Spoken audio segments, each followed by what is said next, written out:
wilayah selatan Dubai.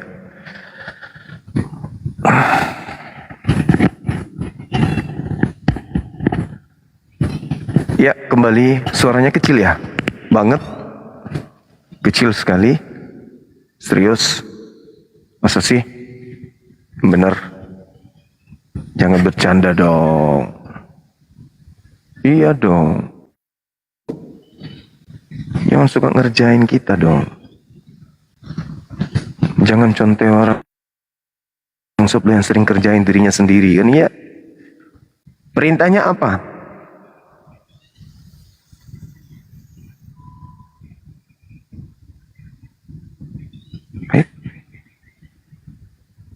Oh, ada Dinda Pandi di bawah. Namanya? Nggak ada namanya ini. Oh ini dosen. Anjadi dosen ya anak asmat Dewi ya. Jadi dosen mi Bapak. Waalaikumsalam warahmatullahi wabarakatuh. Wah, sudah jadi dosen rupanya adikku ini. Tadi saya habis ngajarin mahasiswa pendeta 2, pastor 2 sampai keren.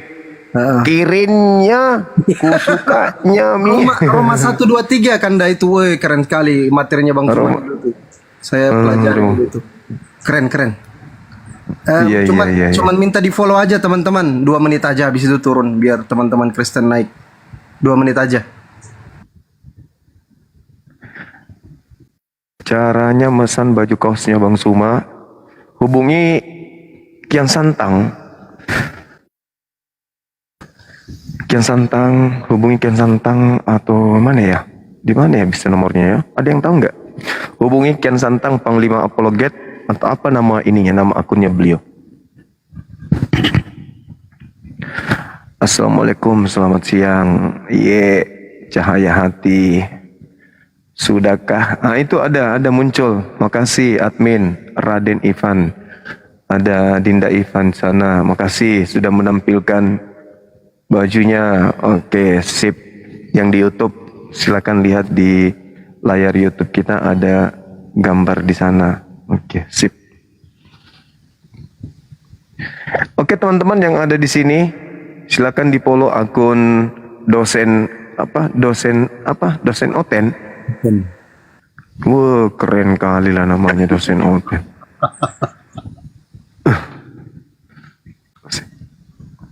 Kita tunggu yang Oten ya, kita naikkan ya. Jadi teman-teman yang muslim jangan mikir dulu naik. Ya, daripada kalau ada yang naik, hidungnya saya pijat hidungnya sampai 5 menit. Kalau muslim. Kita mau diskusi. Ya, untuk teman-teman muslim di bawah izin kalau bisa standby dulu, kasih kesempatan Bang Zuma sendiri solo biar teman-teman Kristen aja yang naik dididik, diajar. Kebetulan ilmu Bang Zuma ini kan setara S7 Unfat, Universitas Vatikan. Jadi teman-teman pastor Romo maupun pendeta silakan kirim permintaan saja. Apapun yang mau ditanyakan tentang Islamologi, Kristologi, silakan naik aja bertanya. Izin yang kawan-kawan muslim ya, kalau bisa jangan tekan multi, kasih kesempatan Gurunda Bang Zuma untuk solo. Biar kita nonton nyimak di bawah. Gitu aja mungkin ya. Sambil di follow-follow akun saya teman-teman ya. Bantu di follow-follow dosen Oten nih. Gitu aja, mungkin saya di bawah aja kan ndak? Nonton-nonton. Mau mencatat begini. Boleh Tonji deh. Yeah, mau kasih saki mereka hari ini kayak tadi malam. Tadi malam itu 7 orang kusisa. Ya di follow ya teman-teman ya akun saya dosen Oten ini. Sembari saya mungkin gitu aja Kanda ya, saya di bawah aja ya, nonton Kanda ya. Boleh. Pulpen dengan kertas ini. Makasih banyak. Insyaallah. Siap. Yang sudah follow terima kasih banyak ya. Ceritanya dosen siapkan pulpen Mas. Dosen kok gimana? Soalnya Bang Zuma lebih tinggi ilmunya, dosen lebih. Oh, saya kan masih S3. Saya rektor. Nah, saya rektornya berarti ya. Bang Zuma S7-nya. Jadi harus belajar lagi yang S3-nya begitu, Kanda. Oh iya betul. Ya sudah saya izin turun Kanda. Saya rasa sudah cukup. Makasih banyak. Assalamualaikum warahmatullahi wabarakatuh. Sudah cukup 1000 kah? Sudah sih. Jago atau? Ya sudah Kanda, saya di bawah saya nyimak aja. Nanti naikkan teman-teman Kristen ya Kanda ya. kalau Iya. boleh. Iya, Terima kasih. sudah moderator kan? Oh iya iya, di bawah aja Iya. saya. Iya, jadi yang Waalaikumsalam warahmatullahi wabarakatuh. Silakan, ada Edis kah, atau Bom kah, atau siapakah yang merasa hebat? Silakan naik di sini, kita diskusi pelan-pelan. Jangan tomak yang Islam be dengan minta permintaan. Capek tonjak itu kawe. Satu kali maki ngomong ke masih.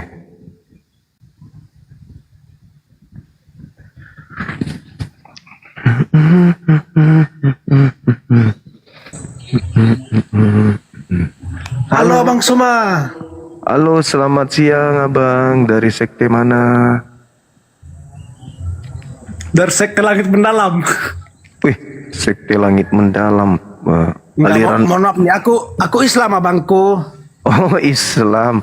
Kaget juga aku dengarkan ada sekte baru kayak gitu. Ya, Nabi Muhammad adalah nabiku dan aku percaya bahwa Nabi Muhammad adalah utusan Allah Subhanahu Wa Taala. Ya udah bang, aku turun Akbar. dulu. Makasih ya, masya Allah. Oke, sehat-sehat selalu abangku guru. Iya, sama-sama. Masya Allah. Luar biasa sahabat ini. Oke teman-teman non-muslim, silakan minta permintaan. Kita diskusi pelan-pelan. Jangan sungkan untuk banyak bertanya. Karena bertanya itu membuat kita menjadi cerdas, menjadi pintar, menjadi tahu hal-hal yang tadinya kita tahu, yang tadinya kita tidak tahu menjadi tahu. Ayo.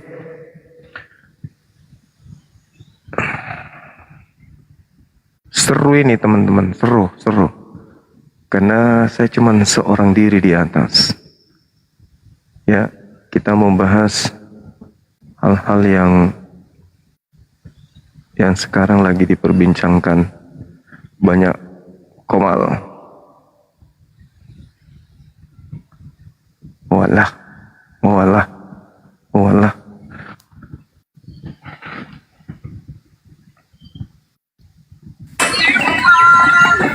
Halo saudara perdamaian. Assalamualaikum, salam pecet bang. Oh, salah pecet. Iya. Nggak apa-apa bang. Yang penting jangan salah tekan. Sabar ya teman-teman. Gimana cara ngaturnya ini ya? Gak usah terlalu rame anunya.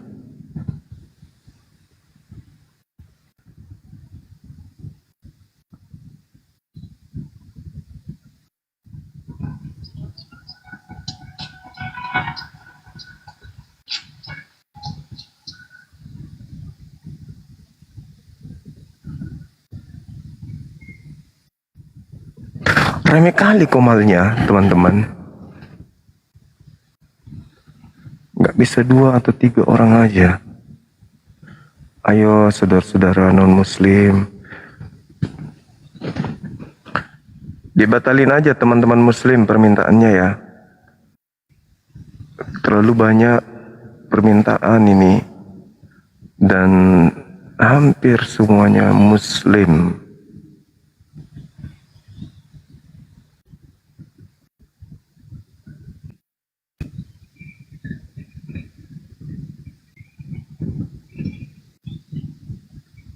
Permintaannya dibatalkan bang ya. Yang ini, yang muslim ya.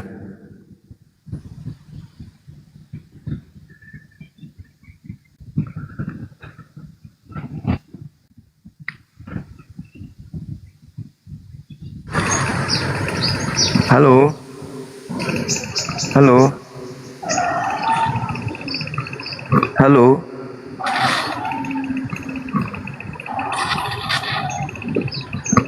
Halo saudara, selamat sore menjelang maghrib. Dari sekte mana?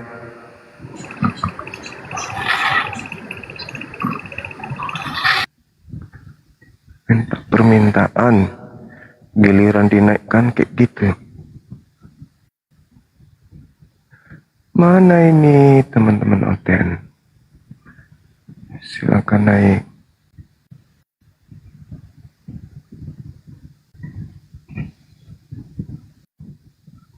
Sendang, barakallahu fiik. Makasih teman yang ada di YouTube.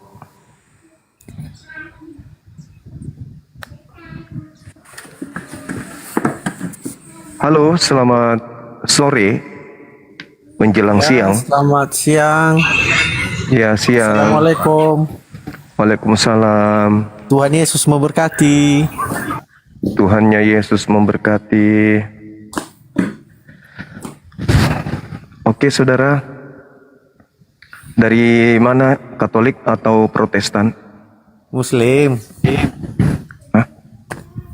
Kok Muslim Tuhan Yesus memberkati? Mana ceritanya? Islam.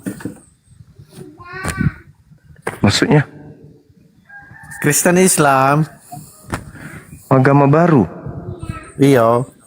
KTP-nya tertulis apa? Islam. Kayak Paulus dong ya? Kepada Yahudi ngaku Yahudi, kepada Romawi ngaku Romawi. Astagfirullahaladzim. Innalillahi wa Ya inna udahlah, ilaihi raji'un. Anda di bawah, Anda Istighfar. ke neraka aja dulu. Ke neraka. Halo.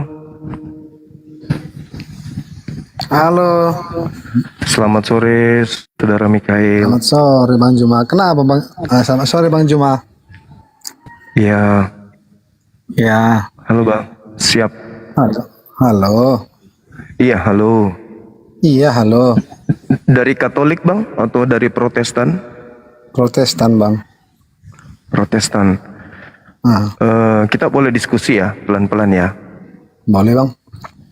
Oke, kalau di dalam agama Islam itu kan diterangkan dalam Al-Quran datangnya seorang manusia yang lahir tanpa ayah di tengah-tengah Bani Israel. Di situ beliau mengatakan dirinya diutus hanya kepada Bani Israel saja dan tidak ada indikasi kalau dirinya itu diutus untuk non-Israel. Terus? Di dalam Al-Quran, A'udzubillahi minasyaitonirrajim, wa isqala Isa bin Maryam ya Bani Israel inni rasulullahi ilaikum. Ya Bani Israel, sesungguhnya aku ini adalah Rasul utusan Tuhan kepada kalian. Terus? Nah, di Kristen setahu saya juga ada namanya Yesus Kristus yang saya juga baca di dalam Bible. Ya. Mengaku di dalam Matius 15 nomor 24 kalau dia adalah utusan Tuhan yang hanya diutus kepada domba yang sesat dari umat Israel. Ada nasihat beliau di dalam Matius 24 nomor 23 dan 24 serta 25 ketika beliau berpesan kepada Bani Israel agar waspada kepada penyesat yang datang kepada murid Yesus mengaku bernama Yesus dan bergelar Kristus. Kata Yesus, jika ada orang berkata bertemu dengan Kristus atau Mesias, jangan kamu percaya. Nasihat Yesusnya jangan percaya Bang. Pertanyaan saya, kenapa Kristen justru percaya? Iya, sebelum dijawab, yang kalau di dalam umat Muslim itu akan ada anak lahir tanpa ayah. Emang ada di dalam umat Muslim kayak gitu? Di Islam itu tidak ada nubuatan kayak begitu Bang. Cuman Roh Kudus datang kepada Ibunda Maryam menyampaikan kabar gembira lahirnya seorang anak yang adalah hamba Allah, diberi ketetapan hukum-hukum dan juga diangkat sebagai nabi bagi Bani Israel. Dia adalah manusia yang suci yang diutus kepada Bani Israel. Itu yang ada di Islam. Inni Abdullah ataniyal kitaba wa ja'alani nabiyan. Nah, itu juga disampaikan di kitab Anda. Ternyata Yesus juga mengatakan itu kalau dia adalah utusan Tuhan kepada Bani Israel. Nah, kepada Bani Israel dia berpesan, apabila ada orang berkata bertemu dengan aku di padang gurun, jangan kamu percaya. Itu nasihatnya bang. Tapi kenapa kemudian Kristen malah percaya gitu loh? Iya bang, kalau dalam umat Kristen, kalau Yesus itu beda sama yang di Islam bang. Enggak, di Bible itu perintah Yesus, kalau ada yang mengatakan bertemu dengan aku, jangan percaya. Nah, kenapa justru Kristen percaya? Padahal perintahnya jangan percaya gitu loh bang. Ya sekarang gini loh bang, kan sekarang banyak yang ngaku-ngaku loh bang. Aku Kristus katanya, aku adalah Kristus. Ya banyak ngaku-ngaku, cuma Iya, jangan dalam percaya, jangan percaya. sekarang yang dalam perkataan Yesus tersebut siapa dulu, kan bukan diri dia. Kecuali kalau dia ngomong, Iya. jangan percaya sama aku katanya, itu narasimu boleh. Ini kan jangan ada orang yang mengaku, jangan engkau percaya kalau ada orang yang mengaku Kristus. Bukan Yesus. Kecuali dia mengaku, jangan engkau percaya kepadaku. Kalau memang demikian omongannya, itu boleh abang bahas. Enggak, Yesus berpesan kepada muridnya di Bukit Zaitun. Jadi apabila ada orang yang berkata kepadamu, ada Yesus di padang gurun atau ada Yesus di dalam bilik, nasihat Yesus kepada mereka, jangan kamu percaya, itu bukan aku. Itu loh bang. Nah, pertanyaan saya, kenapa justru Kristen ini malah percaya? Iya, percaya kemana dulunya sekarang. Makanya saya bilang Percaya kepada oknum yang mengaku bertemu dengan Yesus di padang gurun. Kata Yesusnya jangan percaya, tapi Kristen kok malah percaya, itu loh bang. di mana Anda dalilnya itu, bang? Matius 24, nomor 23, nomor 24, nomor 25, nomor 26. Terus siapa yang mengakui di padang gurun ketemu dengan Yesus? Paulus kan? Di mana dalilnya itu, bang? Kisah Para Rasul 9, Coba abang nomor baca. ketika Paulus kemudian menuju ke Damsyik, kemudian dia melihat ada cahaya, lalu kemudian Paulus berkata, siapakah engkau Tuhan? Akulah Yesus Kristus yang kau aniaya. Pesan Yesusnya, kalau ada yang berkata bertemu dengan Mesias di padang gurun, Mesias di dalam bilik, jangan percaya. Nah, ketika Paulus mengaku bertemu dengan Paulus, kenapa kalian percaya? Tunjukkan dalilnya, bang. Tunjukkan dalilnya pas saat Yesus melarang dan pas saat Yesus mengaku. Tunjukkan dalilnya, gimana ya? Baca aja bang, baca. Ada di Bible itu. Di Kisah Para Rasul 29,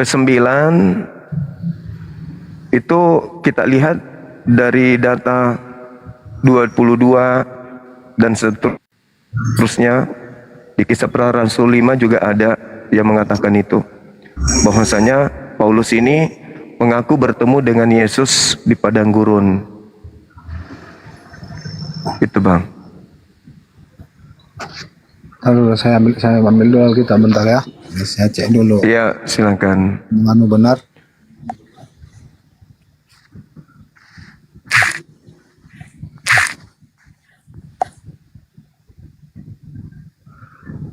Yang di YouTube suaranya bagus gak? Ada kresek gak teman-teman?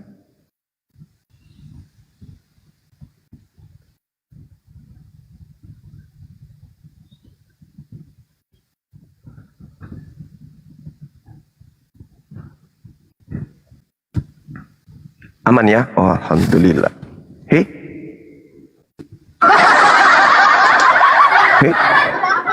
Mati nih ya. Belum pidu sunat lari nih.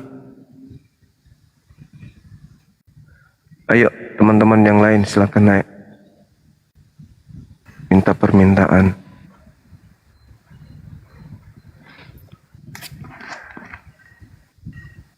Halo saudara Tony. Halo Ton. Tony. Woi.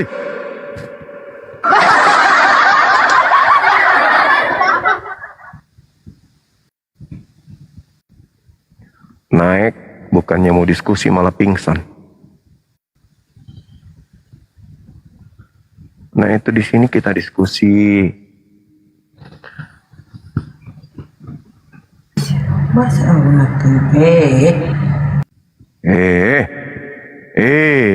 ngurah JK. Orang nggak mau naik, diseret-seret naik. Begitulah jadinya.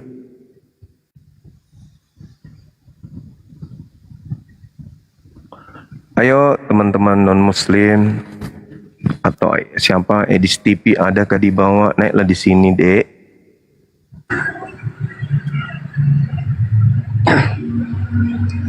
Halo. Halo. Ye. Saya ini boleh nanya. Mau boleh nanya, boleh saja nanya sesuai dengan tema. Kenapa di agama Muslim itu harus disunat sedangkan di Al-Quran tertulis? Pertanyaan saya, agamanya siapa? Agama abang ini agamanya apa? Katolik? Katolik. Pertanyaan yang sama nanti akan saya ajukan ya. Kenapa di dalam kitabmu ada perintah bersunat, tetapi kamu tidak bersunat? Iya. Oke? Iya kan? Ya. Di dalam Islam itu perintah bersunatnya ada di Al-Quran surah An-Nahl ayat 123 ayat 123. Perintahnya di situ.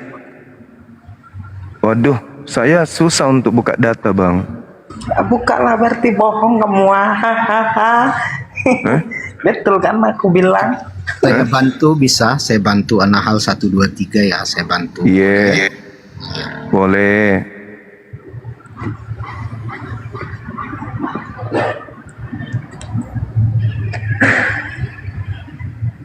Coba jawab dah.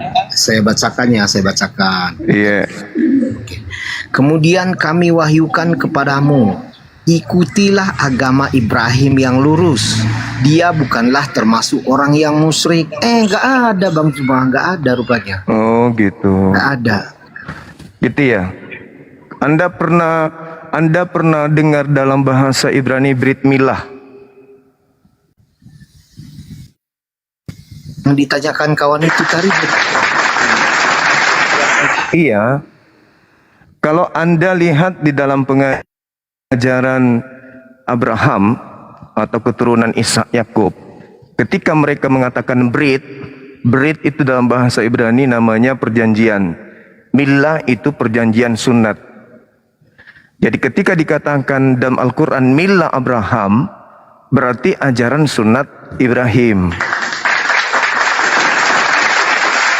Jadi ketika ada perintah kemudian diterangkan di dalam Al-Quran surah An-Nahl ayat 102 yang saya sebutkan tadi kepada saudara, maka itu jelas perintahnya adalah sunat.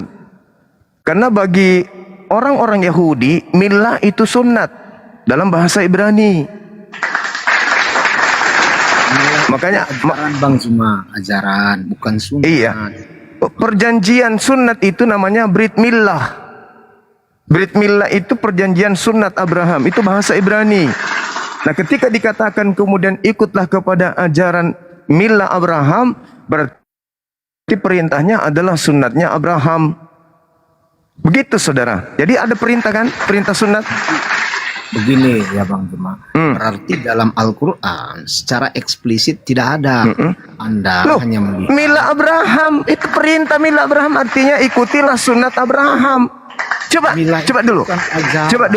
Coba dulu, saya tanya dulu. Iya. Yes. Brit Milah itu artinya apa? Brit Milah itu artinya apa? Arti Brit Milah itu kan nggak sama dengan Milah Ibrahim. Enggak, Brit Milah itu apa artinya dulu? Itu dulu dong. Jawab itu dulu dong. Ya, oke. Apa Brit Milah? Itu kan perjanjian. Perjanjian apa? Ya perjanjian Abraham, Brit Mila. Perjanjian tentang apa? Perjanjian tentang apa dengan Abraham? Ya itu kalau kita lihat di Alkitab. Perjanjian apa? Dengan sunat. Ah, sunat. Ya udah, terus di mana? Ya di udah, Al-Quran selesai. Anda? Hah? Di mana di Kok Al-Quran Anda dikatakan Brit Mila? Kok bertanya di mana dia akan? Kan tadi Al-Quran surah An-Nahl ayat 123 perintah ikutilah milah Abraham, sunat Abraham. Kok jadi pikun? Anda sudah tahu berit perjanjian milah sunat. Di dalam Al-Quran perintahnya ikut milah. Artinya milahnya siapa? Milahnya Abraham. Apa itu maksudnya? Sunatnya Abraham. Beh, masih nyangkal juga. Saya balik nanya dong, giliran saya. Kenapa di dalam kitab saudara ada perintah sunat? Justru kenapa Anda tidak sunat? Di dalam perjanjian lama Abraham disuruh sunat, yaitu siapa? Keturunan dan budak-budaknya. Sementara saya ini kan orang Kristen, bukan keturunan Abraham dan bukan pula budaknya. Makanya saya tidak ikut dari situ. Oke. Kalau begitu kalian bukan pengikut ajaran Abraham. Kami pengikut ajaran Yesus, Bang. Yesus sunat. Yesus tapi mengatakan, Yesus tidak ada menyuruh kami bersunat. siapa bilang? Siapa bilang? Silakan, tunjukkan, Bang. Tunjukkan. Kutanya dulu, siapa bilang seperti itu? Siapa bilang? Tidak ada perintah untuk bersunat. Kalau dari Yesus nggak ada. Kalau Yesus Mungkin maksud Anda Yesus yang datang kepada Paulus, barangkali. Waduh, ini berat kok Yesus yang datang kepada Paulus. Oh iya memang, karena yang datang kepada Paulus dan yang datang kepada Maria itu adalah oknum yang berbeda. Ingat ya, Anda sudah mengakui bahwa di Kristen tidak ada perintah sunat.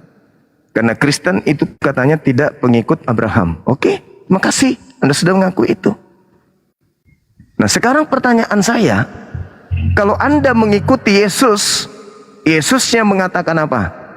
Jangan kamu percaya kepada penyesat yang datang mengaku Mesias, datang mengaku Kristus. Pertanyaan saya, kenapa ketika Paulus bertemu dengan sosok yang mengaku Kristus, kenapa Anda percaya?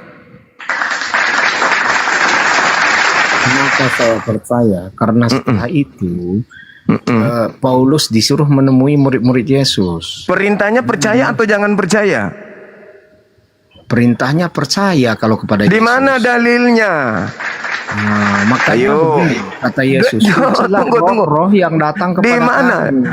Di mana dalilnya? Percaya kepada Kristus yang datang mengaku-ngaku. Di mana dalilnya? Iya, dalilnya percayalah kepada aku, kata Yesus. Yang datang itu kan Yesus. Percaya Makanya kepada percaya. aku. Yesusnya mengatakan, kalau ada yang datang mengaku bertemu dengan aku di padang gurun, jangan kamu percaya. Yang saya tanya, mana dalilnya perintah percaya kepada oknum yang mengaku bertemu dengan Kristus di padang gurun? Dalil, silakan. Anda butuh dalil. Oke, saya carikan dalil yang silakan. Yesus berkata, percayalah kepada aku, kata Yesus. Oke, Kalau kepada Yesus percaya, iya memang. Kok jadi Paulus ente ini? Yang saya tanya, di mana perintah Yesus kalau ada orang mengaku bertemu dengan aku di padang gurun, percayalah. Kan perintahnya jangan percaya, tapi Anda merubahnya percayalah. kita bahas dulu yang Anda katakan jangan percaya itu di ayat mana, kita bahas. Ayo. Oh, nggak tahu ayatnya, bagaimana mau paham? Enggak tahu saya, karena Anda salah mengerti di situ. Dalilnya di Matius 24 nomor 23 sampai nomor 26.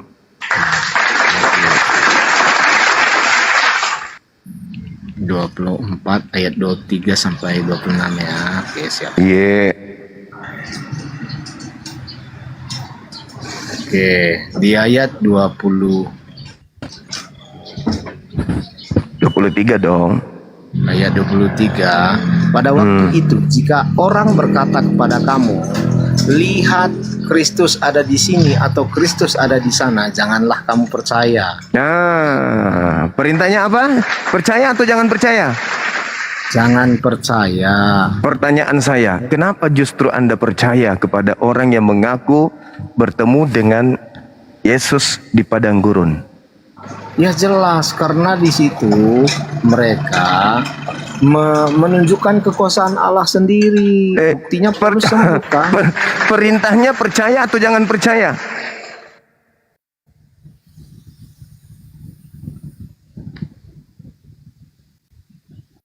Perintahnya percaya atau jangan percaya?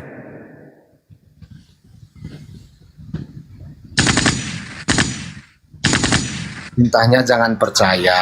Pertanyaan saya. Seperti begini Bang Zuma. Pertanyaan saya. Anda sekarang, kalau Anda mengaku jangan Anda percaya. saya akan percaya begitu. Ya sekarang bukan saat sekarang, saat itu bukan saat sekarang. Yesus mengatakan akan datang kepadamu. Kepada siapa? Orang yang datang kepada Yesus di Bukit Zaitun, yaitu murid-muridnya. Perintahnya jangan percaya. Kamu percaya kan? Nah itu dia. Makanya kamu itu tidak percaya kepada Yesus anak Maria. Kau mengikuti Yesus palsu. Waspadalah kepada penyesat yang datang kepadamu dengan memakai namaku, Yesus, dan berkata akulah Kristus. Berarti Yesus Kristus. Yang datang kepada Paulus, Yesus Kristus. Perintah Yesus, percaya atau jangan percaya?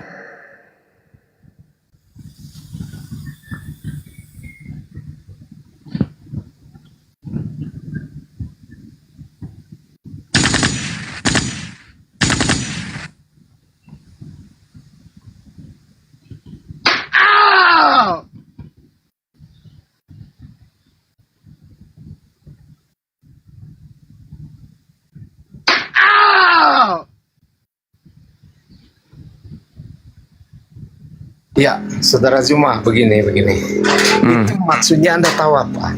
Yang mengaku Kristus, bukan roh yang datang. Bukan mengaku Kristus, Cak Ayu.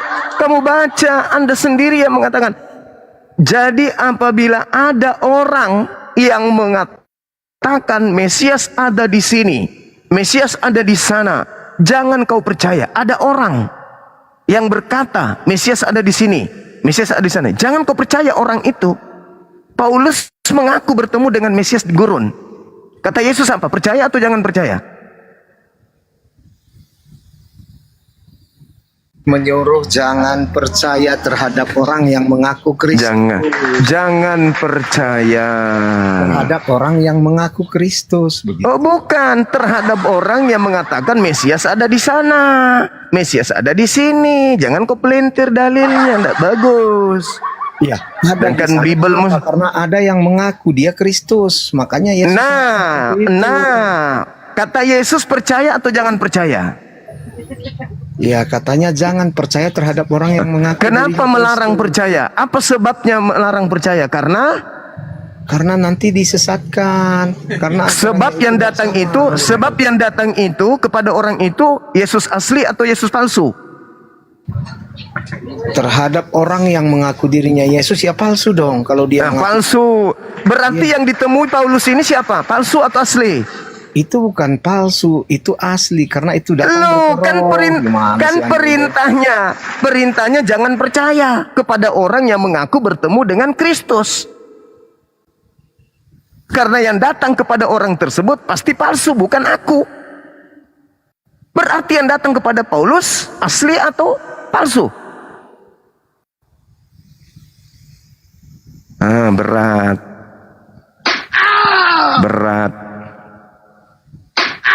Berat memang, berat. Udah kamu buktikan bukan? Bahwa Kristus itu ada dua minimal.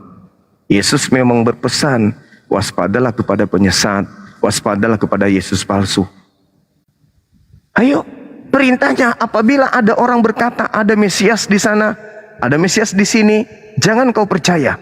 Camkanlah, aku telah mengatakannya kepadamu terlebih dahulu. Jika ada orang berkata ada Mesias di padang gurun, ada Mesias di dalam bilik rahasia, jangan kamu percaya. Itu pesan Yesus. Kenapa jangan percaya?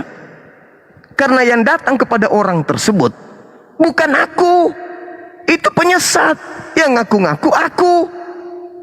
Maka orang yang datang mengajarkan bertemu dengan Kristus pun adalah nabi palsu.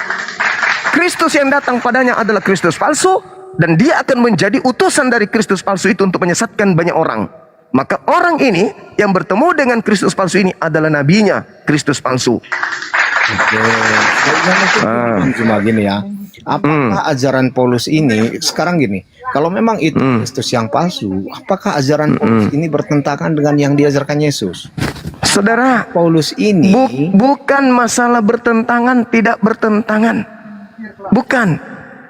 Bukan masalah bertentangan atau tidak bertentangan. Masalahnya jangan percaya. Bukan masalah bertentangan atau tidak, jangan percaya. Masalah pertentangan atau tidak itu urusan kedua, dan saya bisa buktikan kepadamu bahwa itu bertentangan. Yesus berkata, aku diutus hanya kepada domba yang hilang dari umat Israel. Yesus berpesan kepada ke-12 muridnya agar jangan ke bangsa lain. Paulus mengaku, aku diutus kepada bangsa Romawi. Bertentangan. Yesus mengajarkan satu Tuhan, Paulus mengajarkan 3 Tuhan. Yesus mengajarkan sunat, Paulus mengajarkan jangan sunat.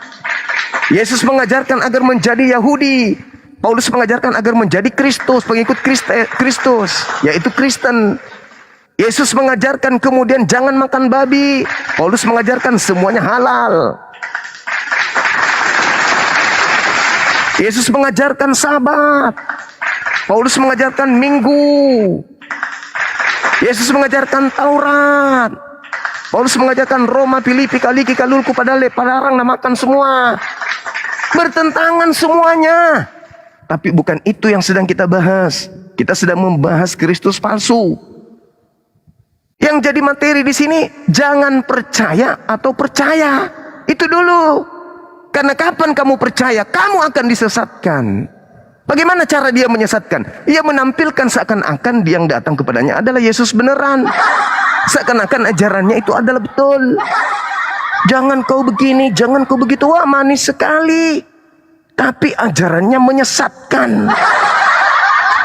Itu dulu poinnya, saudara. Yesus mengajarkan, jangan percaya, kan? Betul?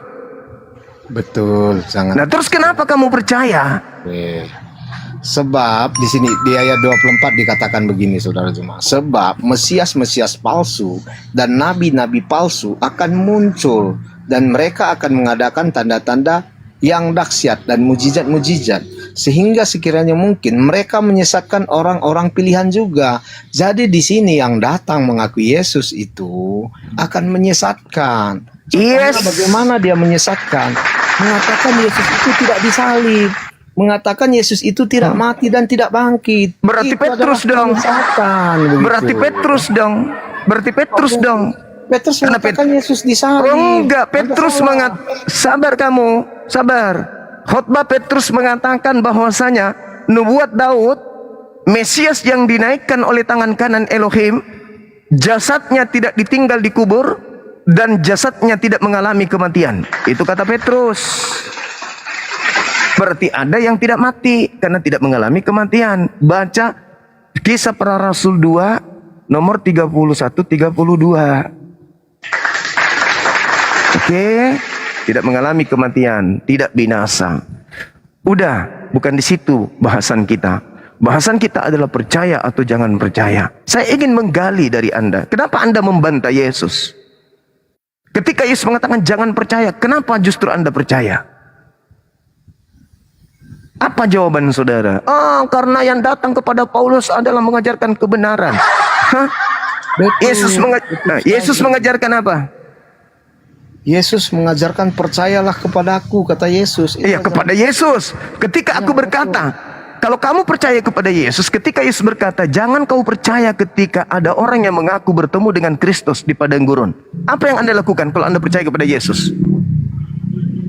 Percaya atau jangan percaya kepada yang datang kepada Paulus?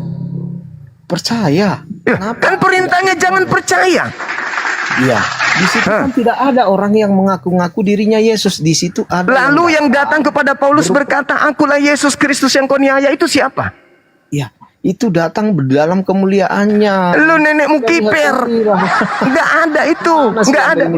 Itu karanganmu, itu karanganmu. Perintahnya jangan percaya, kan? terhadap orang yang mengaku Kristus. Yang datang Bukan terhadap kepada roh yang datang, yang mengaku Kristus. Mengaku Kristus gak orang itu ketika datang ke Paulus?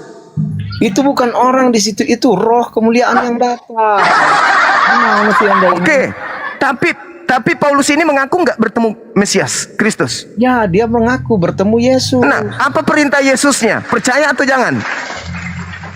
Kalau terhadap orang yang mengaku Yesus, jangan percaya. Orang yang mengaku diri Kepada orang yang mengaku melihat Mesias, percaya atau jangan?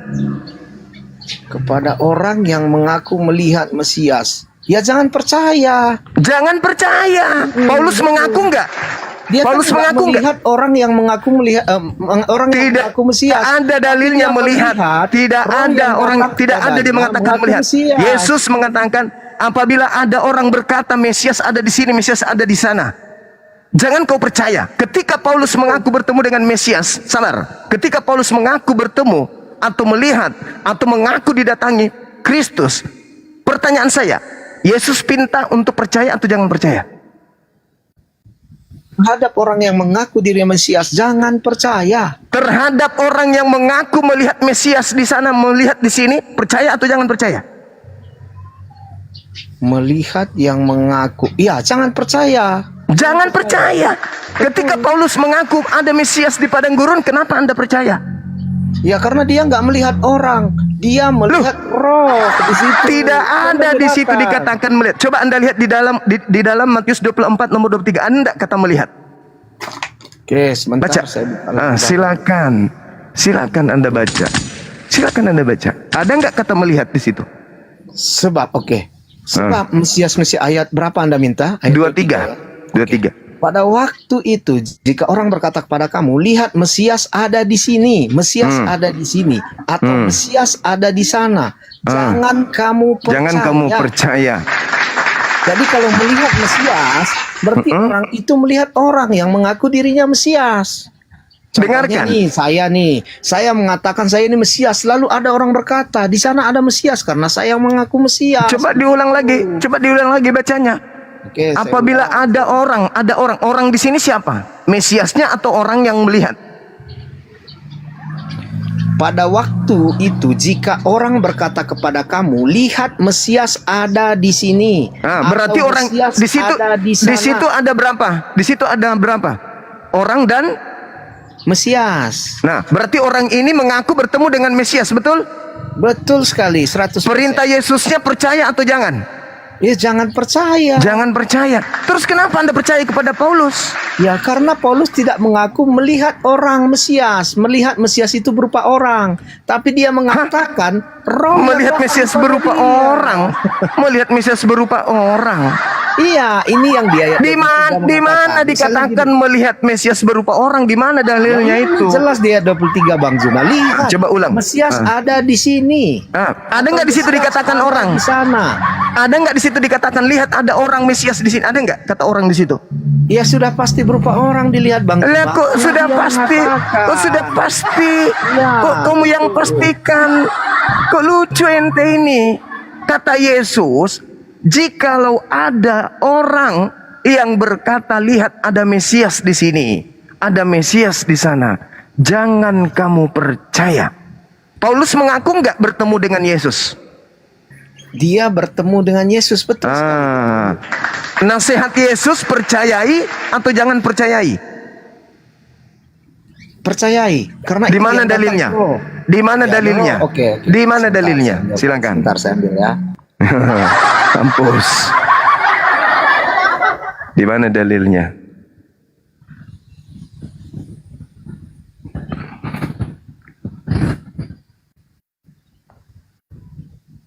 Di sini di 1 Yohanes 4 ayat 1 mengatakan begini. 1 Yohanes 4 ayat 1. Saudara-saudara yang kekasih, janganlah percaya kepada setiap roh, tetapi ujilah roh-roh itu apakah mereka berasal dari Elohim, sebab banyak nabi-nabi palsu yang telah muncul dan pergi ke seluruh dunia. Jadi Yang sekarang saya mari minta, kita uji apa yang dikatakan Paulus. Yang saya minta percaya. Kau bilang percaya, dalilnya percayalah. Mana Dalilnya percayalah kepada orang yang mengaku bertemu Mesias atau melihat Mesias atau didatangi Mesias. Mana dalilnya? Iya, itu kan datang kepada Paulus berupa roh. Makanya kita uji betul roh perintahnya untuk percaya mana? Lagian 1 Yohanes 4 nomor 1 itu bukan ucapan Yesus, Cak Ayu. Perintah Yesus untuk percaya kepada orang yang mengaku melihat atau bertemu atau diilhami atau diberi wahyu kepadanya dari Mesias itu mana dalilnya? Mana? Jangan nipu diri sendiri dong. Malu malu 2000 tahun kalian. 2000 tahun kalian menipu diri kalian sendiri malu Saya mana dalilnya? saja karena Bang Zuma ini Mana dalilnya kawan? Mana dalilnya perintah Yesus percaya kepada orang yang mengaku diilhami dari Kristus, dari Mesias atau bertemu atau melihat Kristus? Mana dalilnya supaya percaya mana? Oke, saya bacakan balik ya Bang Zuma ya. 1 Yohanes. Oke, silakan. Saudara-saudara, Itu perintah Yesus nggak? Ku tanya dulu, itu perintah Yesus nggak? ini perintah Tuhan melalui Yohanes. Kenapa, Bang? Yang saya minta Yesus. Waduh, kita nggak bisa ngatur Tuhan, Bang Zuma. Kita nggak bisa ngatur. Bukan mengatur Tuhan, Cak Ayu. Dalil yang dibutuhkan di dalam beragama itu penting. Kalau tidak, maka itu adalah iman buta. Anda mengatakan Yesus memerintahkan percaya, sementara dalilnya yang ada jangan percaya. Sekarang yang mana yang iblis? Anda kah? Atau yang datang kepada Paulus yang iblis? Ayo. Matius 24 ayat 23 dikatakan, jangan percaya terhadap orang yang mengatakan saya melihat Mesias di sini dan di sana. Nah, jadi kalau melihat Mesias, sebentar Bang, melihat Mesias itu berupa orang di situ, bukan berupa roh. Tidak ada di situ. Tidak ada di situ dikatakan melihat orang. Nggak ada melihat orang di situ. Nggak ada. Pada Paulus itu kan roh. Kita uji roh itu apakah Tidak ada di situ. Tidak ada di situ. Saudara, tidak ada di situ mengatakan melihat orang. Jangan Anda sudah sesat menyesatkan lagi, jangan. Anda sudah sesat ini, makin mau menyesatkan orang lain. Tidak ada kata orang di sana. Tidak ada, jangan kau tambah-tambahin. Masa Bang Zuma lebih Bible daripada ente sendiri? Lebih paham Bible daripada Anda sendiri? Ingat kata Yesus, kalau kau percaya kau akan disesatkan. Nah inilah buktinya kau menyesatkan. Karena kamu percaya kepada oknum yang mengaku kemudian bertemu dengan Paulus. Dengan mengaku percaya kepada Paulus, maka kamu percaya kepada Kristus yang datang kepadanya. Dengan percaya kepada Kristus yang datang kepada Paulus, berarti kau percaya kepada Paulus. Sedangkan Yesusnya mengatakan jangan percaya. Iya. Kemarin saya coba mengerti apa yang Anda katakan, tapi Paulus ini yang saya lihat nggak ada hal-hal yang mementingkan dirinya sendiri. Itu nanti kamu ucapkan. Itu nanti kamu ucapkan. Saudara, itu nanti kau ucapkan di hadapan Yesus ketika dia datang sebagai hakim. Kenapa kau percaya? Kau jawablah itu. Karena saya melihat Paulus itu bagus. Paulus itu mengajarkan untuk meninggalkan semua perintah Tuhan. Kau jawab itu nanti depan Yesus. Tidak ada dia suruh meninggalkan perintah Tuhan. Gimana sih Bang Zuma ini? Saya kasih kamu dalil. Ya, kalau Paulus silakan. mengajarkan, kau baca Kolose 2. Oke. Silakan. Kolose 2 ayat berapa? Nomor 12 sampai selesai. Kolose 2 kau baca, Galatia 4 nomor 7 kau baca, Galatia 5 nomor 1 kau baca. Satu-satu Bang. Kita ya, baca dulu. silakan. Oke, satu-satu. Silakan. Ada moderator nggak di sini, teman-teman YouTube? Teman-teman YouTube. Silakan kau baca Kolose 2 dari nomor 12. Loncat aja langsung ke nomor 16-nya sampai selesai di data nomor 23. Biar nggak terlalu panjang. Atau kau mau baca Roma 3. Kau baca Roma 3 sampai selesai. Perintah kemudian Paulus mengatakan bahwa hukum Taurat itu adalah karena itu sampah. biarkan orang hukum kamu mengenai makanan dan minuman atau mengenai hari raya, bulan baru ataupun hari Sabat, di mana di sini Paulus menentang apa yang dikatakan Yesus. Silakan, Bang. Janganlah kamu biarkan orang menghukum kamu mengenai makanan dan minuman. Ajaran Yesus ini Taurat atau kitab Kolose? Kutanya dulu kau. Ini ajaran, ya oke. Ini Kutanya dulu, ajaran ketika Yesus mengatakan tidak ada yang menajiskan yang masuk ke dalam mulut, tetapi yang menajiskan itu apa yang keluar. Ini sesuai dengan itu ajaran membahas Yesus. babi atau membahas cuci tangan? Itu membahas makanan yang masuk ke dalam mulut. Itu Bang. membahas cuci tangan sebelum makan atau membahas babi? Kalau cuci tangan itu artinya kalau tidak mencuci tangan sesuatu yang kotor masuk ke dalam mulut, betul? Najis, betul. Jadi sesuatu yang masuk kotor ke dalam mulut itu menajiskan pendapat orang Yahudi, tapi Yesus membantah. Karena Apa dia yang tidak cuci keluar, tangan. Karena dia tidak cuci tangan. Ya, cuci tangan itu kan masuk ke itu dalam mulut. membahas babi atau tidak? Membahas semuanya. Masalah Nenekmu cuci kiper. tangan, Inilah masalah kamu. makanan. Inilah kamu sesatnya. Karena di situ orang membahas makanan Yahudi. Pada Yahudi sampai hari ini tidak menghalalkan babi. Kenapa pula kau mengertikan itu juga babi? Sementara itu adalah proses di mana orang-orang Yahudi menegur murid Yesus karena makan tanpa cuci tangan. Oke, berarti intinya begini Bang Zuma. Bukan masalah babi. Intinya Paulus itu menentang dan mengajarkan orang Kristen untuk tidak lagi menghambakan diri kepada Tuhan. Paulus adalah manusia yang paling hebat, lebih hebat daripada setan. Kenapa saya katakan lebih hebat daripada setan? Karena Paulus mengajarkan pengikutnya untuk jangan menjadi hamba Tuhan, tetapi harus menjadi anak Tuhan. Itulah Paulus. Oke, jadi begini Bang Zuma. Apakah hanya Paulus yang menyarankan boleh makan apa saja? Atau ada murid Yesus yang lain membolehkan memakan makanan yang lain? Saudara, kita tidak merembet kemana-mana. Kita merembet kepada oknum yang mengaku bertemu dengan Kristus di gurun. Jangan kemana-mana. Itu dulu. Di sini saja Anda sudah melanggar kaidah. Ketika ada perintah jangan kau percaya. Ketika ada orang mengaku bertemu dengan Yesus, melihat Yesus di padang gurun, melihat Yesus dalam bilik, jangan kamu percaya. Itu aja kamu sudah langgar. Itu kamu langgar.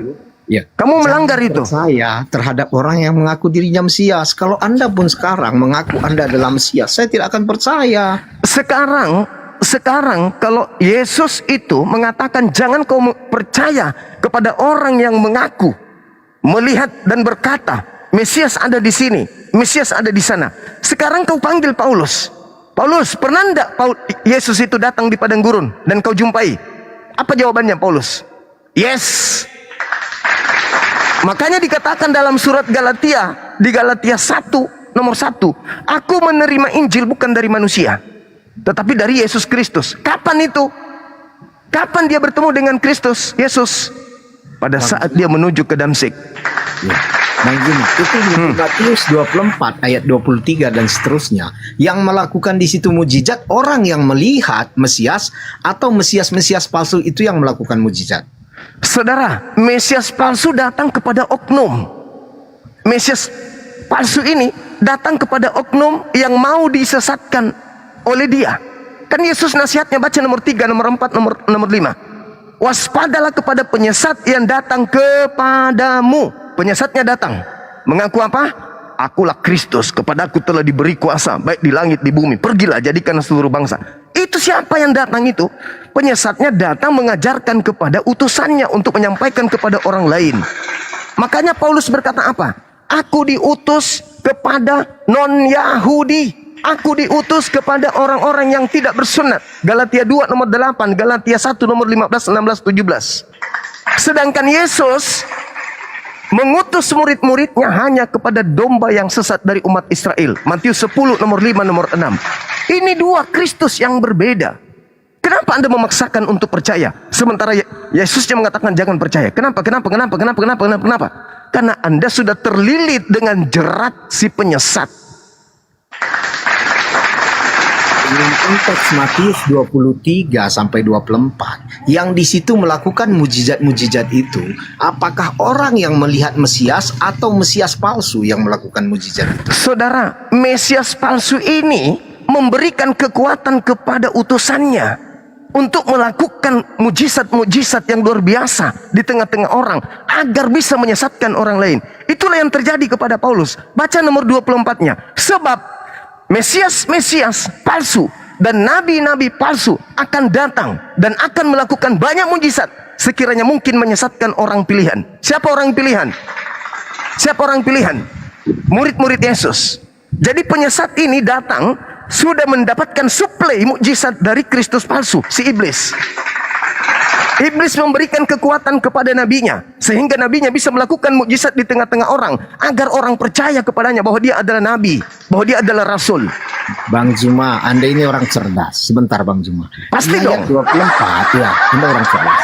Di ayat 24 dikatakan begini, sebab Mesias-Mesias palsu dan nabi-nabi palsu akan muncul dan mereka akan mengadakan tanda-tanda yang dahsyat dan mujizat-mujizat. Bukan orang yang melihat Mesias itu. Jadi Hey. Paulus memang mengadakan mujizat-mujizat, tanda-tanda. Sekarang Sekarang dia bukan mengaku Mesias. Itu yang perlu Anda cerna di sini. Sekarang kalau Anda ingin sekali di mana Paulus mengaku Mesias, baca 1 Korintus 11 nomor 1. Jadilah teladanku sebab aku juga adalah Mesias. Tuh, telan itu baik-baik. Kalau hanya itu. Oke, sebentar. 1 Korintus berapa? 11 nomor 1. Assalamualaikum Dinda Dito, saya mau asar Dinda. Waalaikumsalam warahmatullahi wabarakatuh. Siap Bang Da. Ini cuma ngotot-ngototan aja, bantah dalil. Oke, saya bacakan. Silakan. Jadilah pengikutku, sebab sama seperti aku juga menjadi pengikut Kristus. Di mana dia mengaku dia Mesias? Coba kau baca di situ di original teksnya, ada nggak kata mengikuti Kristus? Ada nggak kata mengikuti di situ? Kalau ada saya matikan nih live-ku sekarang. Kalau ada, tidak ada kata mengikuti. Itu hanya penambahan daripada lembaga Bible. Yang ada adalah jadilah teladanku sebab aku ini juga adalah Kristus. Tidak ada kata mengikuti. Oke, saya baca Silakan. dalam versi lain ya Bang Juma ya. Jadilah Silakan. peneladanku sebagaimana aku juga terhadap Hamasiat. Begitu. Hei, Ini saudara, IL-3. saya bilang Kita baca lihat di original teks, KJP, original Bang. teksnya. Oke. Oke, Bang. Kita baca di dalam KJP. Be followers of me even as I also am of Kristus. Jadi di sini juga mengatakan ikutlah Original aku teks, seperti original aku teks. juga mengikut Kristus. Ini Original tiga penerjemah. teks, original semua teks. mengatakan seperti itu, Bang Juma. Tidak ada yang Original mengatakan seperti teksnya yang kamu baca. dikatakan. Ya, Original saya tidak teks. mengerti original teks. Saya hanya mengerti Nah, sedikit original teksnya itu bahasa tidak Inggris dan begitu. bahasa Indonesia. Tidak ada kata pengikut atau mengikut, nggak ada. Di situ dia mengaku sebab aku ini juga adalah Kristus. Dinda Dito bisa buka kamera, Dek? Bisa Bang. Silakan ditampilkan 1 Korintus 11 nomor 1. 1 Korintus 11 nomor 1. Jangankan mengaku Kristus, Paulus itu justru mengaku Bapa.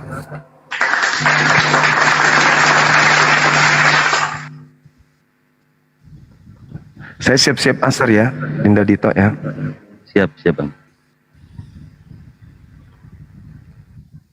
1 Korintus 11 nomor 1. Iya. Jadi saya izin gedekan diri saya sendiri dulu. Jadi pengikutku sama seperti aku menjadi pengikut Kristus. Iya. Coba original teksnya. Serial numbernya. Oh, saya ambil dari Alkitab Sabda ya Sabda. Bang. Siap. Iya. Oh.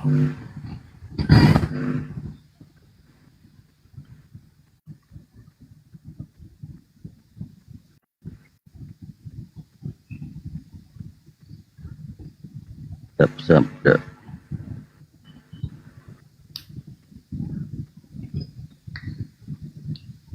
Satu Korintus 11 nomor 1.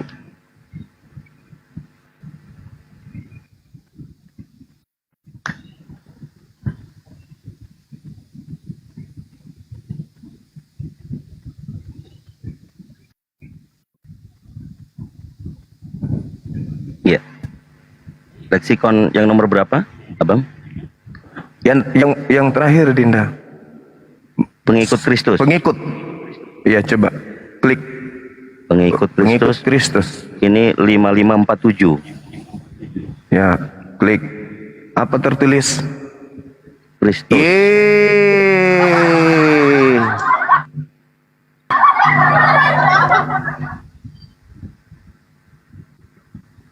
Yeay. Apa itu artinya? Apa artinya? Hah? Pengikut Kristus gitu? Kalian aja ini yang mau disesatkan. Satu lagi Dinda, Kisah Para Rasul 9 nomor 22. KPR 922. Tolong.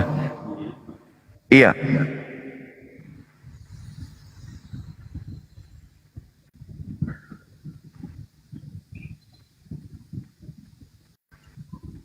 Yap. Apa bacanya terjemahan barunya, Dek? Akan tetapi Saulus semakin besar pengaruhnya dan ia membingungkan orang-orang Yahudi yang tinggal di Damsyik karena ia membuktikan bahwa Yesus adalah Mesias. Kata Yesusnya angka nomor berapa tuh? Angka Yesusnya 3778. 3778. Coba diklik. Autos. Ada nggak kata Yesus di situ? Nggak ada, Bang. Nggak ada. Jadi artinya coba dibaca ulang, nggak ada tanpa nama Yesus. Coba. Apa bacanya tanpa nama Yesus? Kan nggak ada Yesus, cuman penambahan Bible Indonesia si penipu ini.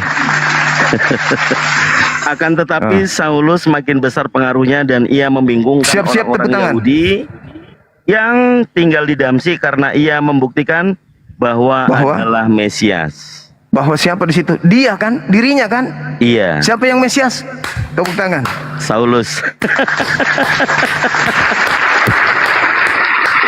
Masya Allah, saya baru tahu ini. Paulus membuktikan dirinya adalah Mesias kepada orang-orang Damsyik. Makanya dia disebut Dewa Hermes. Kenapa?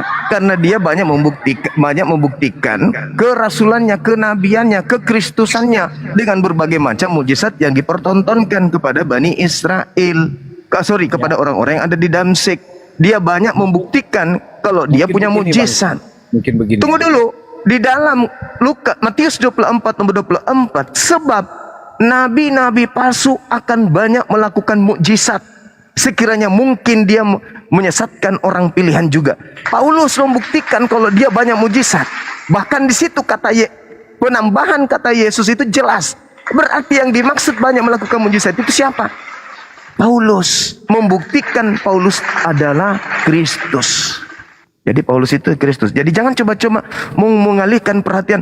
Oh, yang mengaku di situ adalah penyesat di situ adalah manusia yang mengaku Kristus. Karena kamu akan kena. Karena Paulus ngaku Kristus. Cukup yang standar dulu. Jangan percaya ketika ada orang mengaku bertemu dengan Mesias. Sudah. Jangan kau pelintir sana sini. Karena mau kemanapun Anda akan terkejar dengan data Anda sendiri. Musuhmu yang paling terbesar itu adalah bukan Bang Suma. Bibelmu sendiri yang musuhmu. Karena Bibelmu itu akan pasang badan kalau Kristen itu memang agama sesat. Paham sampai situ ya? Dinda Dito, saya ibadah dulu sejenak, Dek. Nanti dilanjut lagi, silakan. Siap Bang Da. Jadi bro, kebenaran ini ya, tanya ini kan bro kebenaran. Saya rasa bagi kami semuanya yang belajar ya dari diskusi lintas agama ini, tidak ada tendensi untuk menyesatkan, memelintir Bible saudara semuanya. Tapi begitu dalil sudah terbuka, kenapa Anda itu masih melawan data yang ada? Yang pertama tadi yang datang kepada Paulus, yaitu mengaku akulah Yesus yang kau aniaya itu. Itu tergenapi dari perkataan Yesus sendiri. Jangan percaya atau kamu justru malah percaya. Itu renungkan saudaraku ya. Saya rasa Anda orang yang dewasa, hikmat ya, tidak menganggap bahwa diskusi ini penyerangan, tetapi tugas kami di sini untuk meluruskan, membukakan cakrawala berpikir teman-teman Kristen semuanya, berdiskusi ini secara data. Selebihnya kalau Anda sudah tidak percaya lagi dengan Bible, karena Anda selalu bantah, belajarlah tentang Al-Quran. Bertanyalah banyak-banyak tentang Al-Quran. Kan itu sedikit ya. Iya, silakan.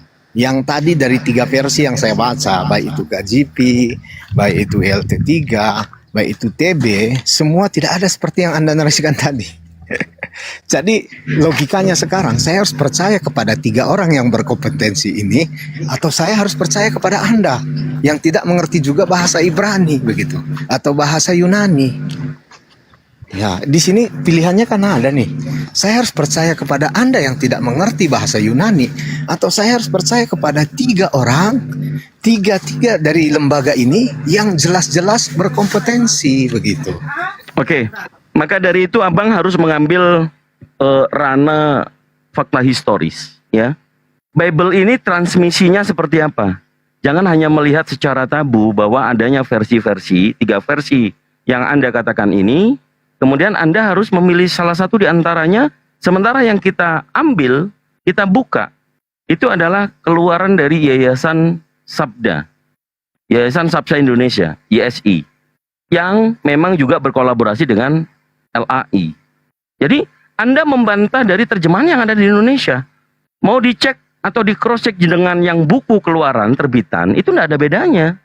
Tapi Anda membawakan dari KJV. KJV itu secara historinya seperti apa? KJV awalnya dibawa oleh yang namanya John Wycliffe. Kapan itu? Abad ke-17. Kemudian dilanjutkan misinya oleh William Tyndale.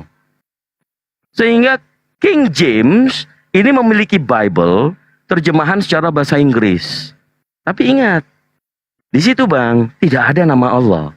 Di sana mereka menggunakan God and Lord. Kemudian yang harus difahami lagi berarti yang KJV adalah terjemahan juga. Nah, dari seorang John Wycliffe yang kemudian dikutuk oleh Vatikan, dia setelah meninggal wafat 40 tahun kemudian diambil tulang belulangnya hanya untuk diludahi oleh Vatikan. Anda harus tahu datanya. Coba searching, ambil tokoh namanya Wycliffe, John Wycliffe. Kemudian dilanjutkan oleh William Tyndale. William Tyndale ini selamat dari semua penerjemah-penerjemah yang ada. Namun nasibnya juga tragis. Jadi kalian mau pakai King James, mau pakai yang mana lagi? Tapi itulah faktanya bahwa yang dipegang sampai saat ini adalah terjemahan. Bahkan kalau mau mengambil Koine Greek, apakah itu aslinya? Aku tanya sama abang, Septuaginta itu asli dari tanah Ketuvim Neviim atau terjemahannya? Silakan bang.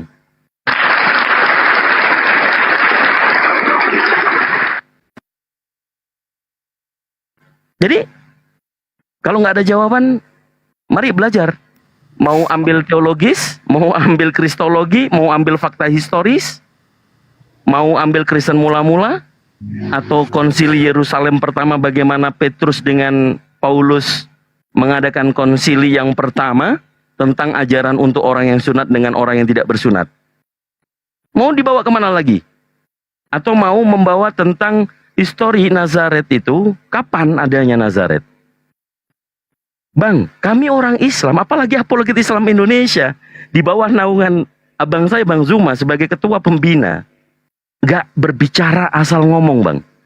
Kami memiliki karakteristik siapa-siapa saja dalam apologet Islam Indonesia ini yang kompeten, yang basicnya di sejarah siapa, yang basicnya di kristologi siapa, yang basicnya di teologi siapa. Bang, semuanya itu paket komplit ada di abang saya ini bang. Anda mungkin semuanya membenci beliau karena membongkar sesuatu yang harusnya tidak dipublish. Tapi dengan seperti ini, kita ini mencerdaskan. Kita ini memberikan wawasan kepada teman-teman Kristen semuanya. Supaya tidak hanya beriman, tetapi tidak dilihat sumber dari keimanannya. Ya kalau bodoh amat ya nggak usah naik diskusi. Itu ya poinnya bang kebenaran. Maaf. Ini memang suatu kebenaran. Abang mau dalil di kristologi, mentok. Mau teologis itu faktanya 65.000 denom. Prove me if I'm wrong. Ya. 65.000 denom itu tidak sedikit. Penyebabnya apa? Ya terjemahan bang.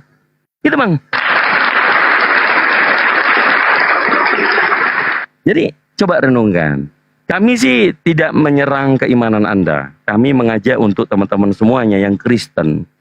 Jangan dihindari diskusi yang melibatkan Anda untuk bernarasi sesuai dengan pengetahuan Anda. Kami tidak mute-mute, kami tidak tendang turunkan kalau Anda memang tujuannya berdiskusi dengan baik. Dan akhirnya Anda terjatuh. Allahu Akbar, Allahu Akbar. Ya Allah ya Rabb. Jadi kebenaran itu memang semakin dipertahankan, ya. Karena sifat kebenaran itu bukan yang kebetulan. Yuk, masing-masing kita renungkan. Apa perbedaan kebetulan dengan kebenaran? Kebenaran yang hakiki setelah kita itu mencapai akil balik. Taklik wajib. Itu kebenaran. Mencari sesuatu yang benar itu yaitu waktu kita balik. Waktu kita mengalami proses yang sudah dewasa. Tahu mana yang baik, mana yang buruk. Itu kebenaran. Tapi kalau lahir dari kandungan seorang Kristen, maka anaknya pasti Kristen. Itu kebetulan gitu loh. Itu kebetulan. Nah, yang kebetulan ini saya mengundang bersama dengan abang saya, Bang Zuma, Ketua Pembina Apologet Islam Indonesia, mengajak orang-orang yang kebetulan Islam, kebetulan Kristen, kebetulan Buddha, untuk mengkomunikasikan, untuk berdiskusi secara kebenaran yang hak. Tidak ditambahi, tidak dikurangi, tidak dikarang-karang. Ya, kalau kebenaran itu pahit, memang kebetulan itu letaknya orang-orang yang suka bilang, memang sudah takdirnya, kan gitu kan? Oke, siapa lagi? Saya coba naikkan. Yang Kristen ketik 3 ya. Ketik 3 yang Kristen. Biar saya bisa naikkan ke atas sembari nunggu Bang Zumanya selesai ibadah sholat asar ya. Waduh, ada Dondi 10, ketik 3. Johnson 3, oke. Apakah sudah request? Kalau yang akunnya privat tidak muncul di saya, mohon maaf ya. Alangkah baiknya dibuka dulu privatnya. Kenapa sih? Teman-teman Kristen rata-rata akunnya itu di privat, kenapa ya? Selamat siang. Selamat siang, Bang Johnson. Iya. Ya, tema kita masih ada di 2 Kristus ya. Saya hanya melanjutkan bahwa kalau Pak Johnson meyakini, mengamini dan mengimani bahwa Paulus memang bertemu dengan Yesus di padang gurun. Sementara di Matius 24 nomor 25 dan 26 di situ dikatakan apabila itu ya. Apabila engkau melihat Mesias di padang gurun, janganlah kau percaya.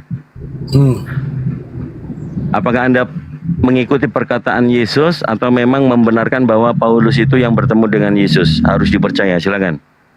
Oke.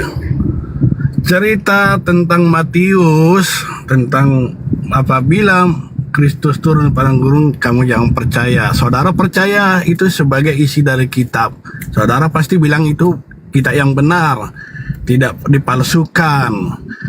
Cerita tentang Paulus ketemu dengan Kristus, pasti saudara bilang juga kita yang benar, bahwa kita yang tidak dipalsukan.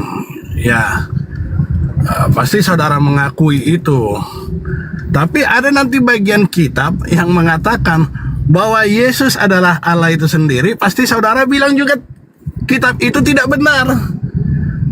Jadi saudara muslim ini sering mengambil mana yang bagi dia bisa diperdebatkan menguntungkan bagi keyakinannya, dia akan ambil itu, ayat itu. Cerita tentang Petrus mengatakan bahwa nabi palsu keluar dari goa. Apa saudara percaya? Janganlah engkau. Ciri-ciri nabi palsu adalah dia lahir dari goa. Setan-setan dibelenggu di goa. Dan nabi palsu akan keluar dari goa. Pasti saudara bilang bahwa ayat itu tidak benar atau tidak pasti, atau dalam Islam pasti akan bilangnya tidak sahih gitu. Jadi jangan Islam ini ketika mengambil satu ayat, padahal ayat itu hanya diambil secuplik, Kita terus kita dinyatakan fokus, itu Pak Johnson, sebagai ayat. izin Pak Johnson, kita fokus Ya. diskusi, jangan menghakimi ya. Oke. Kalau Anda sekali lagi Saya menghakimi, nggak menghakimi. ya Anda bilang Islam ini itu menghakimi Pak, Oke. ya. Oke, Oke. saya edukasi Anda. Ini ranah publik dan kita membangun teman-teman yang ingin melihat diskusi kita ya, sembari Oke, menunggu saya Bang lanjutkan Zuma. dulu narasi saya, ya. Oh, belum selesai. Oke, Sekarang siap, pertanyaan silakan. saya kepada Kang Dito. Di ayat Matius saudara percaya, di kisah para rasul tentang perjalanan Paulus saudara bilang itu adalah kitab yang benar. Sekarang pertanyaan saya, di kitab 2 Petrus 2 yang mengatakan bahwa nabi palsu atau setan-setan dikurung di dalam goa dan nabi palsu lahir dari goa, apa saudara percaya mengatakan kita itu benar? Baru kita lanjutkan nih. Oke, Pak, tadi saya membawakan tentang dalil ini ya. Jadi fokus kita adalah tentang Kristus palsu, Pak. Ya, bukan nabi palsu. Tapi kalau Anda membawa ke nabi yang palsu, ini kan sudah jelas ini dari nomor 23-nya saya baca. Pada waktu itu jika orang berkata kepada kamu, lihat Mesias ada di sini atau Mesias ada di sana, jangan kamu percaya. Sebab Mesias-Mesias palsu dan nabi-nabi palsu akan muncul dan mereka akan mengadakan tanda-tanda yang dahsyat dan mukjizat sehingga sekiranya mungkin mereka menyesatkan orang-orang pilihan juga. Camkanlah, aku sudah mengatakannya terlebih dahulu kepadamu. Ini Yesus yang ngomong, Pak.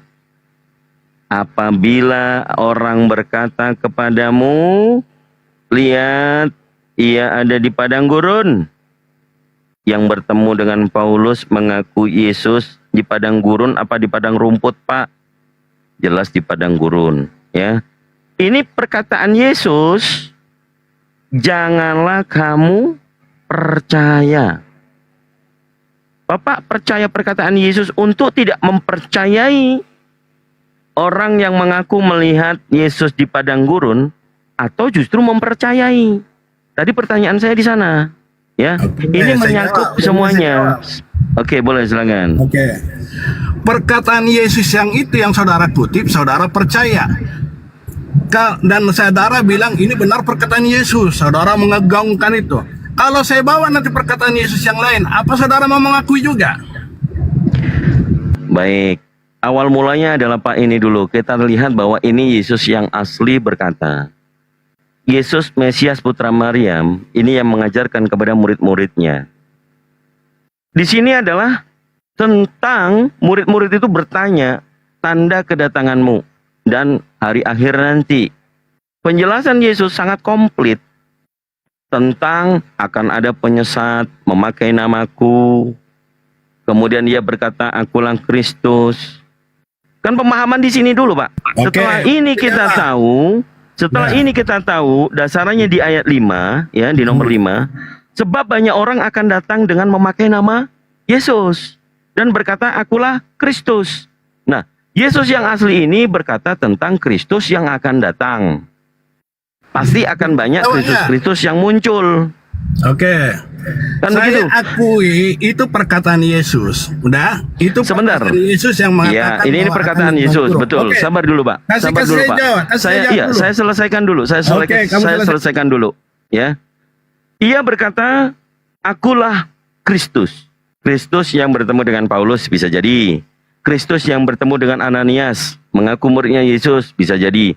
Terakhir, Kristus yang menemui Yohanes di Pulau Patmos itu termasuk Kristus yang asli atau yang bukan? Kan begitu? Jadi ini peringatan oleh Yesus sebelum dia terangkat ke langit. Ini sudah kita pahami bahwa akan datang Kristus-Kristus palsu. Nah, setelah Yesus itu terangkat ke langit, KPR, Anda katakan saya mengimani. Sejak kapan saya bilang saya mengimani KPR Anda?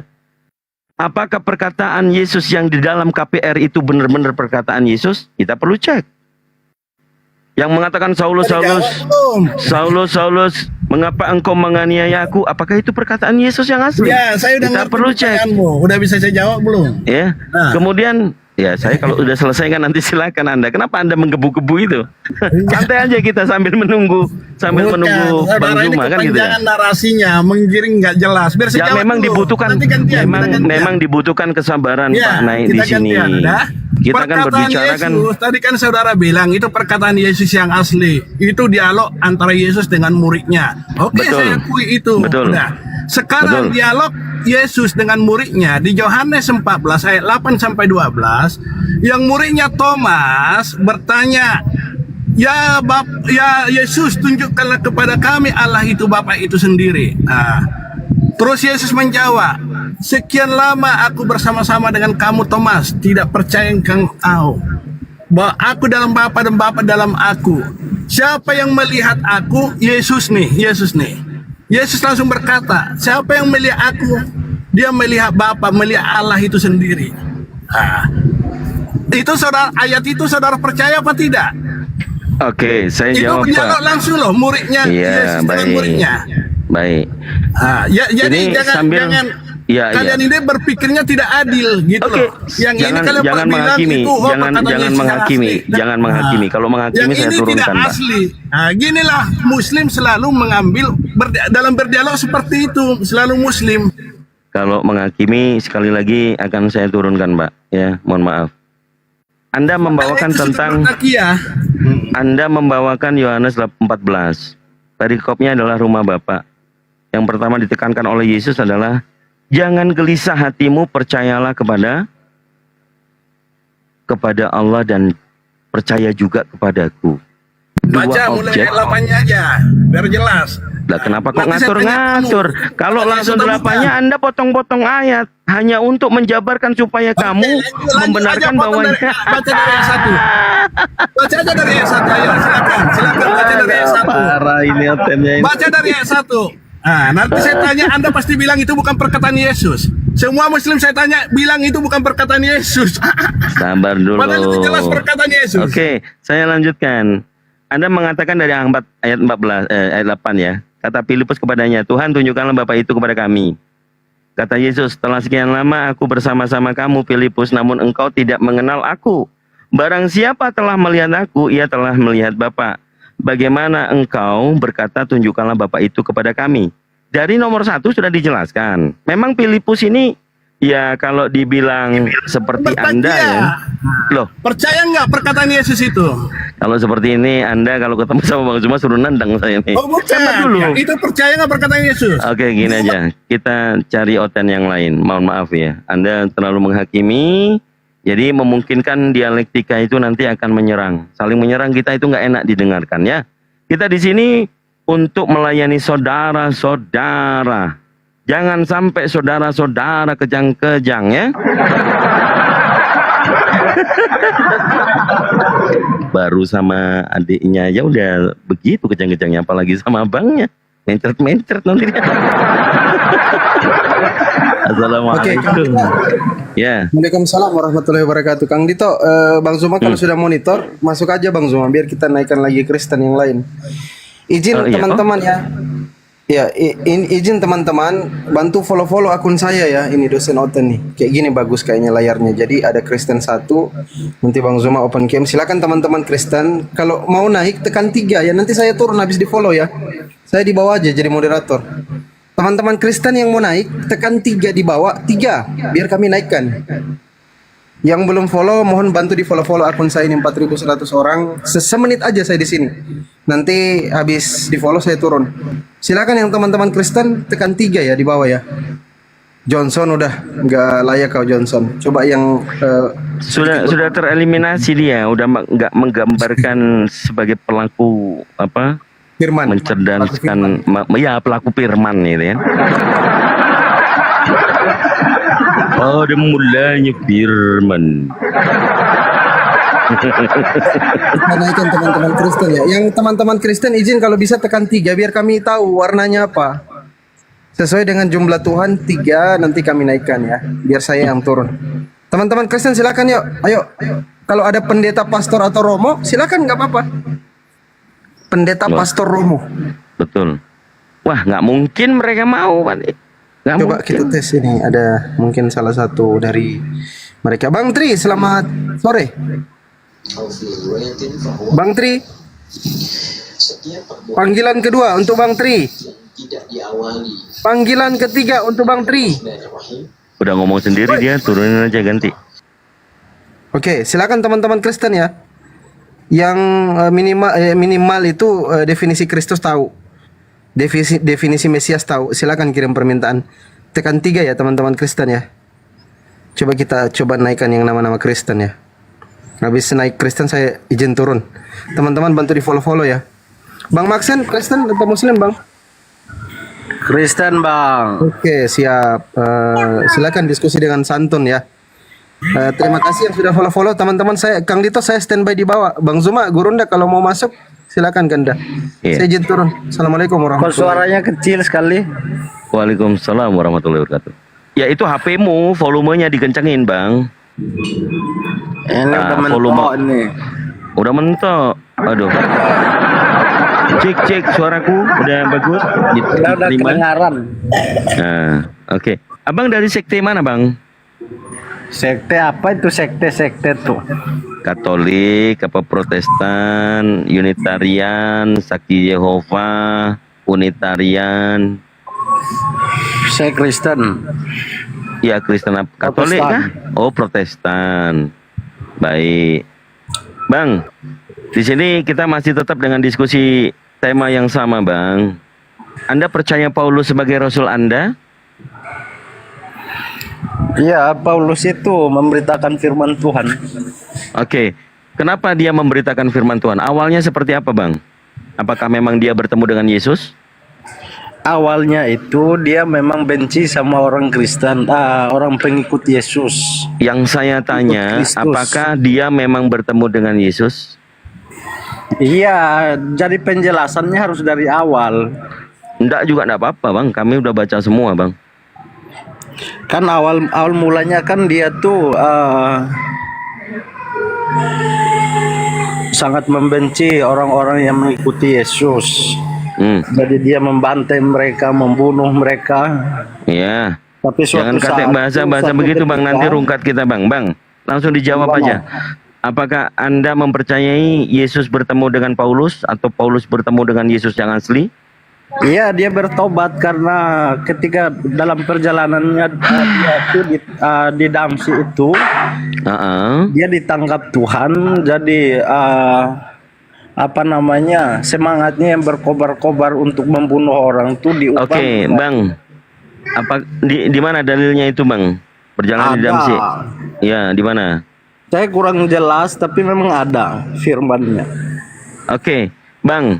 Itu di KPR pasal 9 nomor 5, Bang. Diingat-ingat. Sebagai pengikut-pengikut Yesus yang beragama Kristen, untuk Anda harus banyak belajar Bible supaya pada saat naik diskusi ini tidak malu-maluin gitu ya. Saya belajar, saya baca tapi untuk mengingat jelas ayatnya ada di mana. Oke, dalilnya. baik. Itu saya nggak hafal. Oke, Anda sekarang posisi lagi di rumah, bisa bawa Bible-nya supaya kita diskusinya enak. Anda bisa Saya buka lagi di dalilnya luar. juga. Oh, lagi di luar. Baik, saya berarti harus ada effort ini ya, memperlihatkan kembali dalilnya untuk saudaraku Bang Maxen. Bang Maxen, Ya, betul. setelah tadi Anda mengetahui ya bahwa katakanlah dalil itu tentang Paulus bertemu dengan Yesus. Nah, Bang, ini di Matius 24 nomor 25 dan 26 saya bacakan, Bang. Camkanlah, aku sudah mengatakan terlebih dahulu kepadamu, apabila orang berkata kepadamu, lihat ia ada di padang gurun. Tadi Paulus mengatakan Yesus di padang gurun ya, Bang ya? Di padang gurun di mana? Di Damsyik. Iya, Damsyik itu padang gurun atau bukan? Atau inilah aku bukain dulu. KPR pasal 9. Duh, agak menyusahkan sih memang kalau teman-teman Kristennya begini nih. Aduh, masa nggak Saya tahu nggak dia pernah di ke padang sana. gurun? Nggak tanya. Aduh. Jadi Damsyik itu perjalanannya dia di padang gurun, Bang. Ya. ini Saulus bertobat, itu dikatakannya. Kemudian Bang Zuma sudah hadir kembali. Gak sopan kali ya Bang. Kalau gitu di mute lah Bang. Sampai sini lo baunya Bang. Halo. Ya, jadi ini Bang Zuma sudah balik. Saya persilakan Abang dah. Tafadhol. Lanjut, selesaikan Dina, selesaikan. Oh ya, siap. Jadi di sini yang mengatakan bahwa Apa saya masih terhubung? masih.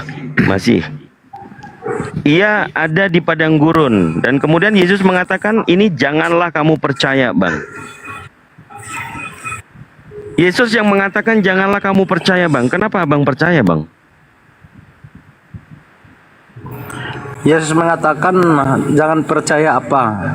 Jangan Itu percaya dia, apa namanya? apabila ada Memberitahukan orang kepada berkata orang- kepadamu ia ada di padang gurun, janganlah kamu percaya. Ini Yesus yang ngomong, Bang. Ya, jadi gini, itu penjelasannya jadi gini. Yesus itu mengatakan kepada orang-orang percaya bahwa di kemudian hari itu pasti ada tampil Mesias-Mesias palsu. Jadi jangan kamu percaya kepada mereka yang mereka bilang, oh Mesias itu ada di sini, Mesias itu ada di sana. Tapi pengajarannya itu kalau tidak sesuai dengan firman yang disampaikan Yesus, berarti itu mereka palsu. Tapi selagi apa yang mereka sampaikan sesuai dengan apa yang Yesus Kristus sampaikan, berarti itu adalah kebenaran. Jelas? Yesus mengajarkan dirinya kepada Bani Israel sebagai manusia, Bang. Sedangkan Paulus mengajarkan, Gimana? Yesus mengajarkan dirinya kepada Bani Israel, kepada pengikutnya bahwa dirinya itu adalah manusia. Sedangkan Paulus mengajarkan bahwa Yesus itu bukan manusia. Sama enggak itu, Bang? Antara manusia dan bukan manusia sama enggak? Jadi Yesus ini memang dia dilahirkan dari rahimnya Maria. Iya, manusia. Dan menurut dia punya tubuh Yesus, jasmani, selayaknya seorang manusia. iya, menurut Yesus dia Tapi manusia. roh yang ada di dalam dirinya itu adalah roh Allah itu sendiri. Yes, yang ada di dalam diri Bang Suma juga adalah roh Allah juga, bukan roh setan. Tapi bukan itu. Anda kan bertanya, tidak ada perbedaannya, tidak ada pertentangan antara Yesus dengan Paulus ajarannya. Nah, Paulus mengajarkan Yesus itu bukan manusia, sedangkan Yesus mengajarkan dirinya sendiri adalah manusia. Berarti Yesus yang dimaksud oleh Paulus adalah Yesus yang berbeda. Iblis itu memang bukan manusia. Orang sesuai dengan firman Tuhan. Yesus itu manusia enggak? Menurut Yesus. Menurut Yesus, menurut Yesus, Yesus itu manusia atau bukan?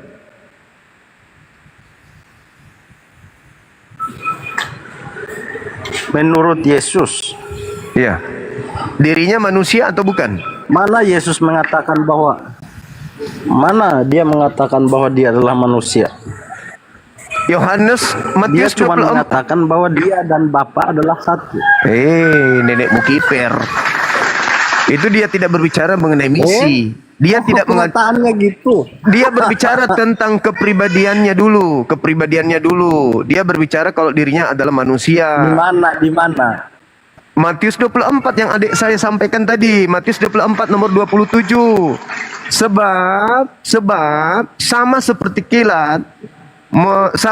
kilat, kemudian memancarkan cahaya dari timur sampai ke barat. Demikianlah juga nanti kedatangan siapa? Kedatangan siapa?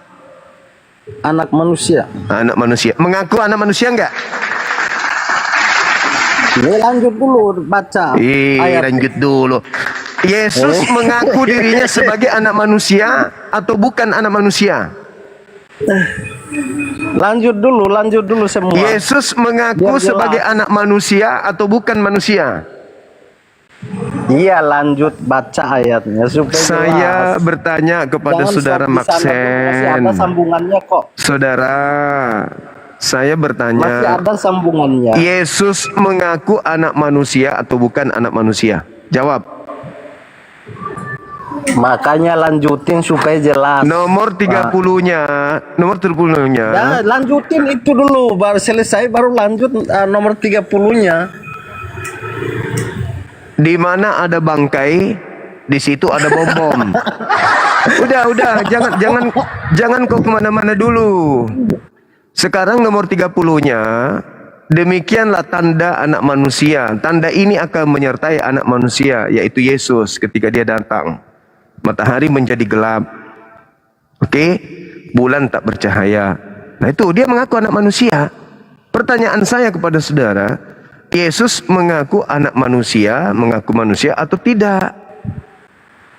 Dalil sudah saya bacakan loh. Di situ Makanya mengaku lanjutin. di Baca, situ mengaku supaya manusia selesai. atau tidak? Mengaku Lanjutin manusia. baca ayatnya sampai Manusia selesai, baru atau kita- tidak? Manusia atau tidak? Itu coba diterangkan dalam Mengaku kitab apa tuh, manusia atau tidak? biar saya bantu buka dari HP. Ya silakan. Mana tahu di situ dia mengaku kecoa. Ketawa dia. Dia tertawakan kebodohannya. Oh, jangan gitu dong. Itu ada banyak motor di sini, jangan sampai lo meledak di situ. Jangan gitu. Ya kalau nggak bodoh nggak mungkin jadi Kristen. Tuh lihat itu ada mas. Terserah kamu mau bilang apa. Iya memang begitu dalilnya Itu kan kok. keyakinan saya. Ya iya makanya kalau Anda yakin dengan keyakinan Anda, gunakan akal dan gunakan dalil. Kebenaran itu, Kebenaran apa? kamu mau diapain juga akan tetap menjadi kebenaran. Oh nggak bisa. Ya namanya kebenaran itu meskipun pahit, meskipun diplesetkan, tetap aja kebenaran. Karena firman Tuhan itu kekal. Iya betul. Terus kenapa kamu rubah-rubah kalau begitu? Kalau kau bilang firman Tuhan kekal, kenapa kau rubah kalau gitu? Firman Tuhannya Yesus itu manusia, kenapa kau rubah dia menjadi? Coba tadi diterapkan dalam kitab apa itu? Dompala Kardoba. Inilah Kristen. Kitab apa itu? Inilah saya bantu Kristen.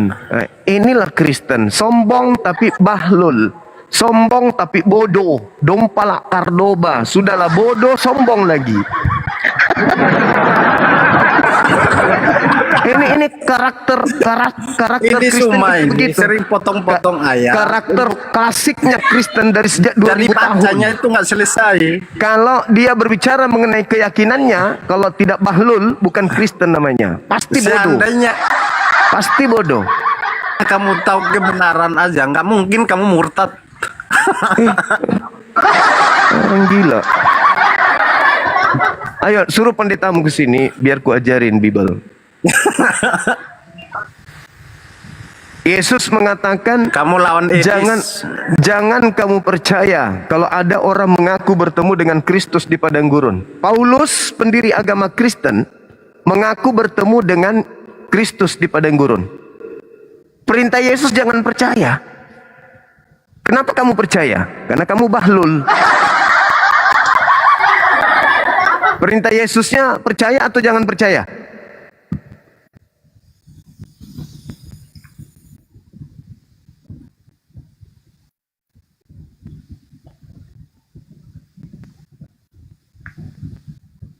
Oke, masih ada Kristen di bawah, Abang. Itu ngantri di bawah. Ada Alexander Troy. Saya naikkan boleh, Abang? Iya, dinaikkan. Kalau bisa sekaligus 7 deh, naik.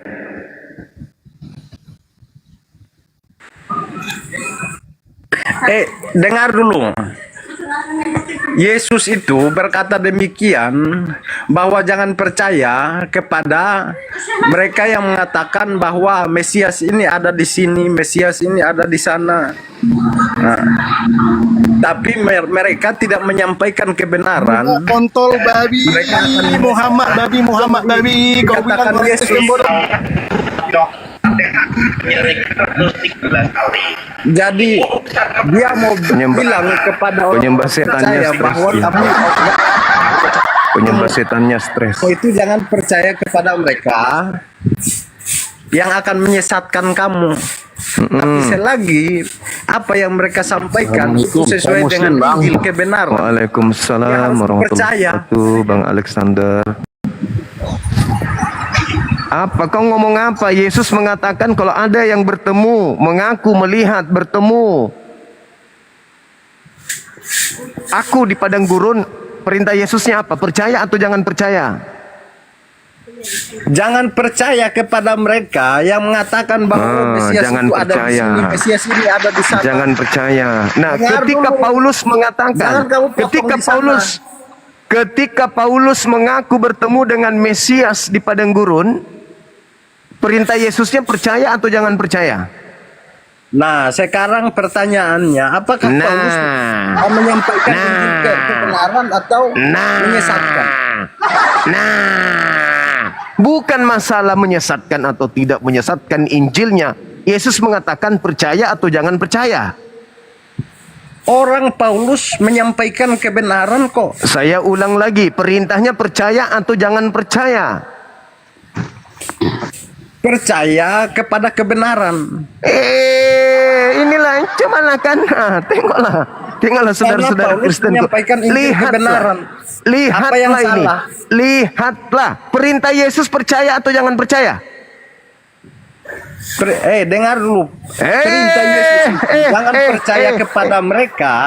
Dengar dulu saya Percaya. jelasin. Dengar, dalilnya bukan Dengar begitu. Jangan dulu. kau tambah, jangan kau tambah. Ketika ada Jangan kau orang yang tambah. mengaku ada Makanya Mesias di sana, ada Mesias di sini, jangan kamu percaya. Ketika Paulus mengaku Jangan bertemu kamu dengan potong Kristus, ayatnya. ketika Paulus mengaku bertemu dengan Kristus di padang gurun, perintah Yesusnya percaya atau jangan percaya? Ini Suma ini baca ayatnya tapi nggak selesai. Perintahnya percaya atau jangan percaya? Dia cuma potong sampai kepada Perintahnya percaya Yesus, atau jangan percaya? mengatakan bahwa Perintahnya percaya atau pada jangan orang-orang percaya? percaya bahwa jangan kamu percaya bahwa ada Mesias di sini, ada Mesias di situ, tapi lanjutannya itu nggak dibaca. Apa lanjutannya? Makanya sekarang buka biar kita lihat sama-sama. Apa lanjutannya? Apa Masih lanjutannya? ada lanjutannya itu. Iya, apa lanjutannya? Jika mereka menyampaikan sesuatu tidak sesuai dengan Injil atau Mana ada kebenaran, dalilnya kayak begitu? itu jangan percaya. Penipu, pembohong. Nah, inilah akibatnya kan? Inilah akibatnya. Terbongkar semua. Udah. Kamu ke gereja, cari pendeta, colok pantatnya, jilat tanganmu. Mungkin dengan cara begitu, kau bisa waras. Baik, Abang sebentar, Silakan, Nina, Petra silakan. sebentar. Ini ada Kodonditan. Assalamualaikum Kodondi. Kodonditan. Kalau dilihat dari akunnya kemarin yang live, ya mudah-mudahan beliau yang asli. Kodonditan. Ya, halo.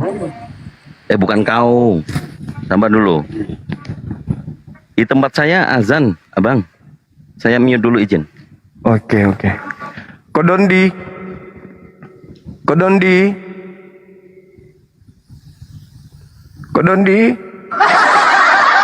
Kok bukan beliau ini. Kalau beliau langsung nyapa. Kodondi kalau jumpa sama saya itu langsung nyapa, nggak mungkin enggak.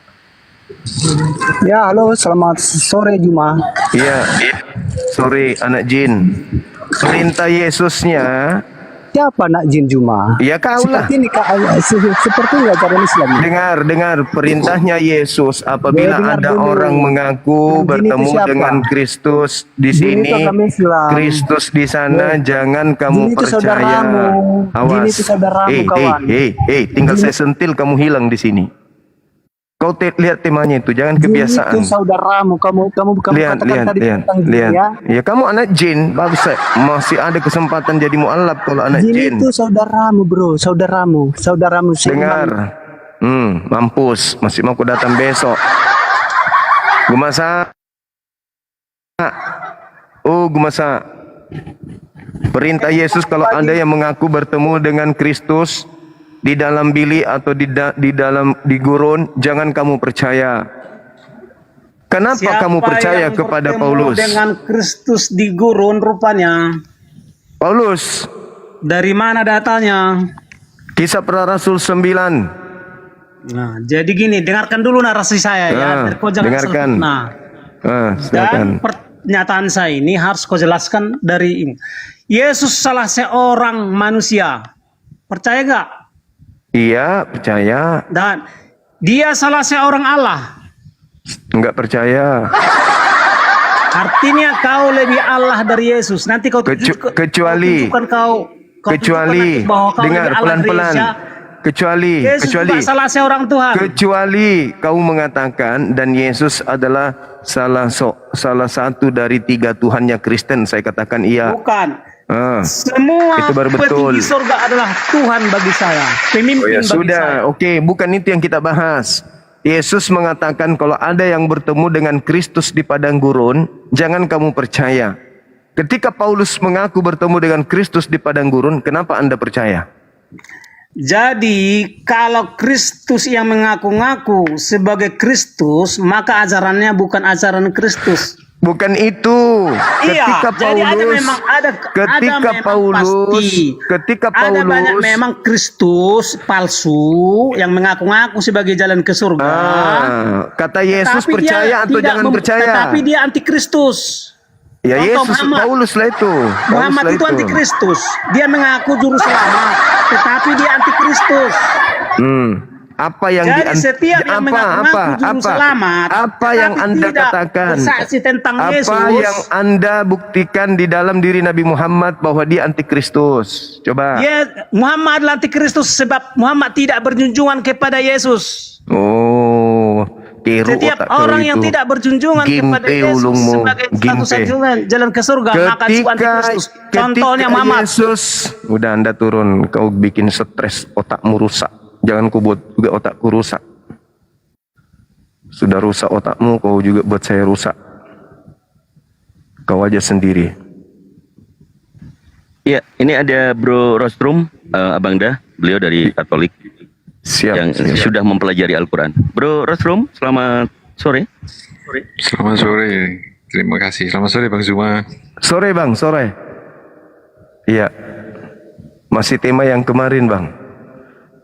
Tapi teman-teman Kristen ini menyalahi Bibelnya sendiri dan menyalahi ajaran Yesusnya.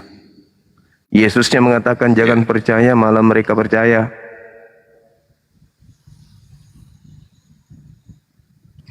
Itu ada narasinya sudah sampai kemana-mana Bang. Nah itu dia makanya. Ini saya dinaikkan nggak seru Kang Dito. Mungkin saya pendamping aja. Ya, tapi ndak afdol lah kalau ndak store KTP. Iya. Masya Allah. Masih menunggu apa, Bro Rostrum? Menunggu. Jangan sampai menunggu Yesus datang lah, nggak ada kesempatan nanti. Tapi ini keren ini Bang Zuma bikin topik itu yang betul-betul di dalam deskripsi mata kuliah kami kelolosan itu. Luar biasa ya Bang Zuma. Bikin semua kalang kabut ya. Insya Allah. Ya kan ya, tujuannya untuk. Ya silakan Dinda. Bang Rostrum, dijadikan ini kesempatan Bang Rostrum untuk mempertahankan di dalam kekristenan. Saya rasa ini kita akan fair. Saya sebagai moderator, saya tidak akan ikut-ikut. Silakan Anda bebas mau apa tetap dengan tema yang sama atau yang lain. Silakan Bang Rostrum. supaya lebih mendapatkan pencerahan atau hidayah itu bulat untuk menerima Islam. Silakan Bang Rosrum. Iya, kalau jelas itu ada sosok dua yang berbeda, itu betul sekali kalau kita lihat secara teks ya. Dan itu memang ada korelasinya bahwa sebelum Yesus pergi itu sudah berpesan kepada semua murid-muridnya, semua yang ada di situ pada waktu itu, untuk tidak mempercayai jika ada Mesias di sana, Mesias di sini, Yesus di sana. Itu betul sekali. Nah, memang di pertemuan Paulus ini kan juga masih kontradiktif sampai sekarang, ya kan, dalam penelitian gitu. Jadi saya sangat setuju dan sepakat sekali bahwa di situ masih belum ada satu kesimpulan final tentang Paulus ini bertemu dengan sosok siapa. Karena kalau Yesus sudah turun, padahal di ayat-ayat yang lain itu disampaikan bahwa Yesus akan turun dengan tanda-tanda, ya kan? Dengan tanda-tanda itu sudah banyak ayat. Bang Zuma sudah sering mengutip. Saya sepakat di situ. Itu Kang Dito. Nah, ini teman-teman Kristen ini itu terlalu nekat saja untuk memberikan suatu apologet yang tanpa dasar, gitu loh. Sedangkan ini di kalangan akademisi pun belum final, gitu. Nah, kenapa ini tidak disampaikan ke istilahnya ke khalayak umum? Ya memang itu kan untuk konsumsi akademis kan. Telaah akademis gitu, bukan telaah dogmatis yang harus disampaikan kepada jemaat umum. Seperti itu sih. Kalau dari saya sepakat itu ada satu, nanti artikel-artikelnya kalau saya sempat saya akan tunjukkan tentang keraguan itu. Seperti itu. Anda sudah menyetujui, jadi Anda kalah Pak Restrum ya, begitu yang dipertel ya. Ya, tapi karena tidak ada bantahan Abang Da, mungkin ini saya sedikit memberikan apa yang saya renungkan juga. Saudara-saudara Kristen banyak terkecoh dengan Yohanes 13:13 bahwa mengatakan di situ dari revisi TB yang pertama maupun yang kedua itu, aku guru dan Tuhan. Ternyata Yesus yang asli ini korelasinya justru ke Lukas 22 nomor 27. Dia adalah seorang pelayan. Begitu Abang Da, mungkin bisa Pak Rosrum juga mau silakan. Yesus yang asli ini dia mengatakan pelayan di tengah-tengah kalian gitu. Bukan Tuhan, tapi pelayan. Apakah ada Tuhan pelayan atau pelayan Tuhan? Ada. Tapi kalau Tuhan pelayan itu mustahil kan begitu kan? Ya. Ya, silakan Abang Da. Iya, saya rasa teman-teman Kristen ini kan menjadi Kristen bukan karena data. Orang menjadi Kristen itu bukan karena, jadi pada masa proses pencarian, karena manusia itu kan punya tingkat intelijensi. Makhluk yang disebut manusia itu punya kecerdasan.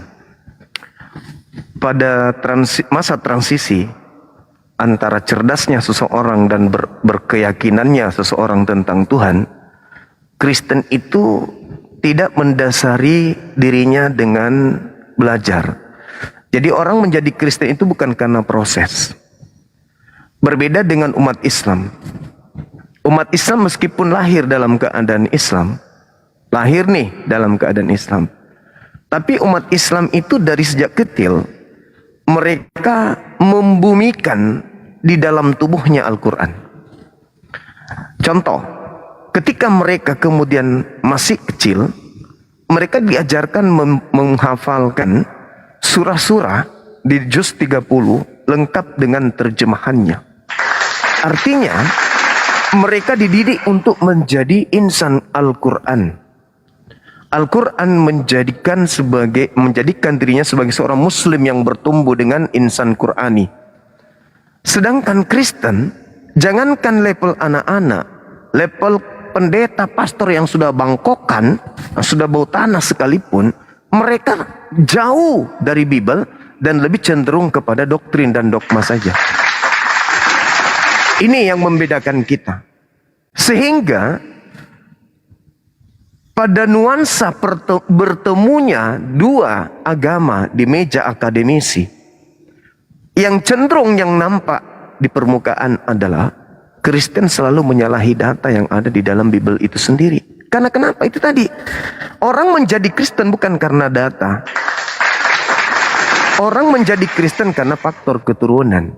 Karena faktor X. Kalau yang murtad. Bukan karena proses belajar.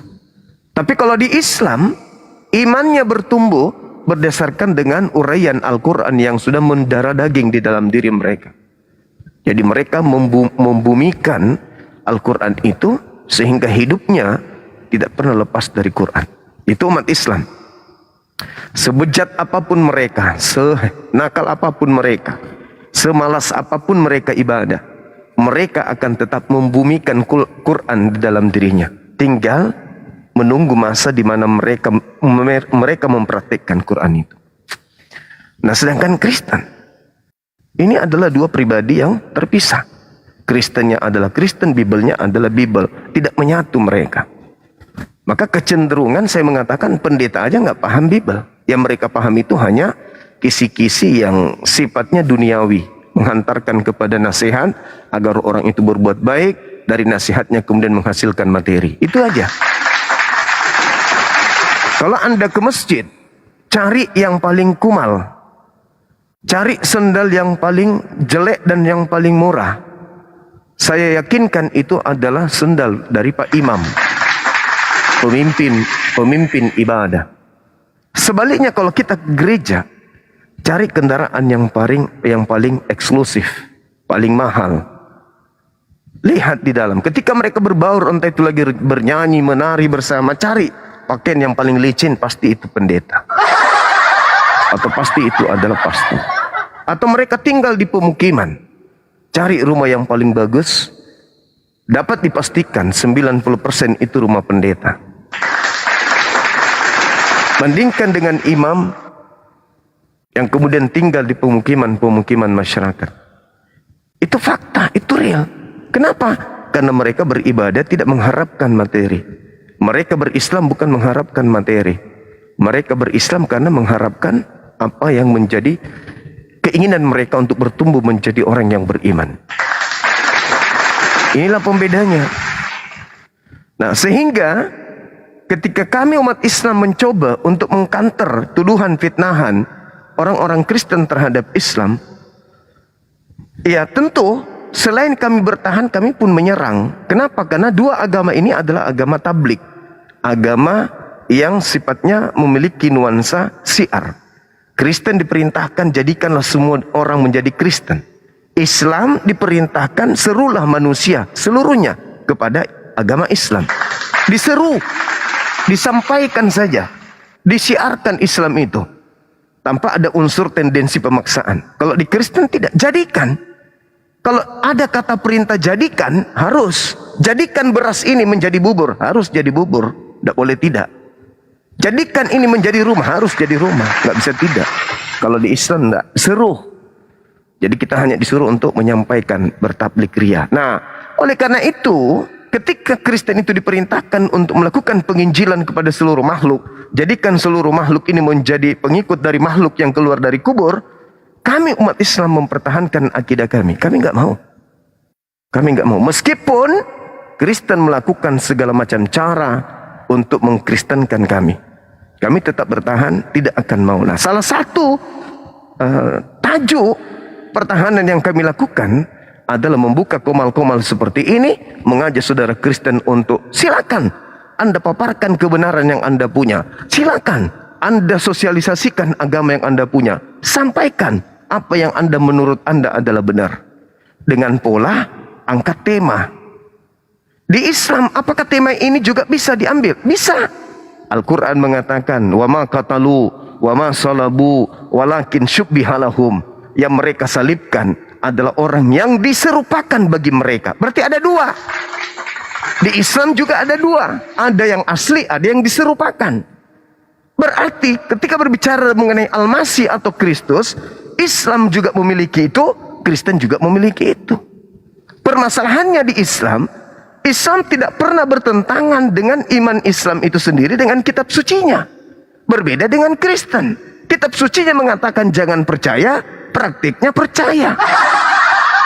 Kalau di Islam perintahnya sholat, kami sholat. Perintahnya puasa, kami puasa. Perintahnya percaya, kami percaya. Percaya kepada Allah, kami percaya kepada Allah. Percaya kepada Rasul, percaya kepada malaikat, percaya kepada Nabi, percaya kepada kitab-kitab, percaya kepada hari akhir, percaya kepada takdir baik buruk. Kami percaya, perintahnya percaya. Tapi kalau Kristen disuruh percaya, malah sebaliknya. Contoh, jangan percaya kalau ada yang mengaku bertemu Kristus di padang gurun. Praktiknya percaya. Kuduskanlah hari Sabat. Praktiknya batalin hari Sabat. Sunatkan kulubmu. Praktiknya jangan bersunat kulub. Jangan ada ilah lain di hadapanku. Praktiknya burung merpati jadi ilah. Yesus anak manusia juga jadi ilah. Bahkan Kristus yang datang kepada Paulus pun jadi ilah. Semua dibantah. Apa yang diperintahkan menjadi perintah primer itu dibantah semua. Ulangan 4, peliharalah Tauratku, peliharalah perintah-perintahku dan laranganku. Jangan kau tambahi, jangan kau kurangi. Prakteknya penambahan, ada yang disebut kitab Roma, Galatia, Filipi.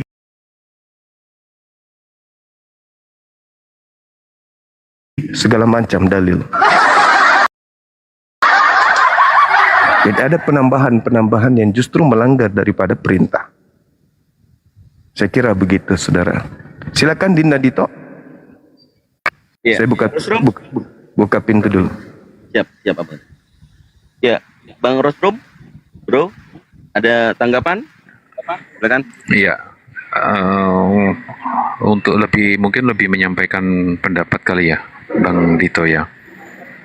Kang Dito. Ya, silakan. Jadi memang kami atau saya ini menempuh jalur agak berbeda dengan teman-teman ini ya, karena satu justru dari teman-teman apologet itu yang mengawalinya gitu, dan akhirnya organisasi kami juga menempuh jalur untuk revisi Bible gitu. Dan memang tadi Bang Zuma juga menyinggung dari kecil Muslim diajarkan tentang bahasa aslinya begitu kan. Nah, sedangkan di kami tidak. Kami itu dari kecil ya sudah terjemahan yang dirubah-rubah gitu. Justru kami dari kecil tidak tahu itu asal muasal bahasanya dari mana. Kemudian kami tidak tahu itu perubahannya itu sudah berapa kali gitu. Jadi itu kami mengakui, dan ini teman-teman Kristen harusnya saat berapologet harus mengakui itu. Itu nanti akan lebih fair. Ini saya ngomong begini bukan untuk menghujat, tetapi memang ini suatu fakta, istilahnya apa ya, rahasia yang sudah diketahui oleh umum. Jadi kan ya mestinya disampaikan aja, jangan beropini sana sini. Justru kita nggak bisa menang melawan teman-teman Muslim dalam berapologet. Jadi kami mengakui ada perbedaan jauh ya antara TB1, TB2, kemudian di terjemahan-terjemahan tahun 50-an di buku-buku kami, di koleksi kami, di tempat kami juga ada. Dan itu betul apa yang disampaikan oleh teman-teman Muslim, bahwa kami tidak mengenal, istilahnya beginilah, kami tidak mengenal ibu kami tidak mengenal orang tua kami ini dari mana gitu. Tahu-tahu kami sudah besar dan ya sudah seperti ini gitu. Seperti itu Kang Dito. Dan ini mohon maaf pada teman-teman Kristen bahwa ini satu fakta. Mari kita berapologet dengan berangkat itu dari akar yang sama.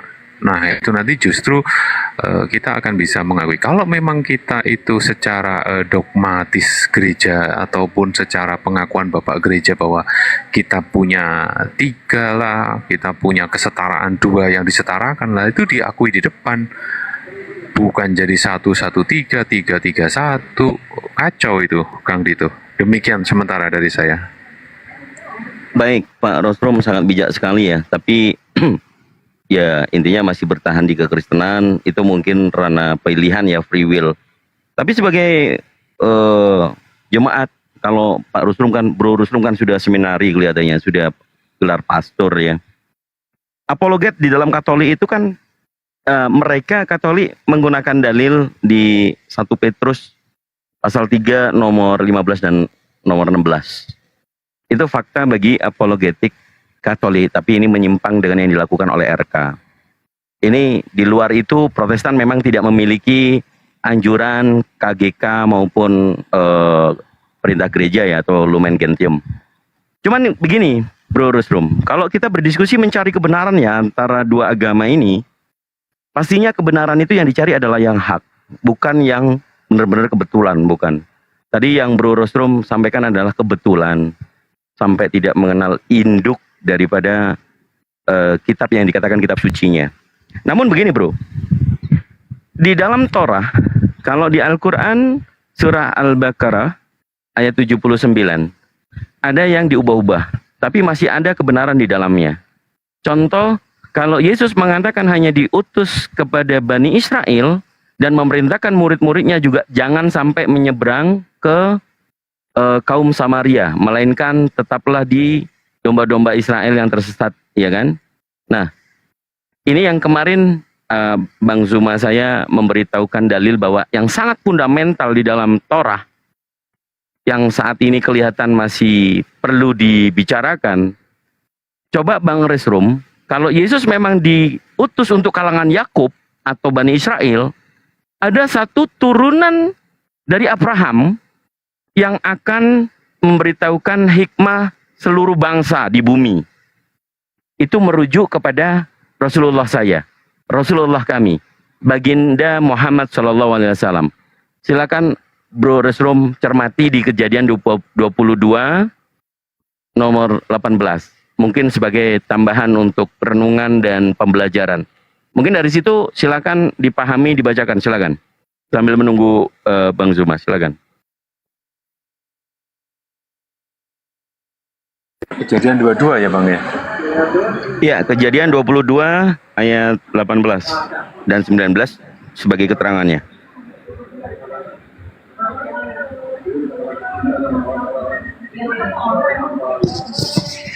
Oleh keturunanmu lah semua bangsa di bumi akan mendapat berkat karena engkau mendengarkan firman-Ku. Kemudian kembalilah Abraham kepada kedua bujangnya dan mereka bersama-sama berangkat ke Berseba. Dan Abraham tinggal di Berseba. Seperti itu kah? Yes, Berseba adalah tempat kediaman Abraham dan juga Nabi Ismail.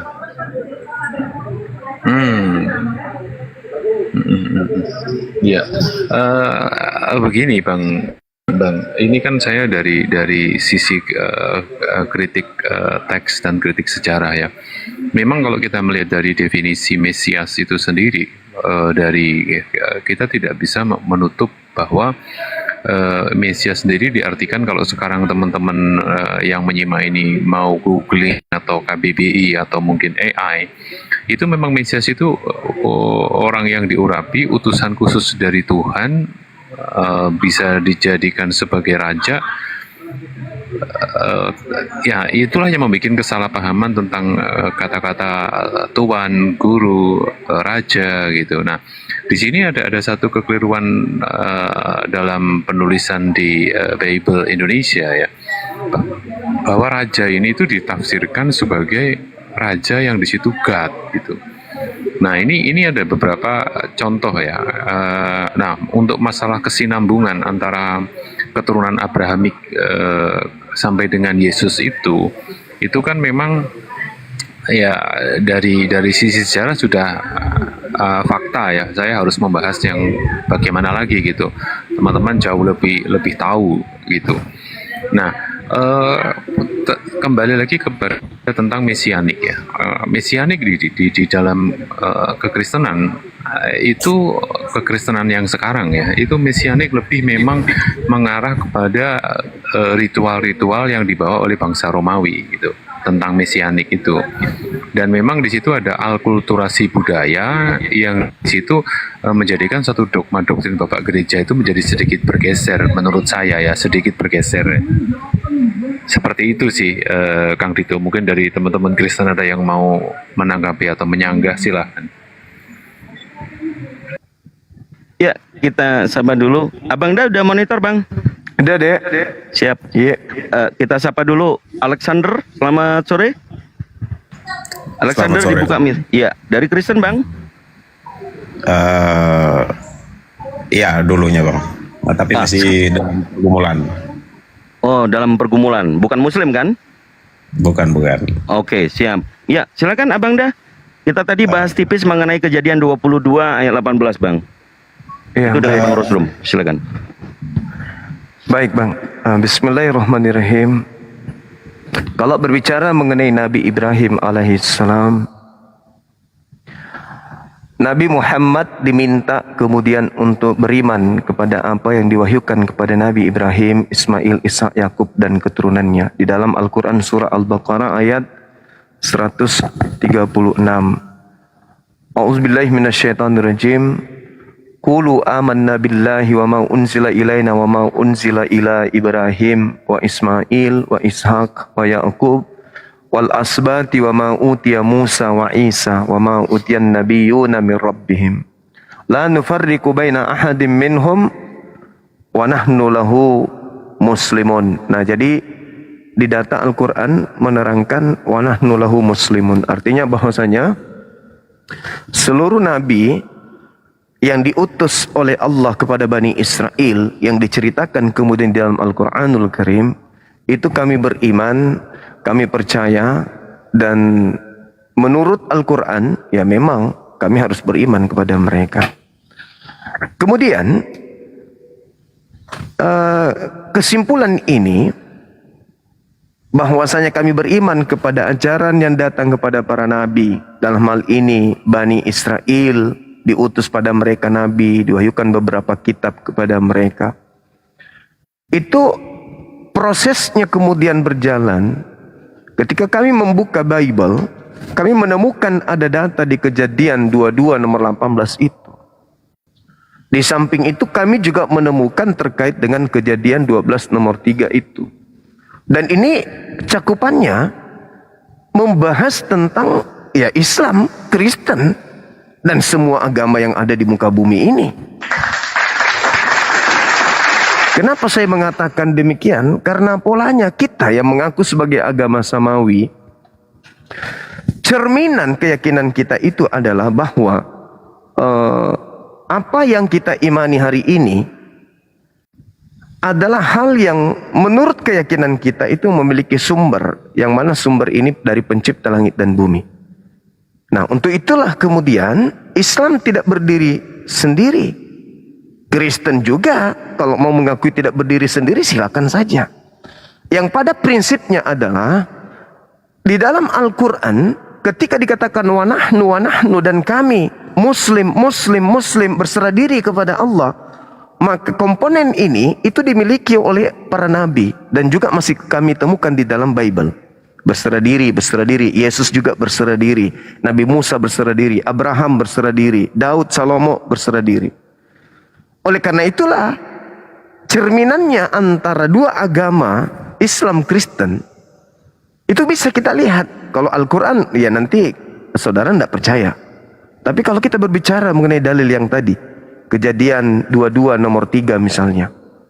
Siapa yang mengutuk aku akan mengutuknya. Siapa yang memberkati aku akan memberkatinya. Dan olehmu, bangsa-bangsa akan mendapatkan berkat.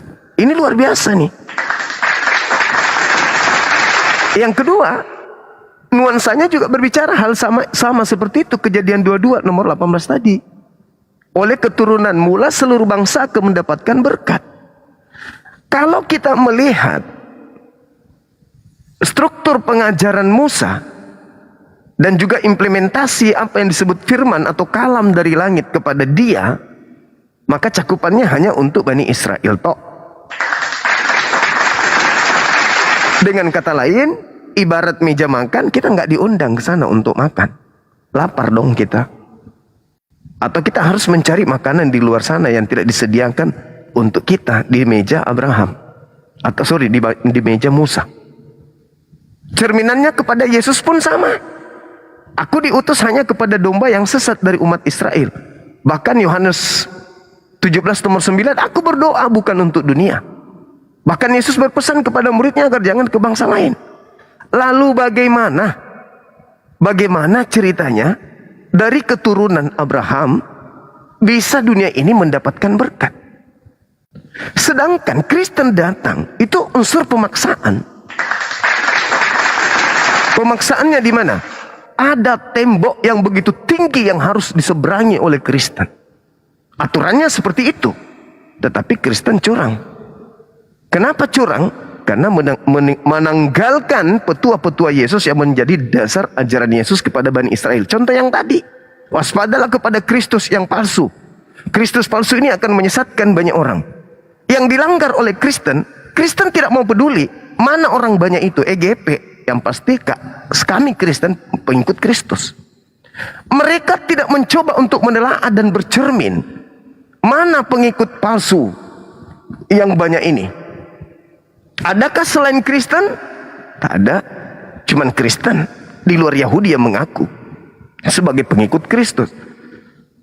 Naifnya, Yesus di dalam tataran pengajaran kepada Bani Israel memiliki submateri dan kisi-kisinya jelas. Apa kisinya? Segala firman yang Yesus lontarkan dari mulutnya.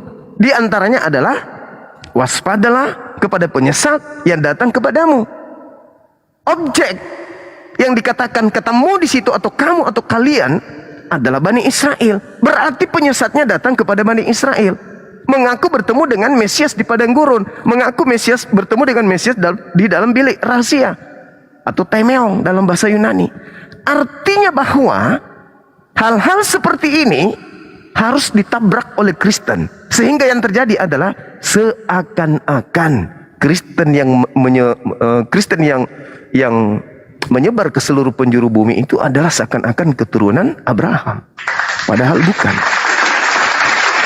Oleh keturunanmu maka dunia akan mendapatkan berkat. Nah, mari saya urai polanya. Keturunan Abraham, Yesus. Kita sepakat itu. Berdasarkan kemudian Al-Quran, berdasarkan kemudian Bible. Kalau Yesus berarti saya pinjam itu adalah Nabi Isa alaihissalam dalam tataran diskusi kali ini. Artinya bahwa Kristen mengajarkan keturunan Abraham ini mati dengan cara dikutuk oleh Elohim untuk menebus dosa-dosa mereka orang Kristen. Sementara perintahnya adalah, penjabarannya adalah oleh keturunanmu dunia akan diberkati. Bagaimana bisa diberkati dengan kutuk?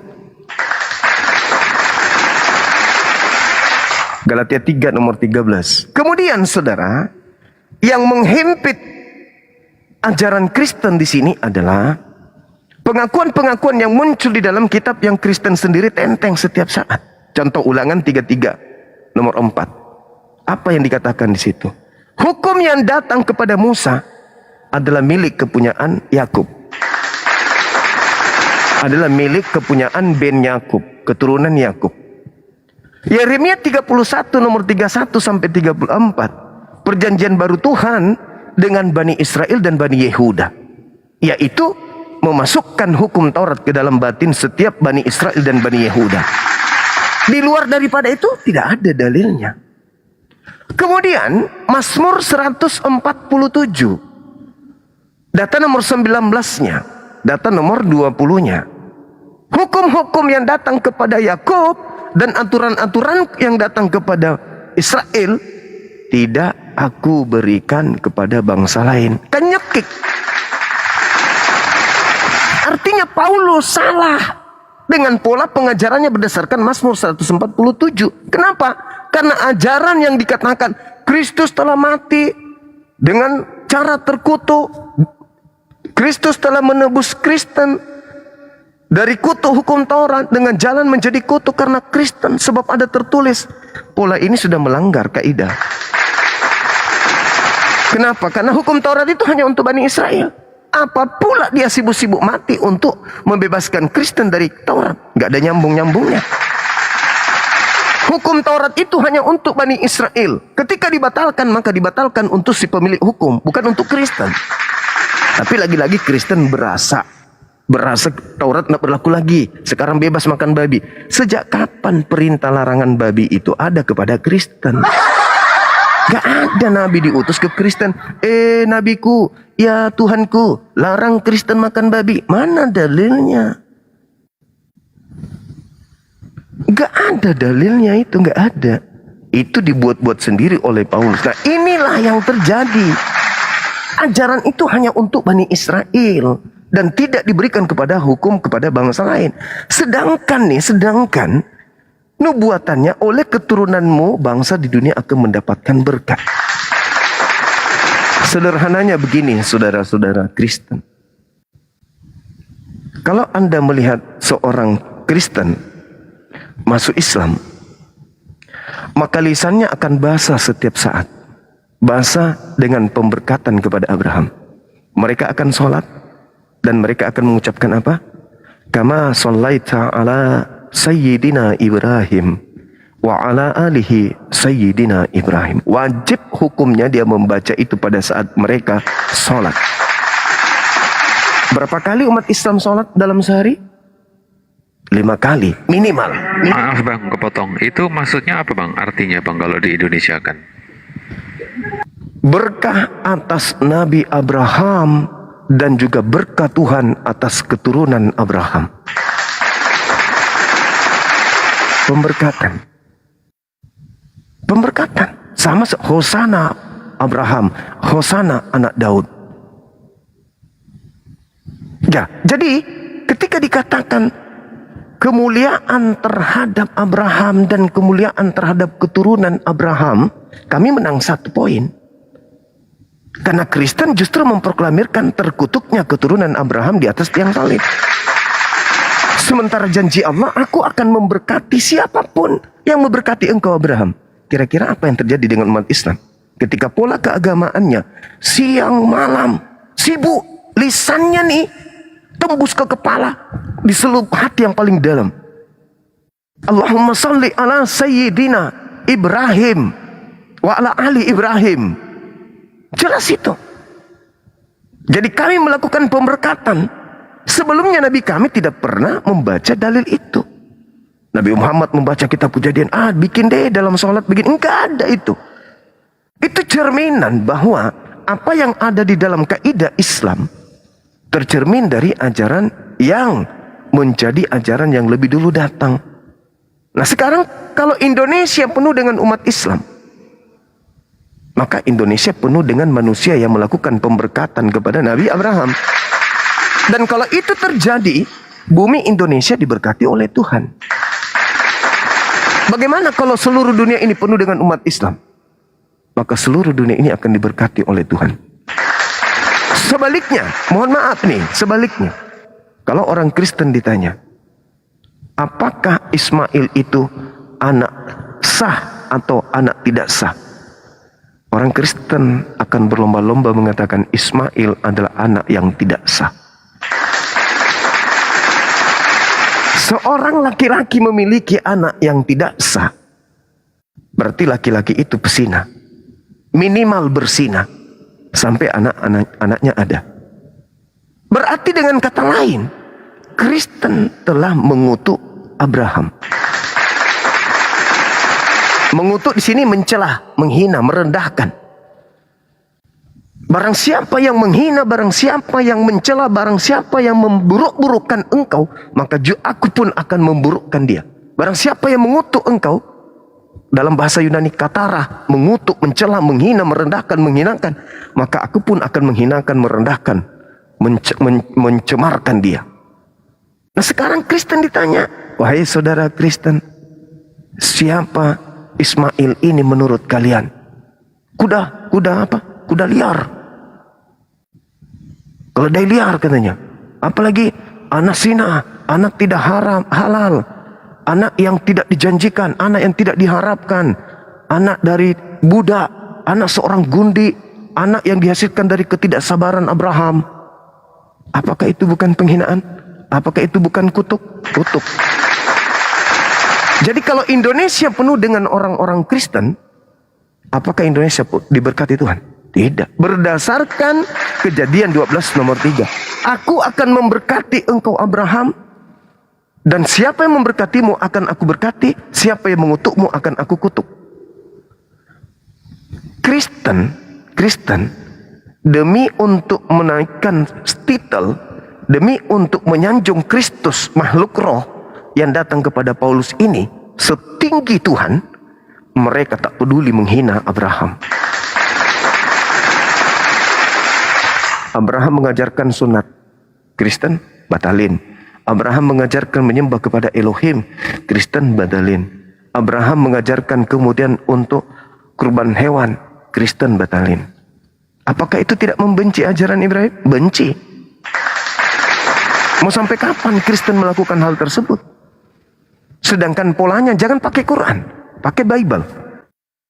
Perjanjian lama lah, atau perjanjian barunya orang Yahudi. Aku akan memberkati siapapun yang memberkati engkau Abraham. Kalau orang Kristen ini memberkati Abraham, tak ada alasan dong. Sunat itu kan hanya diperintahkan kepada Abraham saja dan keturunannya. Nggak ada alasan. Kenapa?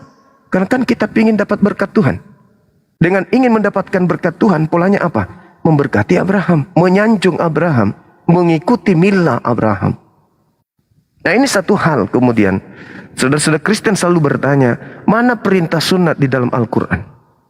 Orang Kristen yang belajar pasti tahu dan paham kalau kita berbicara mengenai Brit milah. Brit milah artinya perjanjian sunat. Al-Quran memerintahkan ikutilah milah Abraham. Ikutilah perintah sunat Abraham. Itu dalilnya. An-Nahl ayat 123. Nah, artinya bahwa ketika Abraham bersunat, kami bersunat. Kami sekalangan dengan Abraham. Kami sekelompok dengan Abraham. Sedangkan perintahnya di dalam Yesaya 52 nomor 1. Orang yang tidak bersunat tidak boleh sekawanan dengan domba Israel. Orang yang tidak bersunat tidak boleh masuk ke kota suci Israel. Itu nggak boleh. Bahkan kalau kita lihat dalam Yehezkiel 4 nomor 6, nomor 7, nomor 8, endingnya di data nomor 9. Satu hal pelanggaran orang-orang Yahudi yang tidak bisa dilupakan oleh Elohim adalah memasukkan orang yang tidak bersunat ke dalam rumah ibadah. Orang Yahudi. Kata Tuhan di sana apa? Seluruh pelanggaran-pelanggaranmu yang dulu-dulu telah aku lupakan. Tapi satu pelanggaranmu yang tidak bisa aku lupakan dan sangat-sangat menyakiti aku. Apa itu? Engkau memasukkan orang-orang yang tidak bersunat ke dalam rumah ibadahku. Jadi bagaimana mungkin orang Kristen ini nanti di dalam datangnya Israel kedua, Israel baru, bisa sekalangan dengan domba Bani Israel. Sedangkan makan babi, tidak bersunat, tidak mandi junub, tidak tahir. Di dalam tubuhnya itu penuh dengan makanan yang diharamkan oleh kitab sucinya orang Yahudi. Jadi nggak bisa. Jadi ketika dikatakan oleh keturunanmu lah dunia ini akan diberkati.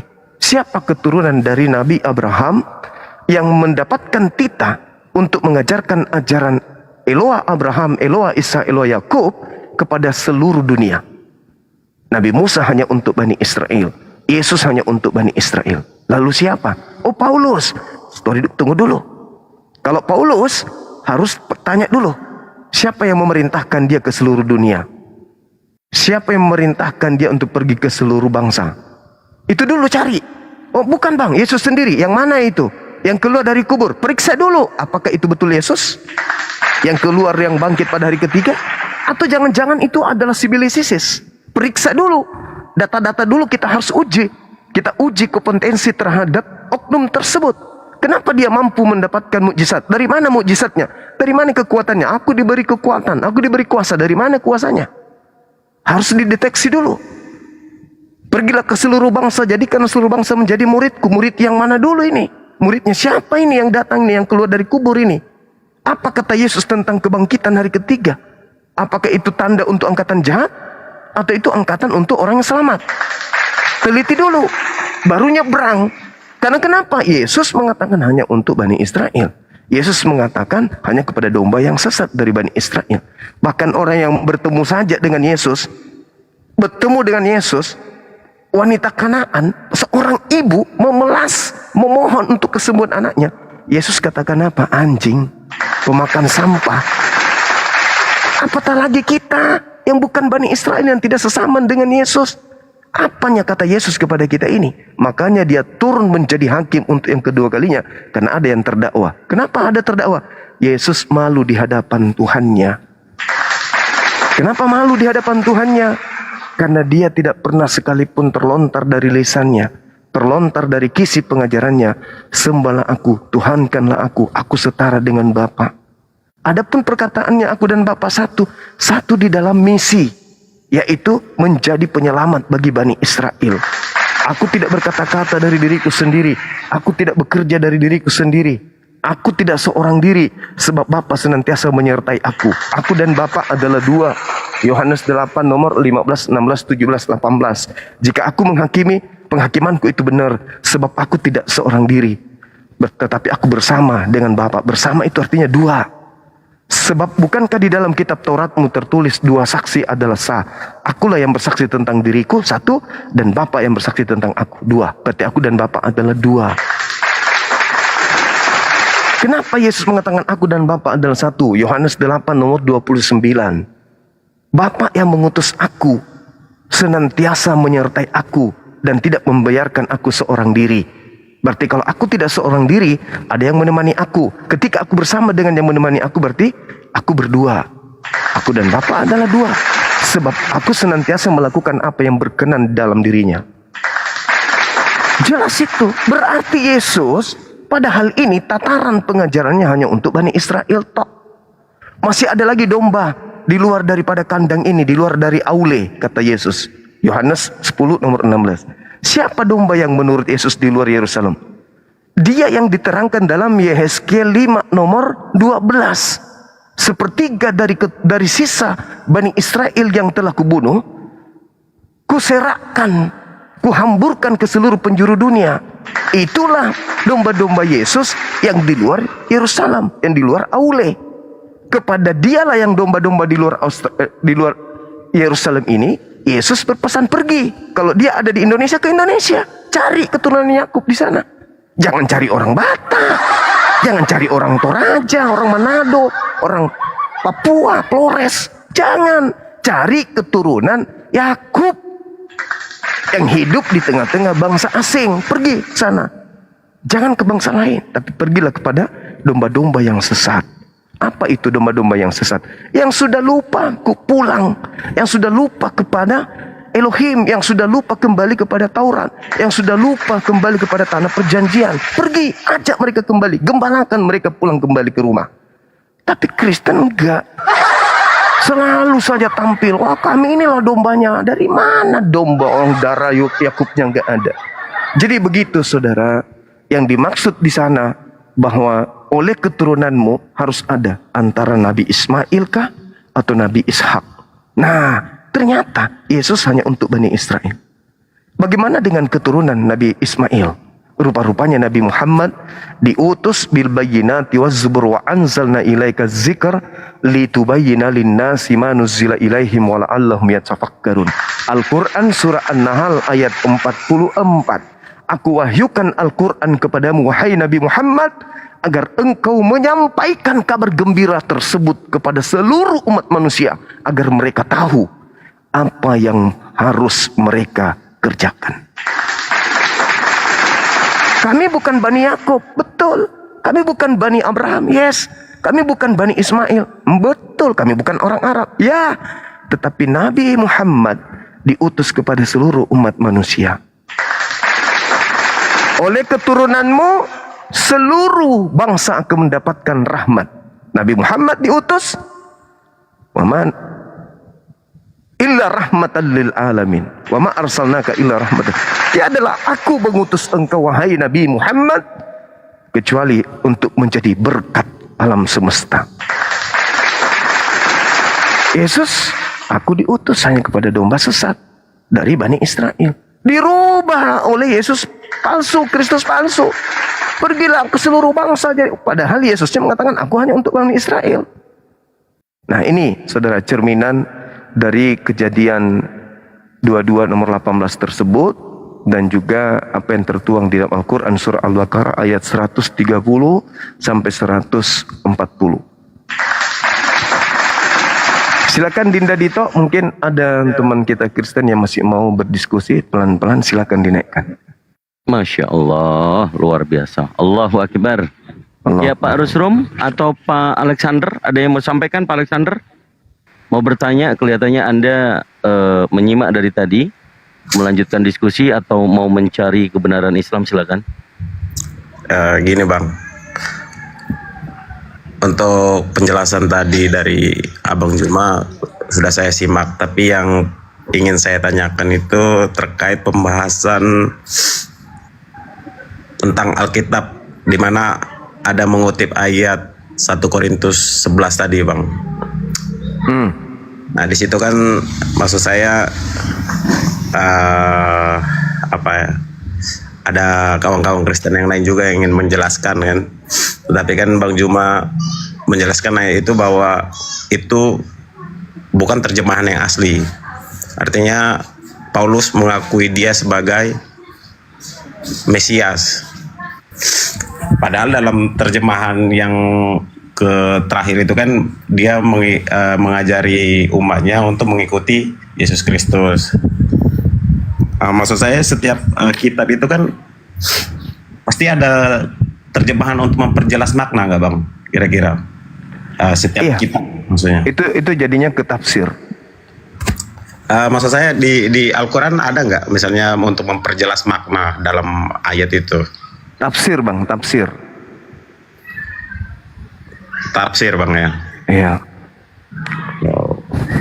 Oke, ini Bang, saya mau nanya tentang ini surah Al-Kautsar. Surah Al-Quran Al-Kautsar. Iya. Di situ kan ayat yang pertama ya Bang, huruf yang pertama tuh Bang. Nah di situ kan nggak ada tuh, maksudnya kalau saya baca terjemahannya begini, sesungguhnya kami telah memberimu Nabi Muhammad nikmat yang banyak. Iya. Nah, di dalam tulisan Arabnya itu kan nggak ada tuh kayaknya nama Nabi Muhammad itu Bang. Nah, maksudnya berarti sama juga lah dengan kitab Kristen tadi yang maksudnya menambahkan tadi dalam konteks untuk memperjelas makna gitu Bang. Iya. Tapi yang perlu yang perlu ya. Silakan Bang. Iya, Al-Qur'an itu datang kepada Nabi Muhammad. Jadi ketika dikatakan inna a'taina kal kautsar, itu jelas bahwa ayat itu menjelaskan menuju kepada kamu. Kamu adalah orang kedua yang menerima wahyu dari sumber. Kamu di situ siapa? Bukan Nabi Isa, bukan juga Nabi Musa, tetapi bercerita tentang yang menerima wahyu saat itu. Dan saat itu yang menerima wahyu hanya baginda Rasulullah Muhammad sallallahu alaihi wasallam.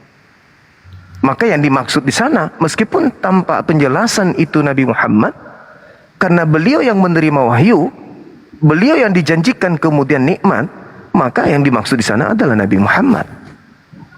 Itu tafsir yang tidak keluar dari kaidah, karena memang Nabi Muhammad yang menerima Al-Quran.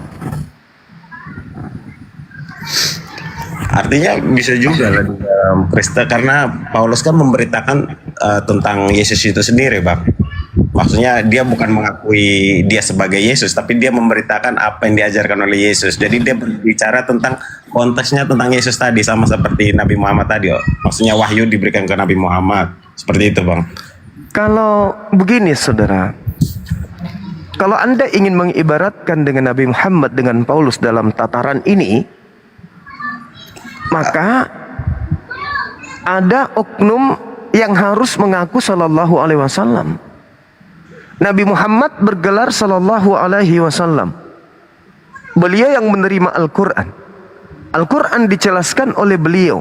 Tidak ada yang menduplikat ajarannya dan mengatakan dirinya juga adalah sallallahu alaihi wasallam. Sama seperti kami umatnya. Ketika diperintahkan sami'na wa ta'ana, ati'ullah wa ati'ur rasul, kami taat kepada Rasul, tidak ada di antara kami mengaku bahwa kami ini adalah sallallahu alaihi wasallam. Berbeda dengan Paulus. Paulus di dalam 1 Korintus 11 nomor 1, jadilah teladanku, sebab aku ini juga adalah Kristus. Nabi Muhammad, ati'ullah, taatlah kepada Allah, dan taat jugalah kepadaku. Allah adalah Tuhan kita, aku adalah Rasul Tuhan kita. Dia tidak mengatakan taatlah kepadaku sebab aku ini juga adalah Allah. Berbeda dengan Paulus sang Rasul. Tuhannya adalah Yesus, dianya adalah Rasulnya Yesus. Ketika Tuhannya terangkat ke langit, dianya yang mengaku Kristus. Sedangkan gelar Kristus itu hanya ada pada diri Yesus, selain daripada penyesat. Hanya ada dua, asli, palsu. Sekarang apakah Paulus ketika mengaku Kristus dia adalah asli? Dia adalah palsu. Kata Yesusnya, waspadalah kepada Kristus palsu. Siapa Kristus palsu ini? Yang mengaku Kristus selain daripada aku. Siapa itu? Ya Paulus, Bang. Jadi beda konteksnya. Nabi Muhammad tidak pernah mengaku Allah. Gelar Allah adalah Subhanahu wa ta'ala. Aku adalah Subhanahu wa ta'ala. Taatlah kepada aku sebab aku juga adalah Subhanahu wa ta'ala. Itu nggak ada di Islam. Makanya di Islam itu semurni-murninya akidah. Makanya Nabi Muhammad mengajarkan 13 tahun hanya untuk sekedar memperkenalkan siapa Allah itu. 13 tahun, Bang. Hanya untuk mengajarkan Allah itu siapa, siapakah Allah itu, siapa Allah itu, siapa. 13 tahun. Beliau datang membawa risalah kenabian, menggembleng orang Arab di pada zamannya, sahabat-sahabatnya, untuk sekedar mentauhidkan. Apa itu mentauhidkan? Mengesakan, menganggap Tuhan Allah itu tidak ada sekutu baginya. 13 tahun. Belum mengajarkan yang lain, belum mengajarkan sholat, belum mengajarkan puasa, belum mengajarkan yang lain. Yang diajarkan terlebih dahulu adalah tauhid sebelum mengajarkan yang lain. Jadi bagaimana mungkin Nabi Muhammad mengaku Subhanahu wa ta'ala? Berbeda dengan Paulus. Ketika Yesus mengatakan waspadalah kepada orang yang mengaku bertemu dengan Mesias atau mengaku bertemu dengan Kristus, Paulus mengambil dua bagian tersebut. Mengaku bertemu dengan Kristus dan mengaku juga sebagai Kristus. Iya, Bang. Coba silakan. Gini, Bang, maksud saya kan sebelum pasal 11 itu kan ada penjelasan juga di pasal 12 itu, Bang. Maksudnya dia memberitahukan tentang Yesus melalui penguasaan Roh Kudus yang datang daripada Allah itu, kata dia kan.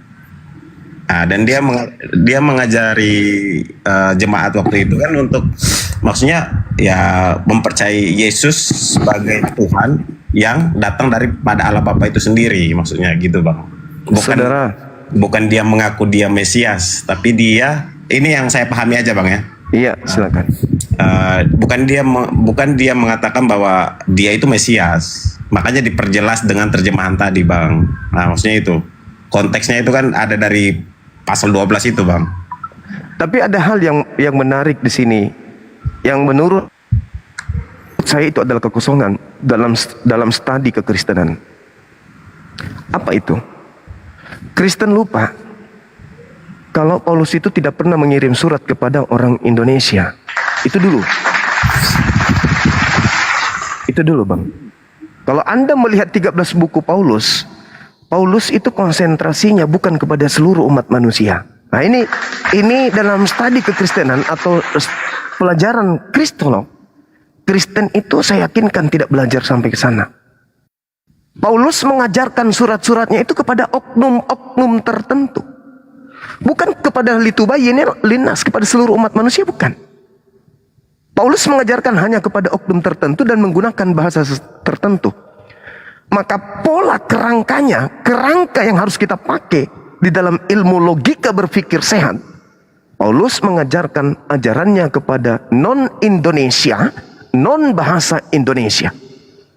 Maka fakta akan terpapar dengan jelas ketika orang Indonesia, dalam hal ini Kristen, jujur menyikapi keadaan itu.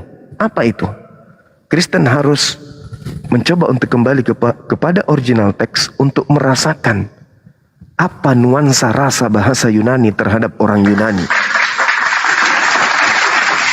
Kekosongan itu kemudian diisi oleh Kristen secara terstruktur, terorganisir, bahwa mereka harus mendiami keadaan di mana mereka harus dibalut dengan terjemahan dengan rasa Indonesia, dengan pola budaya Indonesia, dengan cerminan sebagai karakteristik sebagai orang Indonesia.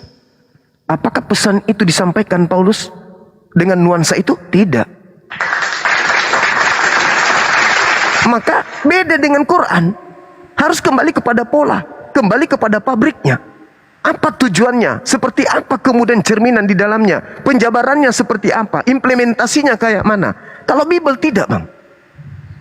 nuansa yang ada di dalamnya jauh meninggalkan kemudian perahu yang menjadi tunggangan awal mula. Paulus menulis surat dari Paulus kepada jemaat yang ada di bla bla bla bla bla bla bla. Apakah Anda ngerti? Apakah Anda paham? Paulus ketika menyurat misalnya ke Roma, apakah itu suratnya nuansanya hanya untuk orang Roma atau memang hanya untuk seluruh orang termasuk orang Indonesia? Tidak, Bang. Bukan. Nah, ini yang perlu saudara paham. Jadi ketika berbicara mengenai 1 Korintus 11 nomor 1 tersebut, ya saya mengatakan ini saya ngambil data karena ketika saya mencoba untuk menyadarkan salah seorang dari saudara Kristen lawan diskusi saya bahwasanya Yesus berpesan agar jangan percaya kepada orang yang mengaku bertemu dengan Yesus, jawaban dia salto ke belakang dengan berkata yang dimaksud di sana adalah orang yang mengaku Kristus. Oke, kalau begitu jangan percaya kepada makhluk yang keluar dari kubur. Karena makhluk yang keluar dari kubur ini mengaku Kristus. Jangan percaya kepada orang tersebut. Orang yang keluar dari kubur ini mengaku apa? Kepadaku diberi kuasa, baik di langit maupun di bumi. Pergilah, jadikan seluruh bangsa menjadi pengikutku. Kalau saya pertanyakan secara ilmiah, berdasarkan Bible, ilmiah ya, bukan berdasarkan pola akal-akalan, bukan. Secara ilmiah, apakah Yesus anak Maria menerima kuasa dari langit? Dari Tuhan? Kalau dengan kuasa Tuhan ya menerima, Bang. Di mana dalilnya? Yang menerima itu, Bang. Iya. Tapi kan Al-Quran sendiri juga mengakui itu, Bang. Tunggu dulu. Kalau di Al-Quran itu kan sebagai tanda kepada Bani Israel. Dia diberi kemudian kekuatan biiznillah, dengan izin Allah, membangkitkan orang mati biiznillah, membuat orang lumpuh kemudian berjalan biiznillah, orang kena sampar sembuh biiznillah dengan izin Allah. Diterangkan juga dalam Kisah Para Rasul 2 nomor 22. Orang Israel harus tahu. Lagi-lagi kita tersisi dong. Kristen tersisi dong, karena yang diseru orang Israel. Yang aku maksud adalah Yesus dari Nazaret, orang yang ditentukan oleh Tuhan untuk melakukan mujizat. Perhatikan, tanda-tanda kekuatan yang dilakukan oleh Tuhan melalui perantaraan Yesus. Jadi, kekuatan yang dimiliki oleh Yesus itu tidak terlepas karena di dalam dirinya ada Tuhan yang menggambarkan kuasa tersebut. Makanya dia mengatakan apa? Makananku adalah melakukan pekerjaan yang aku lihat Bapa melakukannya. Makananku adalah melakukan pekerjaan apa yang diperintahkan oleh Bapa. Aku tidak dapat berbuat apa-apa dari diriku sendiri. Lepas dari itu, Anda lihat dalam Matius 4, Anda tengok di dalam Lukas 4. Apa yang dikatakan? Hei Yesus, jika engkau menyembahku, maka dunia beserta segala kemuliaannya akan aku berikan kepadamu. Sebab aku berkuasa memberikan kepada siapapun yang aku kehendaki. Itu ucapan siapa? Ucapan iblis, Bang. Pertanyaannya, apakah Yesus terima?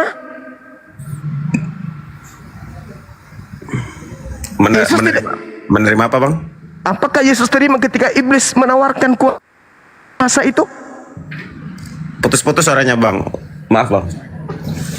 Apakah Yesus terima ketika iblis menawarkan kuasa? Yesus, segala kuasa bumi dan kemuliaannya akan aku berikan kepadamu jikalau engkau menyembahku.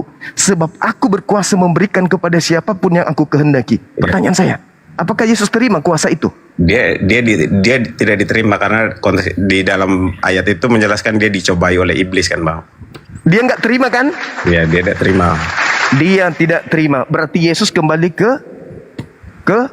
style pabrik. Apa itu? Aku tidak dapat berbuat apa-apa dari diriku sendiri.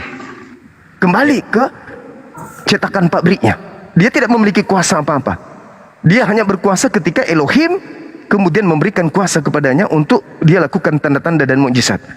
Lihat kesaksiannya dalam Yohanes 5 nomor 36. Ada kesaksianku yang lebih penting dari kesaksian Yohanes Pembaptis. Bahwa segala kekuatan yang aku lakukan, segala pekerjaan yang aku lakukan, pekerjaan itulah yang bersaksi bahwa aku adalah utusan Bapa. Ya, sedangkan benar, Bang. Dia mengatakan seperti itu karena dalam konsep keilahian dia itu kan memang Maksud keilahian. Trinitas tadi bang, maksudnya itu bisa dianalogikan seperti air kan, air, es dan uapnya kan, maksudnya dalam satu entitas, tapi 3 pribadi seperti itu. Saudara, sadarkah Anda ketika Yesus menjadi manusia, dia sudah ada dalam dirinya 3 pribadi? Daging, roh, jiwa.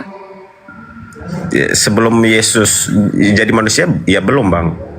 Setelah jadi manusia? Setelah jadi manusia ada menjadi daging, menjadi roh, yang tapi dari manusia, tapi ada Sudah lagi 3? roh Allah tadi bang. Sudah 3 kan di situ? Roh di balik Yesus itu bang, maksudnya roh di balik tubuh Yesus itu, roh dari Allah tadi. Oke, sekarang begini.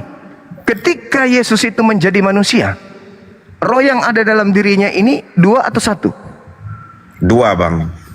Oh. Jadi Yesus memiliki 2 roh. Ya, roh yang daripada Allah itu sendiri, dan memang roh dalam bentuk daging dia itu sebagai manusia. Oh. Ya, sepemahaman saya sih bang, sepemahaman saya dia. Anda pernah baca Efesus, Filipi 1, Filipi 2, nomor 6, nomor 7, nomor 8? Apa bang? Filipi 2, nomor 6, nomor 7? Filipi 6. Iya. Ya, saya Filipi 2 ayat 6.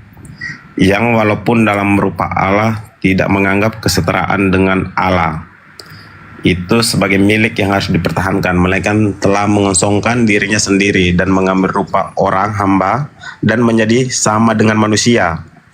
Dan dalam keadaan sebagai manusia, ia telah merendahkan dirinya dan taat sampai mati, bahkan mati di kayu salib. Nah, pertanyaan saya, yang tadi mengosongkan diri siapa? Ya bang? Yang tadi mengosongkan diri siapa? Ya, Allah itu sendiri bang. Oke, berarti sudah ada Allah kan? Ya. Tidak ada Allah lagi kan? Kalau kita berpikir secara logika manusia ya memang nggak ada, tapi kan kita berbicara kemahakuasaan dia bang, dia kan punya kuasa, maksud saya. Loh, tadi dia mengosongkan diri, tidak mempertahankan ketuhanannya, keilahiannya, melainkan mengosongkan diri dan menjadi manusia. Berarti tadi yang adalah maha kuasa setelah menjadi manusia masih ada kuasanya nggak? Ya tetap masih ada karena dia maha kuasa bang. Mengosongkan diri, Anda paham mengosongkan diri? Ya kalau kita berlogika dengan akal, maksud saya ini karena kita berbicara konteks kemahakuasaan banyak, jadi tidak terbatas kan? Ya, kalau maha kuasa tidak terbatas, berarti dia tidak jadi manusia. Kalau menurut saya justru karena dia tidak terbatas itulah dia bisa menjadi manusia bang. Ketika dia menjadi manusia, dapatkah dia kemudian menciptakan langit dan bumi kembali? Karena tujuannya ke dunia itu kan enggak, pertanyaan saya bukan itu. Ketika dia saya paham bang. Saya paham. Ketika dia menjadi manusia, dapatkah dia berbuat sesuka hatinya? Sebenarnya bisa saja kalau dia mau, tapi yang jadi pertanyaan ini kan akal-akalan saudara. Iya bukan ini pemahaman saya aja bang, maksudnya secara akal saya. Bukankah sebagai manusia bukankah dia tidak bisa melakukan apa-apa? Gimana bang? Sebagai manusia bukankah dia mengaku aku tidak dapat berbuat apa-apa dari diriku sendiri? Iya benar. Berarti terbatas enggak itu? Di situ kan dia mau mengajari manusia itu sendiri agar tetap berserah kepada Allah itu sendiri bang. Sebenarnya kalau setahu saya nih bang, ini berbicara mengenai kemahakuasaan bang. Tadi ketika Anda mengatakan maha kuasa itu berarti dia tidak akan pernah kehilangan kekuasaan. Iya benar. Ketika maksudnya dia membatasi kekuasaan dia pun itu kuasa kan? Loh, bagaimana ceritanya Tuhan membatasi? Ya, gini bang ya, misalnya saya gini, dia membatasi kekuasaannya dia itu sebenarnya kuasa dia juga. Nah sekarang ketika dia terbatas, tidak mampu melakukan apa-apa, itu maha kuasa nggak menurut saudara? Kalau dalam konteks Allah tadi bang ya, maksudnya ya sebenarnya dia berkuasa bang.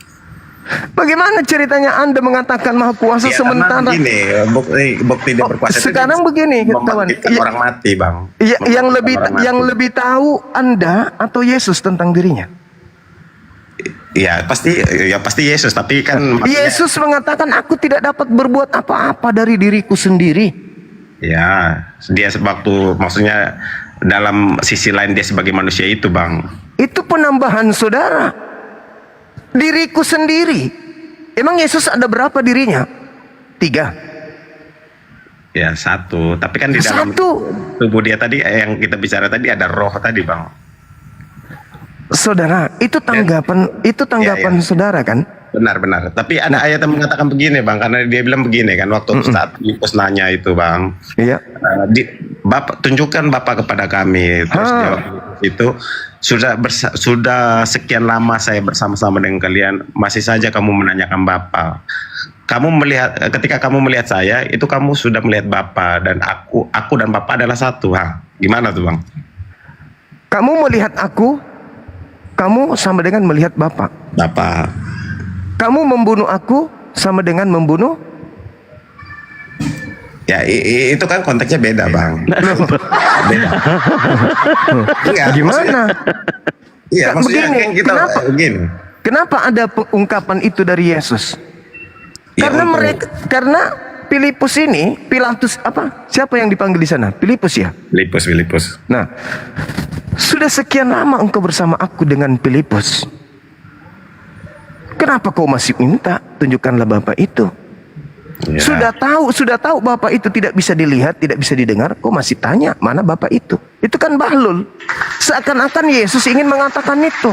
Sampai dia mengatakan siapa yang melihat aku, itu sama halnya melihat Bapa. Karena apa yang aku katakan itu ucapan Bapa. Apa yang aku kerjakan itu adalah pekerjaan Bapa.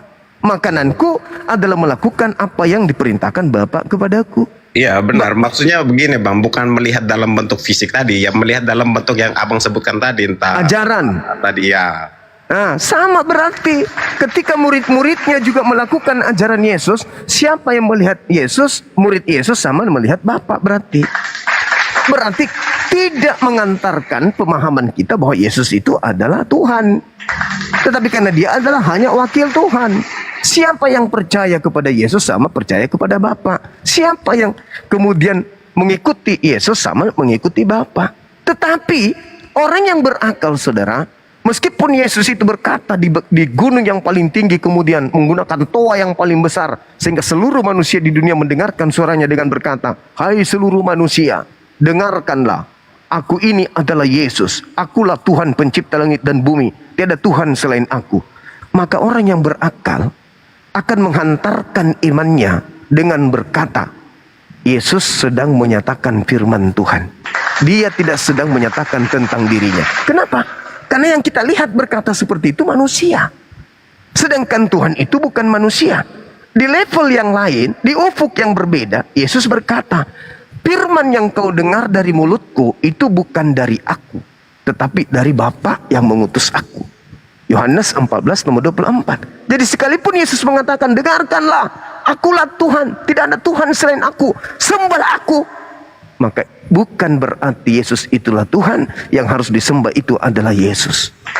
Tetapi dia sedang menyatakan firman Tuhan. Ingat saudara, di dalam pengakuan Yesus ketika Yesus ingin dilempari batu oleh oleh Yahudi di dalam Yohanes 10 nomor 30, 31, 32, 33. Yeah. Coba Anda lihat nomor 34-nya. Apa kata Yesus? Bukankah di dalam kitab Tauratmu dituliskan, siapapun yang diserahi tugas untuk menyampaikan firman, maka dia adalah Allah. Dan apa yang tertulis di dalam kitab suci tidak bisa dibatalkan. Berarti Yesus mengaku Tuhan, mengaku Elohim, karena dia sedang menyampaikan firman Tuhan. Sama seperti Nabi Musa. Nabi Musa juga mengatakan begitu. Aku ini adalah Elohim yang diutus kepada Fir'aun, dan Harun adalah nabiku. Dalam Al-Quran, innani anallah, la ilaha illa ana. Nabi Musa berkata seperti itu. Aku ini adalah Allah, aku ini adalah Elohim. Tidak ada Tuhan selain aku. Apakah kemudian Nabi Musa Tuhan? Bukan. Dia, Nabi Musa, sedang menyampaikan firman Tuhan. Dia, Yesus, sedang menyampaikan firman Tuhan. Makanya di dalam Yohanes 3 nomor 34 apa kata Yesus? siapapun yang diserahi tugas untuk menyampaikan firman Allah, maka di dalam dirinya akan Tuhan berikan roh kepadanya dengan tak terhingga. Ada ayat juga begini, Bang. Di dalam Yohanes itu, firman itu bersama-sama dengan Allah, dan pada mulanya adalah firman. Firman itu bersama-sama dengan Allah, dan firman itu adalah Allah. Betul, betul itu. Saya sepakat itu, Bang. Ketika alam semesta ini belum dijadikan, sebelum ciptaan ada di langit dan di bumi, Tuhan itu berdiri sendiri bersama dengan sifatnya. Sifat yang melekat pada diri Tuhan itu adalah sesuatu yang adalah merupakan hakikat yang ada pada diri Tuhan itu sendiri. Apa itu? Maha berkata-kata. Jadi yang dimaksud di situ adalah mulut. Kalau kita mendefinisikan sebagai makhluk, mulut. Coba Anda baca Yesaya 55 nomor 11. Apa yang keluar dari mulutku tidak akan kembali kepadaku dengan sia-sia sebelum yang kuperintahkan itu terjadi, terkabulkan. Mazmur 33 nomor 9. Aku hanya memberi perintah, maka semuanya ada. Aku hanya berkata, maka semuanya tercipta. Jadi Yesus nih pada mulanya adalah firman. Firman yang bersama-sama dengan Tuhan. Firman itu kan bisa ucapan, bisa akal kan, Bang ya? Ide, gagasan. Kalau kita ini telusuri ke secara etimologinya kan? Iya, dan kalau Kristen jujur dan memaksakan Yesus itu adalah Tuhan karena berdasarkan Yohanes 1 nomor 1, Yohanes 1 nomor 14, maka Kristen mulai hari ini juga harus jujur mengakui bahwa Pak Bom itu adalah Tuhannya Kristen. Kenapa bisa demikian? Karena Yesus sendiri yang mengatakan di dalam Matius 4 nomor 4, manusia Bom ada bukan hanya dari roti saja, tetapi dari setiap firman yang keluar dari mulut Tuhan. Berarti pada mulanya Bom ini adalah firman yang keluar dari mulut Tuhan. Pada mulanya Maria hamil adalah firman yang diantarkan oleh malaikat Gabriel kepadanya. Wahai Maria, aku Gabriel memberitakan tentang kehamilanmu. Engkau akan hamil dan melahirkan seorang anak, hendaklah engkau menamainya Yesus.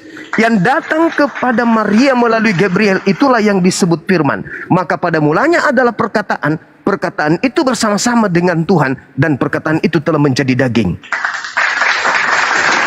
Yesus ini adalah perkataan. Maria hamil.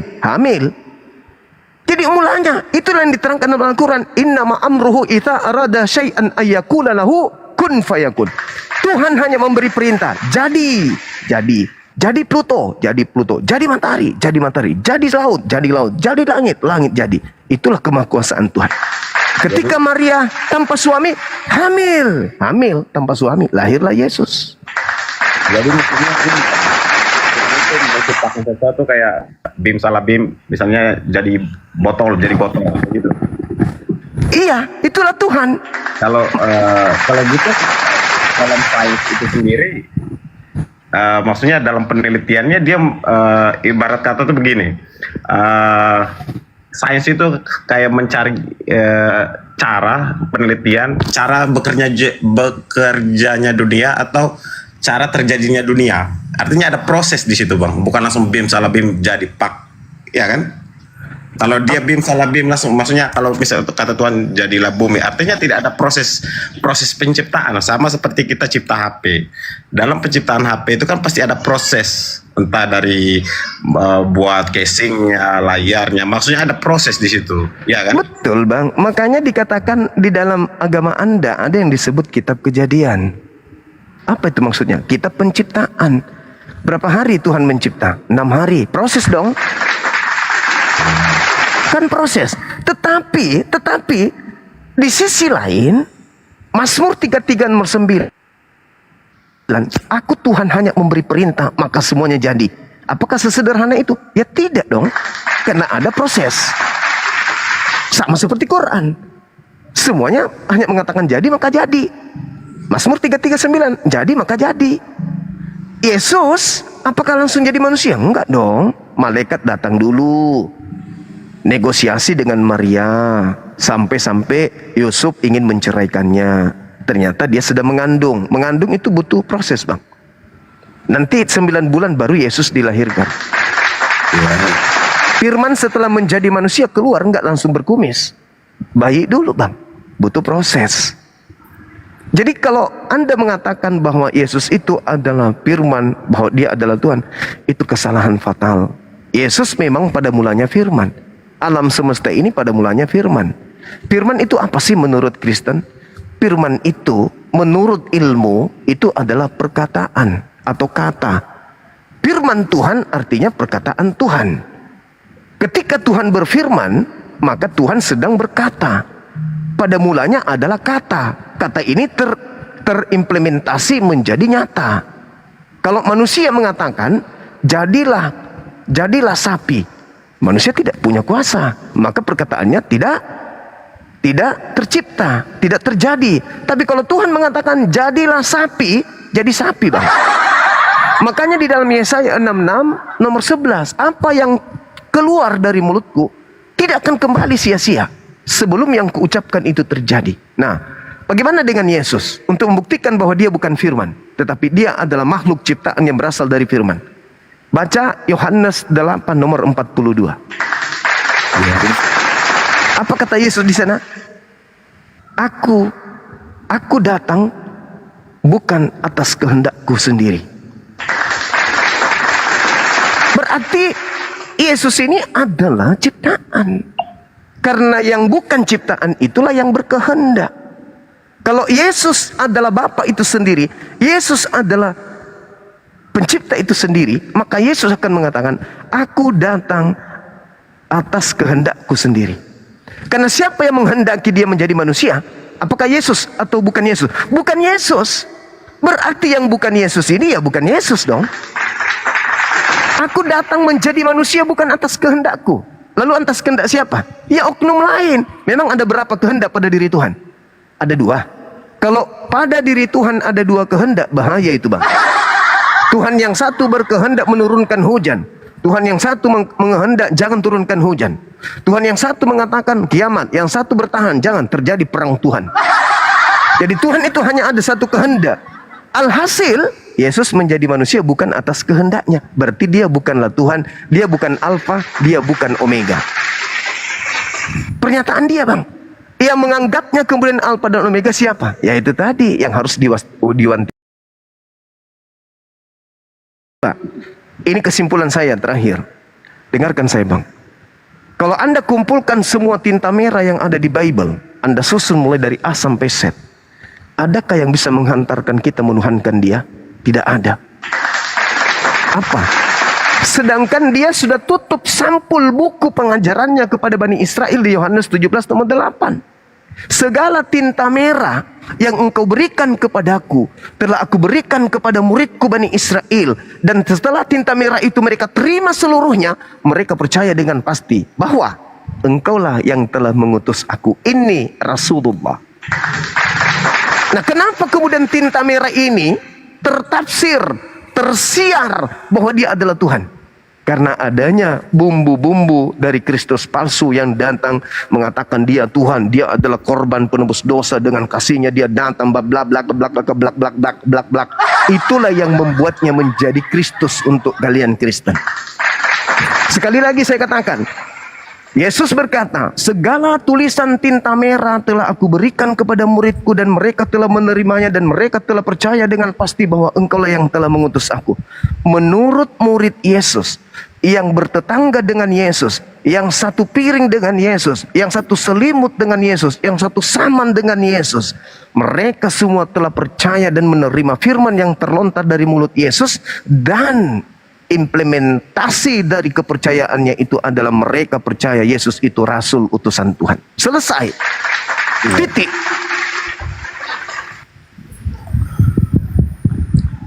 Seperti itu, saudara. Silakan. Iya Bang. Tapi kan dalam pemahaman umat Kristen sendiri kan berbeda. Nah, itu dia. Maksudnya karena mereka percaya akan kemahakuasaan Allah itu sendiri. Karena apa coba, Bang? Kenapa mereka tentang nubuat tentang Yesus itu kan sudah ada di perjanjian lama, Bang. Itu coba lihat. Coba lihat, Bang. Dalam Yesaya misalnya. Coba lihat. Coba lihat, Bang. Itu dari mana? Dari mana magnet ini datang? Yesus itu adalah Tuhan karena di dalam kitab Yesaya. Dari mana datangnya hal itu, Bang? Nubuat itu kan melalui nabi, Bang, nabi-nabi sebelum Yesus itu. Oke, saya paham. Tapi sebagai Kristen, dari mana Anda meloncati Yahudi? Misalnya gini, di sini Kristen, di sini Yahudi, di sini Kristen, di sini Taurat.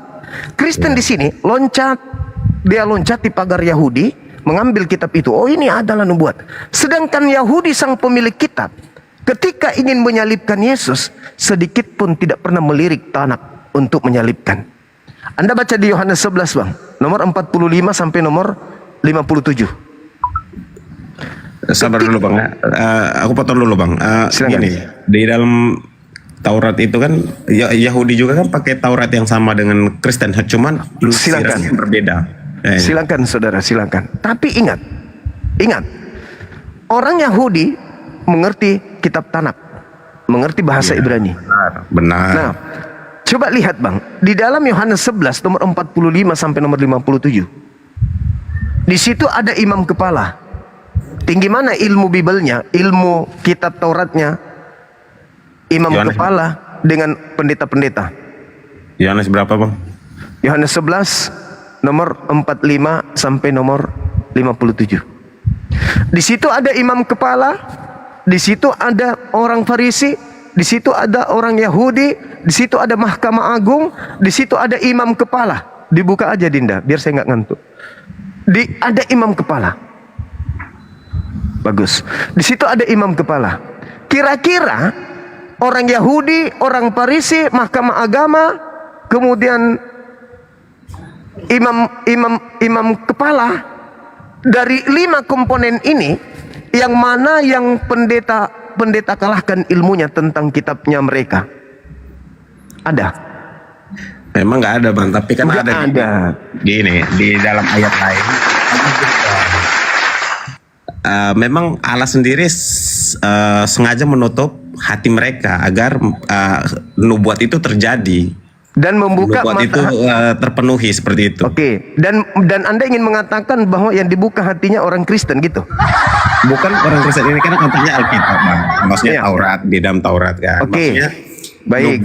Nubuat itu biar terpenuhi, artinya Allah menutup hati orang-orang yang saat itu. Sama seperti gini, Bang. Saat Firaun dan Musa. Itu kan Allah sendiri yang menutup hati Firaun untuk dia melawan Musa kan. Baik. Sekarang begini, kawan. Yang pertama kali punya keinginan untuk melakukan pembunuhan kepada Yesus ini siapa? Yang ingin melakukan pembunuhan. Dosa manusia itu sendiri, Bang. Nah, itu dari Kristen. Itu belakangan muncul, saudara. Itu belakangan, itu tidak masuk kategori itu. Yang pertama kali yang melatar belakangi adanya keinginan membunuh Yesus itu siapa?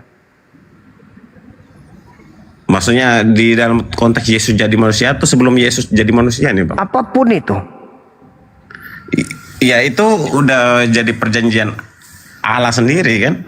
Tolong tunjukkan di mana tertulis di kitabnya orang Yahudi Tuhan menginginkan membunuh orang yang benar untuk orang yang tidak bersalah. Silakan. Mungkin Bang Restu bisa tunjukin kayaknya. Enggak ada, Bang. Sampai kemudian kuda bertelur Anda tidak akan pernah temukan. Ayat yang mengatakan ini apa namanya? Yesus akan dinubuatkan. Itu tanggapan Kristen, nggak masuk kategori. Itu di luar garis itu, abangku. Yang kita minta di sini adalah dasar pijakan. Contoh, saya kasih contoh nih. Di dalam Keluaran 23 nomor 7 nomor 8. Dusta jangan kau hambur-hamburkan. Orang yang benar jangan kau bunuh. Orang yang tidak bersalah jangan kau bunuh. Sebab aku Tuhan tidak akan membenarkan orang yang bersalah. Ada nggak dalil yang bisa membantah dalil ini? supaya Yesus yang adalah orang benar, supaya Yesus adalah orang yang dikasihi, itu bisa dibunuh. Ada nggak dalil yang bisa membantah itu? Membantah dulu. Sabar bang. Silakan. Gak apa-apa bang, jelasin dulu bang. Nah, sekarang perintahnya, jangan kau membunuh orang yang benar. Yesus orang benar. Jangan kau membunuh orang yang tidak bersalah. Yesus tidak bersalah. Kalau membunuh Yesus, melanggar firman ini. Kalau melanggar firman ini, berarti melanggar firman Tuhan. Kalau melanggar firman Tuhan, berarti dosa. Berarti menyalib Yesus bukan menebus dosa, tapi melahirkan dosa. Tapi itu kan atas kehendak dia juga, atas kehendak Allah itu sendiri juga kan. Itu makanya saya minta, di mana data yang bisa membantah Tuhan dengan bantahan Tuhan sendiri? Bunuhlah orang benar. Di mana itu tertulis? Sabar bang, nyari dulu bang. Gak ada bang, sampai ular punya ketek. Kenapa termute? Gak ada bang. Bahkan di dalam Amsal 6 nomor 16, 6 perkara yang dibenci oleh Tuhan. Bahkan 7 kekejian di dalam diri Tuhan, yaitu salah satunya menumpahkan darah orang yang tidak bersalah. Berarti menombak Yesus sama dengan kebencian, kekejian, satu hal yang dibenci oleh Tuhan. Berarti penyaliban itu hal yang dicinta atau yang dibenci Tuhan? Dibenci. Iya, tapi bagaimana kan mungkin? Kalau kita lihat di perjanjian lama itu kan mulai dari kejadian misalnya kan bang, itu kan perjanjian antara mulai dari Abraham, Ishak, Yakub dan keturunan selanjutnya sampai Musa dan lain-lainnya sampai keturunan Raja Daud kan bang. Yesus kan dari Raja Daud, dari keturunan Daud. Yes, dan Yesus adalah raja untuk keturunan Yakub untuk selama-lamanya. Wah, maksudnya di situ kan ada perjanjian, misalnya kayak dalam kejadian 49 ayat 10. Tongkat. Oh, itu bukan untuk Yesus. Ya, tapi kan kejadian Yesus 49 kan nomor 11. Yahuda, ya. Tunggu dulu, saudara. Tongkat kerajaan Yehuda tidak akan berpindah dan tumpuk kepemimpinan kerajaannya tidak akan diberikan kepada bangsa lain sebelum, ada kata sebelum, yang berhak atasnya datang, yaitu dia yang mampu menaklukkan hukum-hukum kepada bangsa-bangsa. Yesus bang, jangankan menaklukkan hukum kepada bangsa-bangsa, menaklukkan Israel saja dia nggak bisa. Itu menurut tafsiran Yahudi kan. Faktanya demikian kan? Ya, tapi kan kalau abang menolak fakta itu berarti ajaran Islam pun harusnya menolak tentang Isa itu sendiri kan? Oh bukan. Ya, kan di dalam Al-Quran ada mengatakan begini bang. Apa itu? Isa itu raja di maksudnya terkemuka di akhirat dan terkemuka di dunia kalau tidak salah. Karena itulah dia bukan Yesus yang terkutuk, karena dia adalah terkemuka. Dan sebelum dalil itu disebutkan, kalimatnya mengatakan dia adalah seorang laki-laki yang suci. Yang tidak mengakui Yesus sebagai Mesias itu kan hanya Yahudi aja, karena tidak terpenuhinya yang abang sebutkan tadi kan. Menurut Kristen juga tidak mengakui Yesus itu Mesias. Mesias itu kan artinya ini kan juru selamat kan bang. Enggak ada Mesias itu juru selamat, enggak ada. Diurapi bang, yang diurapi bang. Yang diurapi. Yang diurapi ini nanti menjadi juru selamat, baru disebut juru selamat. Gitu saudara. Jadi orang Kristen ini sekali lagi saya katakan, tolong dicamkan ini, dan kalau ada yang keberatan nanti tuntut saya untuk kita kaji lebih jauh. Saya katakan begini, orang Kristen itu tidak percaya kalau anak Maria itu adalah Kristus. Dasarnya sebab menurut Kristen Yesus itu adalah Tuhan itu sendiri. Sedangkan Tuhan pencipta langit dan bumi itu bukan Kristus. Yang Kristus itu adalah manusia yang diurapi. Sekarang kalau saya tanya Anda, apakah Anda menyembah manusia? Tidak, saya tidak berarti Anda tidak percaya kepada Kristus anak Maria. Itu bukti bang. Itu Terbukti. Saya menyembah Kristus. Allah bukan. dan Anda tidak menyembah Allah sebagai sang pencipta itu dan Yesus sebagai ininya, maksudnya penyampai firman tadi, Bang. Tetapi pada ujung-ujungnya ketika Kristus palsu masuk menggerogoti tubuh Anda akan mendudukkan manusia yang utusan tadi ini sehakikat dengan Tuhan itu sendiri. Betul? Iya dong. Iya dong. Kalau saya gini, Bang, kalau dalam itu mungkin ada aliran gini, Bang, gini ya. Itu ada aliran dalam Kristen sendiri, ada juga yang mengatakan bahwa Yesus itu adalah Bapa, gitu, Bang. Tapi kalau dalam kayak denominasi Lutheran, Katolik dan lain-lain itu kan berbeda, Bang. Pemahamannya itu. Kata Yesus, Bang, kata Yesus, kalau ada yang sudah keluar dari konteks pengajarannya, bukan buahnya yang dicomot, dibuang, dipetik satu-satu yang tidak bagus, tapi apa? Batangnya yang harus ditebang. Berarti seketika satu di antara ribuan sekte di Kristen itu salah, maka bukan Kristennya yang harus dijauhkan atau dibakar ke neraka. Batangnya. Dari mana Kristen ini awal mula? Katolik. Ya, benar. Dari mana Katolik ini berada? Dari Paulus. Berarti ketika Katolik salah, maka semuanya salah. Ketika Paulus salah, maka semuanya salah. Nah, kita cari akarnya. Yesus Paulus ini benar atau tidak? Sebenarnya yang salah itu di penafsiran, enggak sih, Bang? Sekarang saya ulang lagi pertanyaan saya. Paulus ini salah atau tidak menurut saudara? Ya, karena dia mengajarinya tidak bertentangan dengan ajaran Yesus itu sendiri. Menurut sejauh ini mungkin menurut saya belum, misalnya, Bang, belum bisa dikatakan salah. Oke.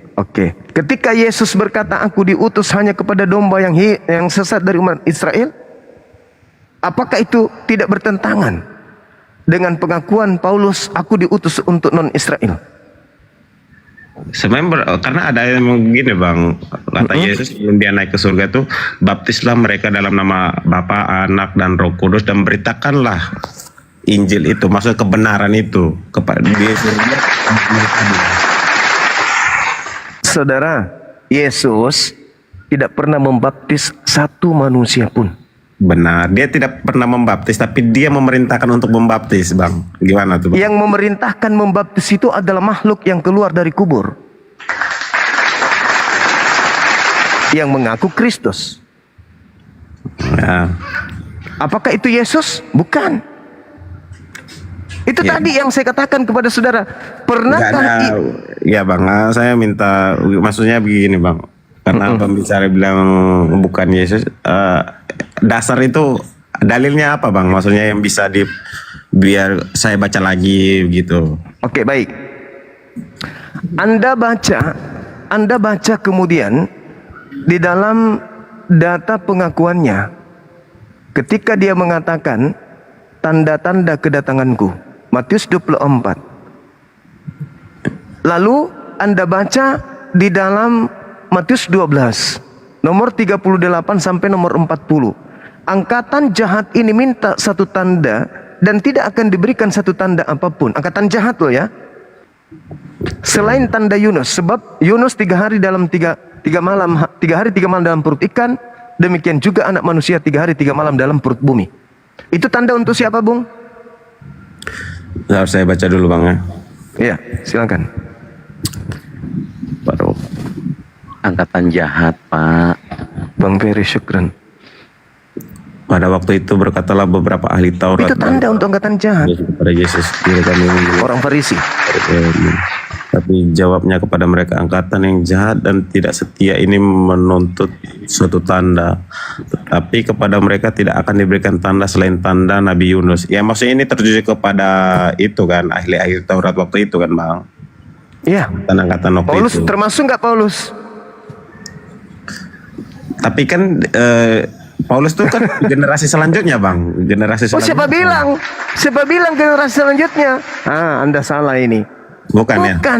Bukan. Itu seangkatan dengan Yesus. Paulus dan Yesus itu seangkatan, cuman beda 2 tahun itu usianya. Makanya Anda baca data nomor 30, nomor 43 sampai nomor 45 Anda baca. Bukannya Paulus itu hidup setelah beberapa tahun, 300 tahun. Tidak, saudara, tidak. Ini Ya, maksudnya Paulus itu kan bukan murid Yesus, Bang. Nah, tapi dia saudaraku. Kayak gini, Bang, begini, Bang ya. Gimana? Saya pernah baca juga terkait penulisan-penulisan dalam hadis. Maksudnya itu ada generasinya kan. Ada sahabat Nabi, ada generasi tabiin, ada generasi tabiut, ada lagi generasi tabiin. Iya. Ya kan? Maksudnya iya, anggap saja iya. Generasinya. Ya, maksudnya Paulus sendiri kan bukan hidup di zaman Yesus, tapi dia hidup di zaman Yesus, Paulus itu. Tapi kalau saya baca historinya, dia hidupnya 3 tahun Masehi setelah Yesus. Yesus kan hidup sebelumnya itu, Bang. Enggak, saudaraku. Paulus menulis surat pertama kali itu tahun 50 Masehi. 50? Pertama kali 50 Masehi. Ya, Yesus. Dia nulis surat Galatia. Yesus kan Masehi itu kan dihitung dari lahirnya Yesus. 1 Masehi. Iya, dia 50. Ya, artinya kalau 1 Mas. Yesus aja hidup sebelum Masehi lah hitungnya kan ya. Apa? Yesus hidup sampai tahun 33. Ya, 33. Dia hidupnya 50-an. Itu jaraknya lumayan loh, Bang. Paulus menulis surat di tahun 50 mulai menulis surat. Ya. Nah, sekarang pertanyaannya nih. Menurut tradisi gereja, ketika bangkit dari kubur, oknum tersebut masih mutar-mutar 40 hari kan?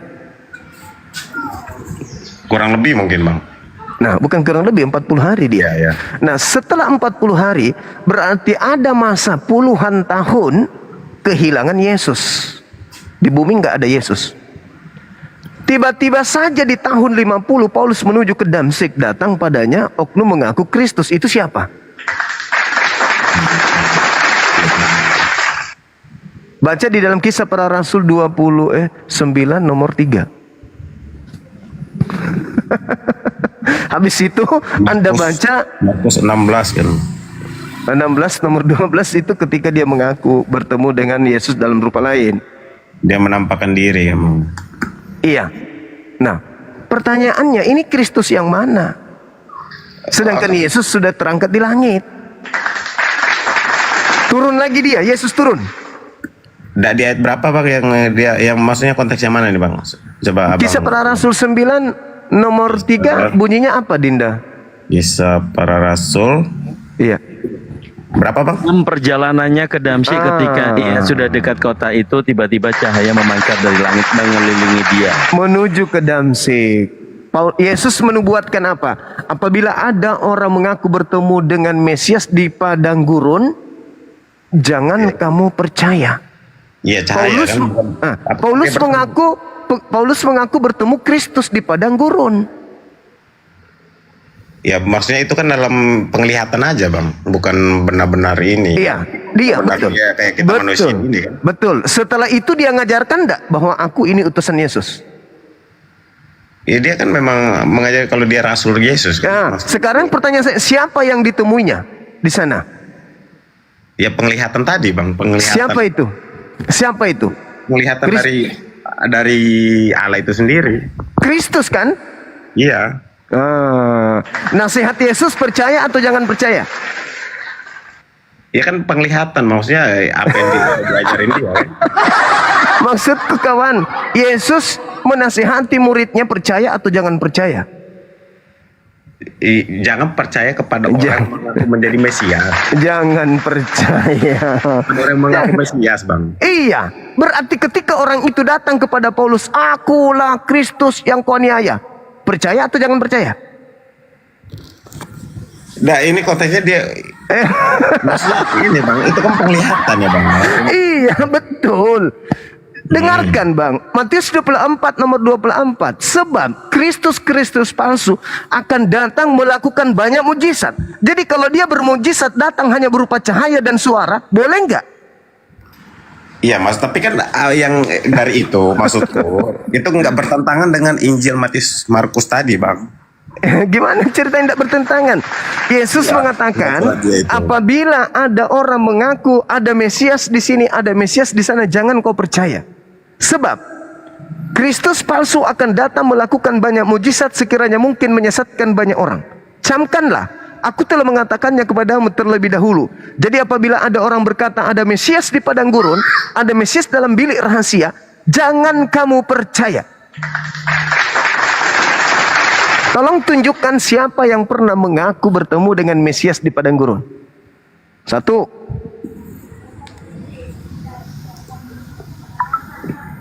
Yesus.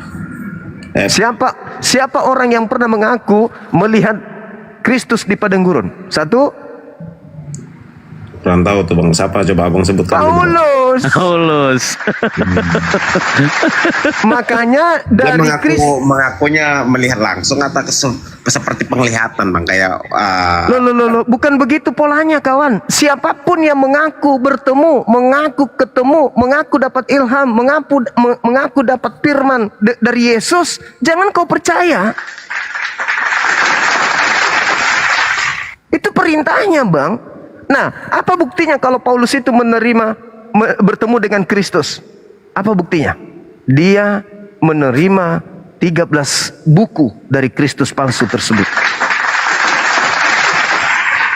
Dari mana Paulus menerima 13 bukunya ini? Dari Yesus anak Maria? Mustahil.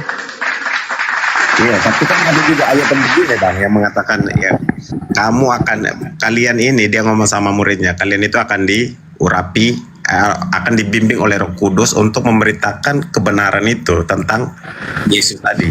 Saudara, yang dimaksud Roh Kudus itu nabi.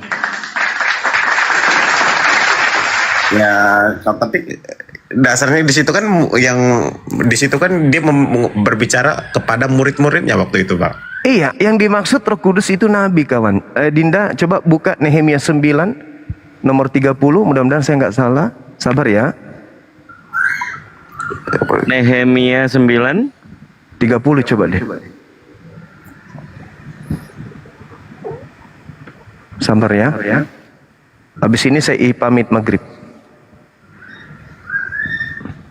Kalau dalam pemahaman Kristen kan Roh Kudus. Ya, saya baca dulu Pak Alek ya.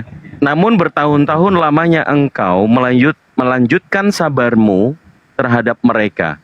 Dengan rohmu engkau memperingatkan mereka, yakni dengan perantaraan para nabimu.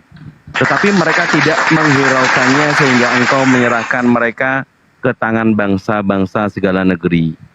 Berarti roh Tuhan itu adalah nabi kan? Nabi. Sekarang buka Bilangan 11 nomor 25. Enggak bang, kalau perjanjian lama dalam agama Kristen kan gini bang, dia bernubuatnya ke nabi-nabi yang sampai ke Yesus itu kan. Enggak, kita berbicara mengenai roh kebenaran atau Roh Kudus. Bilangan berapa bang? Coba di 11 nomor 25 deh, mudah-mudahan saya tidak keliru. Lalu turunlah Tuhan dalam awan dan berbicara kepada Musa, kemudian diambilnya sebagian dari roh yang hinggap padanya dan ditaruhnya atas ke-70 tua-tua itu. Ketika roh itu hinggap pada mereka, kepenuhanlah mereka seperti nabi.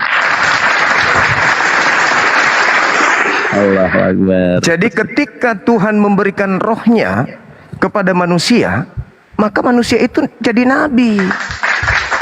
Makanya di dalam 1 Yohanes 4 nomor 1, coba Dinda baca terakhir. 1 Yohanes 4 nomor 1.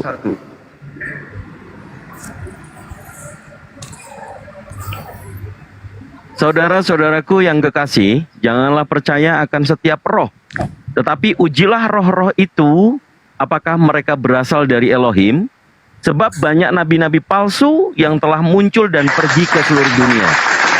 Berarti roh itu identik dengan nabi.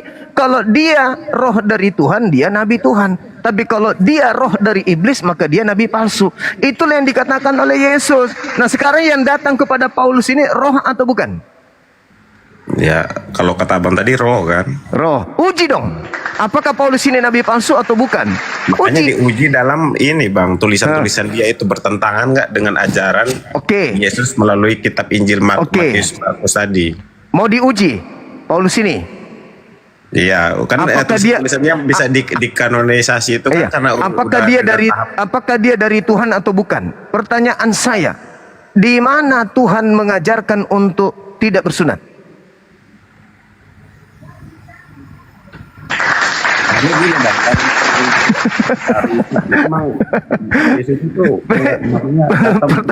Pertanyaan saya, kalau kita lihat dalam Kejadian 17:14, bunuhlah orang yang tidak bersunat, sebab dia telah membatalkan hukum perjanjian kekalku. Sekarang Paulus mengatakan Galatia 5 nomor 1. Ya. Kristus telah memerdekakan kita dari aturan-aturan dan membebaskan kita dari kuk penghambaan. Barang siapa yang menyunatkan kulupnya, maka Yesus Kristus tidak berguna baginya. Pertanyaan saya, dari mana Paulus mendapatkan firman seperti ini? Ya dari Yesus tadi lah, Bang. Ujilah setiap roh. Ujilah setiap roh. Ujilah setiap roh. Sebab banyak nabi-nabi palsu yang datang yang tidak berkata sesuai dengan firman Tuhan. Nah, saya kira itu sementara. Saya izin seperti biasa maghrib dulu. Dinda Dito silakan berselancar adikku. Sorry ya saudara Alexander, terima kasih Anda sudah berdiskusi dengan baik. Saya ibadah sejenak 10-15 menit. Terima kasih netizen, jangan kemana-mana. Kita masih bersama dengan teman-teman kita di sini. Siap Pak Bangda. Jadi Pak Alexander, konklusinya Pak Alexander kan ini kalau dipikir diskusinya bukan mengarah ke critical text, tapi bagaimana pemahaman orang di luar Kristen, ya. Ini lebih mengetahui isi dalam Bible tanpa doktrin. Itu poinnya. Setuju Pak Alexander? Ya. Nah, tanpa doktrin ya, judulnya adalah tanpa doktrin. Nah, doktrin ini dibuat oleh pastinya manusia. Yang pertama memprakarsai adalah Tertullianus. Nah, ini secara fakta sejarah. Jadi mengkonsep teologis itu dalam bahasanya tres personae uno substantia disparate. Nah, ini kan manusia. Nah, sepanjang tadi Anda bertanya, dijawab, dijelaskan oleh Bang Zuma secara bukan doktrinal, lebih make sense mana? Apakah yang diajarkan Paulus atau bisa dikatakan kutipannya adalah nabi palsu itu yang harus diuji, ternyata memang tidak lolos Paulusnya? Menurut saya Bang ya, kesimpulannya untuk sekarang ini, karena berbicaranya Allah itu maha kuasa, sebenarnya dua-dua masuk akal aja. Karena dalam ranah ini, ranah bukan sains, ranah kemahakuasaan gitu. Ya, kalau konsep teologis kemahakuasaan, Bang, ranah teologis kemahakuasaan itu Filipi 2 nomor 6 tadi ya yang dibahas ya. Elohim itu mengosongkan dirinya menjadi sama seperti manusia. Elohim ini yang menjadi manusia. Itu mau nggak mau harus disepakati karena Paulus mengutip tentang hal itu. Bukan firman yang menjadi manusia, tetapi Elohimnya yang menjadi manusia. Pemahaman Anda teologisnya mengarah kepada satu, semuanya adalah Yesus only. Tetapi balik lagi, Enggak Bang, enggak Yesus only, karena ada di ayat tadi Yohanes tadi Bang, bahwa firman itu pada mulanya adalah firman itu bersama-sama dengan Allah, dan firman itu adalah Allah. Nah, gitu. Oke, baik. Anda mengutip ketritunggalan Anda melalui Yohanes 1 nomor 1. Kebetulan saya analitik tentang teologis. Saya belajar teologis dari bukan orang di luar Kristen, tapi dari Romo. Nah, menurut doktrinal Anda meyakini bahwa Yohanes 1 nomor 1 apakah relevan atau komprehensif dengan Filipi 2 nomor 6, nomor 7, nomor 8? Silakan Anda baca. Di situ ya, Filipi pasal 2 nomor 6, nomor 7, nomor 8. Itu gambarnya bukan firman yang jadi manusia, tetapi Elohim yang menjadi manusia. Silakan. Filipi 2 ya. Ya, sekali-kali kita masuk ranah teologis ya teman-teman ya. Oke Bang. Ya. Jadi lebih menguatkan kepada pengajaran Paulus itu tidak mengajarkan Tritunggal, tetapi memang ada yang sekarang dikutip oleh teman-teman merasa Kristen tapi non denom, tapi biblika. Nah, itu poinnya. Silakan. Wah, ini Kang Dito mewakili saya. Itu dosen Oten, itu Bang Fandi minta dinaikkan itu. Ini telepon ini. Oh, kenapa dia nggak telepon saya? Nah, itu makanya. Mana? Oke. Ya, dibaca Pak ya. Nggak ada akunnya, nggak ada. Silakan. Permintaan ya. Aku nggak ngelihat itunya. Terlalu jauh. Pan, naik Pan. Supaya bisa live nanti kita malam. Ya, silakan Pak dibaca Pak. Mungkin disuarakan biar teman-teman semuanya 4.6K ini mendengarkan. Ya, silakan. Filipi 2 ayat 6 sampai 8 ya. Yang walaupun dalam rupa Allah tidak menganggap kesetaraan dengan Allah itu sebagai milik yang harus dipertahankan, melainkan telah mengosongkan dirinya sendiri dan mengambil rupa seorang hamba dan menjadi sama dengan manusia, dan dalam keadaan sebagai manusia ia telah merendahkan dirinya dan taat sampai mati, bahkan sampai mati di kayu salib. Siapa Bang? Dirinya itu merujuk ke siapa? Elohim. Ya, Elohim tubuh kan? Yesus Bang. Jangan bilang tubuh Yesus. Pertanyaan saya, Anda baca di nomor 7 itu, mengosongkan dirinya, itu Elohim atau bukan Elohim? Ya, Elohim. Jadi Elohim yang mengosongkan dirinya dan menjadi manusia, bukan firman. Tapi kan? yang mati itu kan tubuhnya Bang. Maksudnya Jangan yang mati dulu. Kita lagi bahas ranah teologis. Iya, jadi benar. yang menjadi manusia. Ayat yang kayak gini Bang, masalahnya gini Bang. Ada ayat yang waktu dia di kayu salib itu, kan dia masih menyerahkan diri kepada Bapaknya. Nah, itu yang jadi masalahnya Bang. Oke, pahami Bang, renungkan. Anda terjebak dalam artikulasi yang saya sampaikan kepada Anda. Saya membawakan tentang ajaran Paulus bahwa teologis Elohim yang menjadi manusia, Anda tolak dengan dalil yang di 4 gospel. Ini sejalan nggak Paulus dengan 4 gospel?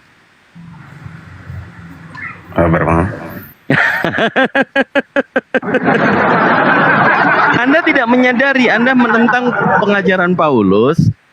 Filipi 2 tadi, justru Anda membantah dengan ada loh ayat yang lain, gambaran Tritunggal. Ya, karena memang ada ayatnya Bang. Gitu. Iya.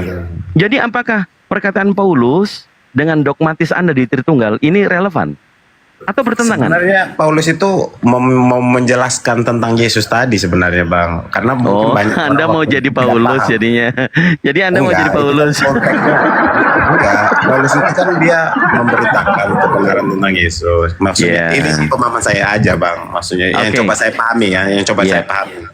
Oke. Mungkin Paulus itu kan dia memang rasul, tugasnya untuk memberitakan firman Yesus. Poinnya saya sudah dapat. Jadi Anda maksudnya manusia itu bukan Elohim, bukan Bapa, kan gitu kan? Dagingnya ini daging Yesus manusia. Bapak baca Kolose 2 nomor 9. Kolose.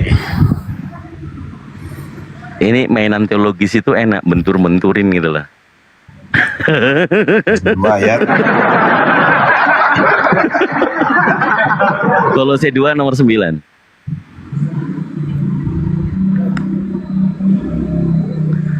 Asik ya teman-teman ya. Jadi diskusi ini kita kalau menguasai medan, celah itu kelihatan. Betul ya, Bro Resrum ya?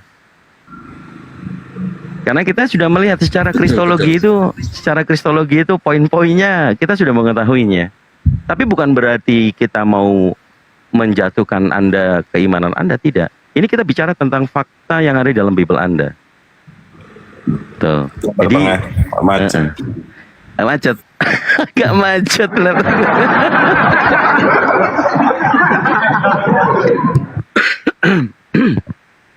Jadi Kolose pasal 2 nomor 9 ini abang saya memberikan materi ini ya, bahwa musuh terbesar Tritunggal itu ya Bible-nya sendiri, dan itu perkataan Paulus. Jadi mantap banget. Makanya teman-teman yang menyimak diskusi lintas agama ya, sering-sering follow terus abang dan saya. Bang Zuma, insya Allah kita akan go internasional ya. Mendunia, bukan hanya seluruh Indonesia. Kolose 2:9, sebab dalam dialah berdiam secara jasmania seluruh kepenuhan kealahan. Oke, jasmania itu daging atau bukan, Pak? Daging. Daging itu manusia kan. Jadi seluruh dagingnya itu adalah Bapa. Kealahan Pak, bukan Iya. Bapa. Karena Allah di itu- dalam Korintus ada mengatakan begini, ada Allah Bapa, Allah Anak, Allah Roh Kudus. Oke, kembali lagi ke Filipi 2 tadi itu Elohim ya. Kita sebut Elohim ya. Yang menjadi manusia Elohim ya. Yang menjadi Ingat. manusia. Yang menjadi manusia itu tadi Elohim yang Anda bantah, kemudian ada ayat lain yang menggambarkan tentang Tritunggal, betul? Nah, ini Enggak, Elohim. Iya, gini Bang. Apa namanya tuh? Karena dalam Trinitas itu sendiri itu ada namanya Allah Bapa, Allah Anak, Allah Roh Kudus. Iya, tadi kan saya jelaskan kepada Anda. Ya, di dalam ayat Yohanes juga mengatakan bahwa firman itu menjadi manusia gitu. Nah, firman itu adalah Allah. Dan yang menjadi manusia itu kan firman-Nya. Iya, makanya dogma teologis dari Tritunggal kan tres personae uno substantia. 3 pribadi, 1 hakikat. Meyakini bahwa Yesus itu bukan Bapa, bukan Elohim itu sendiri. Paulus mengajarkan yang tadi Filipi 2 nomor 7 jelas-jelas yang mengosongkan dirinya adalah Elohim, Bapa yang menjadi manusia. Anda kan tahu lah itu tadi. Karena kemanusiaannya itu Yesus. Saya bawakan ke Kolose 2 nomor 9. Jelas-jelas jasmani itu adalah kedagingan. Ujung kaki sampai dengan ujung rambut adalah kepenuhan Elohim. Ya Bang. Jadi daging itu Elohim Pak. Yang mati di kayu salib Elohim juga mati Pak. Ya bisa juga dikatakan. Karena memang Yesus kan naiknya secara jasmania juga kan ke atas ke surga itu. Maksudnya bukan rohnya aja, tapi dengan tubuhnya. Ya tapi terserah Anda. Yang jelas saya sudah memberikan sedikit ilmu tentang teologis Pak, bahwa kenapa denominasi itu ada 65.000 denom ya, yang tertulis di Bible memang seperti itu. Anda harus yakini, Anda harus renungkan. Enggak. Kalau Tritunggal, Kalau Abang mengiring saya untuk ya gini Bang ya. Saya juga pernah lah baca sedikit karena mungkin lagi mencari kan. Di dalam Islam juga kan ada perbedaan mazhab juga kan Bang. Maksudnya itu kan perbedaan tafsir tuh hal yang perspektif lah. Maksudnya memang kita nggak bisa menemukan yang kebenaran yang benar-benar benar. Karena itu Anda harus bertanya kepada orang Islam sendiri, jangan mendengarkan katanya. Enggak, Dan juga ada juga orang yang mengaku Islam padahal dia bukan Islam, dia itu Syiah. Saya ini pernah baca dan saya ingin bertanya juga kepada Abang sekaligus maksudnya jangan sampai Abang mengatakan hanya dalam Kristen aja ada perbedaan denominasi tadi. Tapi kan di dalam Islam sendiri kan ada juga nih Bang. Maksudnya ada mazhabnya, ada tafsir-tafsirnya yang berbeda-beda kan. Bukan, saya jelaskan sambil nunggu abang saya balik ya. Tafsir itu ada 350 tafsir. Yang sering kita kaji untuk memahami makna ayat suci Al-Quran, karena Al-Quran itu yang berbahasa Arab. Dalilnya ada di surah Yusuf ayat yang kedua, izinkan saya baca. A'udzubillahi minasyaitonirrajim. Bismillahirrahmanirrahim. Inna anzalnahu Qur'anan Arabiyyan la'allakum ta'qilun. Shadaqallahul adzim. Jadi kalau memaknai ayat yang saya baca tadi dari terjemahan ini sudah paham, nggak perlu tafsir. Dari terjemahannya kan, sesungguhnya kami menurunkan Quran berbahasa Arab agar kalian memahami maknanya. Untuk memahami maknanya, metodenya adalah ilmu. Ada ilmu nahwu, shorob, balagho, mantik dan segala macam. Untuk menjadi ahli tafsir itu 15 ilmu syarat utama. Nah, sementara sudah ada 350 tafsir. Maknanya mungkin untuk mengkaji Al-Quran, ayat suci, itu tidak ada yang berbeda. Tafsir itu 350. Ya. Kayak gini Bang, tadi Abang udah baca itu kan bahwa maksud Al-Quran pakai bahasa Arab yang terang, artinya tidak ada lagi ambiguitas di situ kan? Betul, Al-Quran adalah yang bacaan yang tadi saya baca. Tapi kenapa di dalam memahami Alkitab itu masih banyak tafsir juga? Maksudnya artinya kan ambigu kan jadinya kan? Bukan, silakan tunjukkan kepada saya tafsir Jalalain, tafsir Muyasyar, tafsir Ibnu Katsir, tafsir Al-Qurtubi, tafsir apapun, sajikan data kepada kami, mana yang berbeda? Enggak, maksudku begini Bang, makna tafsirnya itu sendiri dalam Al-Quran. Maksudnya dalam memahami Al-Quran itu maksudnya gimana tuh? Belum paham juga tuh Bang. Kalau di menjawab Kang Dito. Ya boleh. Kalau tafsir itu artinya kan pemaknaan yang berbeda kan terhadap tulisan. Itu tidak dilarang karena ayat ini ayat-ayat yang disebut dengan ayat mukammat. Iya, Di dalam maksudnya Al-Qur'an gini, itu, kan Al-Qur'an itu ada mengatakan dua, sebentar Bang, ada dua kategori ayat. Yang pertama ayat mutasyabihat, yang kedua ayat mukammat. Nah, yang ditafsir atau ditakwil oleh ulama tafsir yang harus memiliki kewajiban ilmu 15 kurang lebih, itu baru bisa mentafsirkan. Makanya kita tidak boleh mentakwil sendiri. Kalau ada terjemahan, itu ilmunya adalah translasi. Itu terjemahan ayat per ayat. Makanya kadang teman-teman Kristen yang nggak paham, kok ada di dalam kurung, tapi tidak ada di dalam ayat suci Al-Qur'annya. Itulah pembedanya. Kalau saya tantang kepada Anda, apakah ada terjemahan ayat mutasyabihat? Nggak ada. Jadi kami umat Islam, kalau ingin memahami maknanya, ada tafsir Jalalain dan tafsir Ibnu Katsir. Jadi untuk mempelajari tafsir Ibnu Katsir, maka harus ke tafsir Jalalain dulu. Untuk apa sih? Untuk membaca Al-Quran, kemudian memahami maknanya. Apakah tanpa perlu memahami maknanya itu sebagian daripada amalan ibadah? Ibadah. Karena perintah Quran itu Iqra. Iqra bismi rabbikal ladzi khalaq. Khalaqal insana min 'alaq. Baca. Kita diharuskan membaca Al-Quran setiap hari. Kalau tafsir yang abang sebut tadi itu berbeda nggak sama tafsirnya Bukhari gitu bang? Loh, ini apa yang nggak paham? Silakan Pak Rusrum. Belum paham itu masih agak ini. Ya, Bang Alexander, ada perbedaan mendasar antara tafsir di dalam Islam dan tafsir di dalam kita kekristenan atau Katolik ya. Kalau tentang konsep ketuhanan itu di Islam sudah final. Nah, yang menjadi pembeda di kita adalah kita konsep ketuhanannya belum final. Itu aja. Terima kasih, mungkin nanti bisa sambung sama Guru Dasuma atau Kang Dito. Itu Bang Alexander, terima kasih. Ya, terima kasih Bro. Yang dibahas kan itunya tadi kita lagi bahas ini Bang, tafsir. Bang. Nah, tafsir itu adalah firman Allah yang dititipkan kepada lidah Rasulullah. Jadi hadis disebutnya. Ya, hadis itu ucapan Rasulullah, perbuatan Rasulullah. Dari ilmunya ada keilmuan namanya asbabul wurud. Jadi perawian dan matan. Itu ada korelasinya karena setiap turun wahyu Rasulullah ini, Nabi Muhammad ini menjelaskan kepada para sahabat untuk memahami maknanya itu juga. Ya. Nah, poinnya ada di situ, Abang. Supaya apa? Tapi gini, Bang. Setelah itu kan Nabi Muhammad meninggal nih. Ya, wafat. Sahabatnya memberitakan lagi kepada yang disebut generasi apa? Tabi'in ya. Kalau nggak salah tuh apa? Saya salah penyebutannya tuh, Bang. Tabi'un kayaknya. Tabi'in tuh, tabi'in. Ada namanya khalifah. Generasi setelah sahabat kan, terus setelah generasi tabi'in itu lagi ada lagi tabi'ut tabi'in kalau nggak salah generasi. Bukan. Jadi setelah Rasulullah wafat itu disebut namanya Khalifah Ur-Rasyidin atau zamannya khalifah.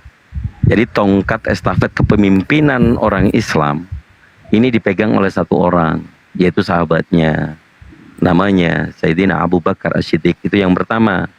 Kemudian wafat, estafetnya diturunkan kepada Sayyidina Umar bin Khattab.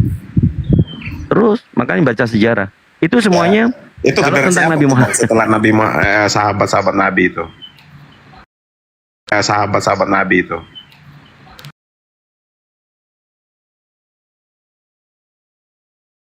Tabi'in tuh ya? Bukan.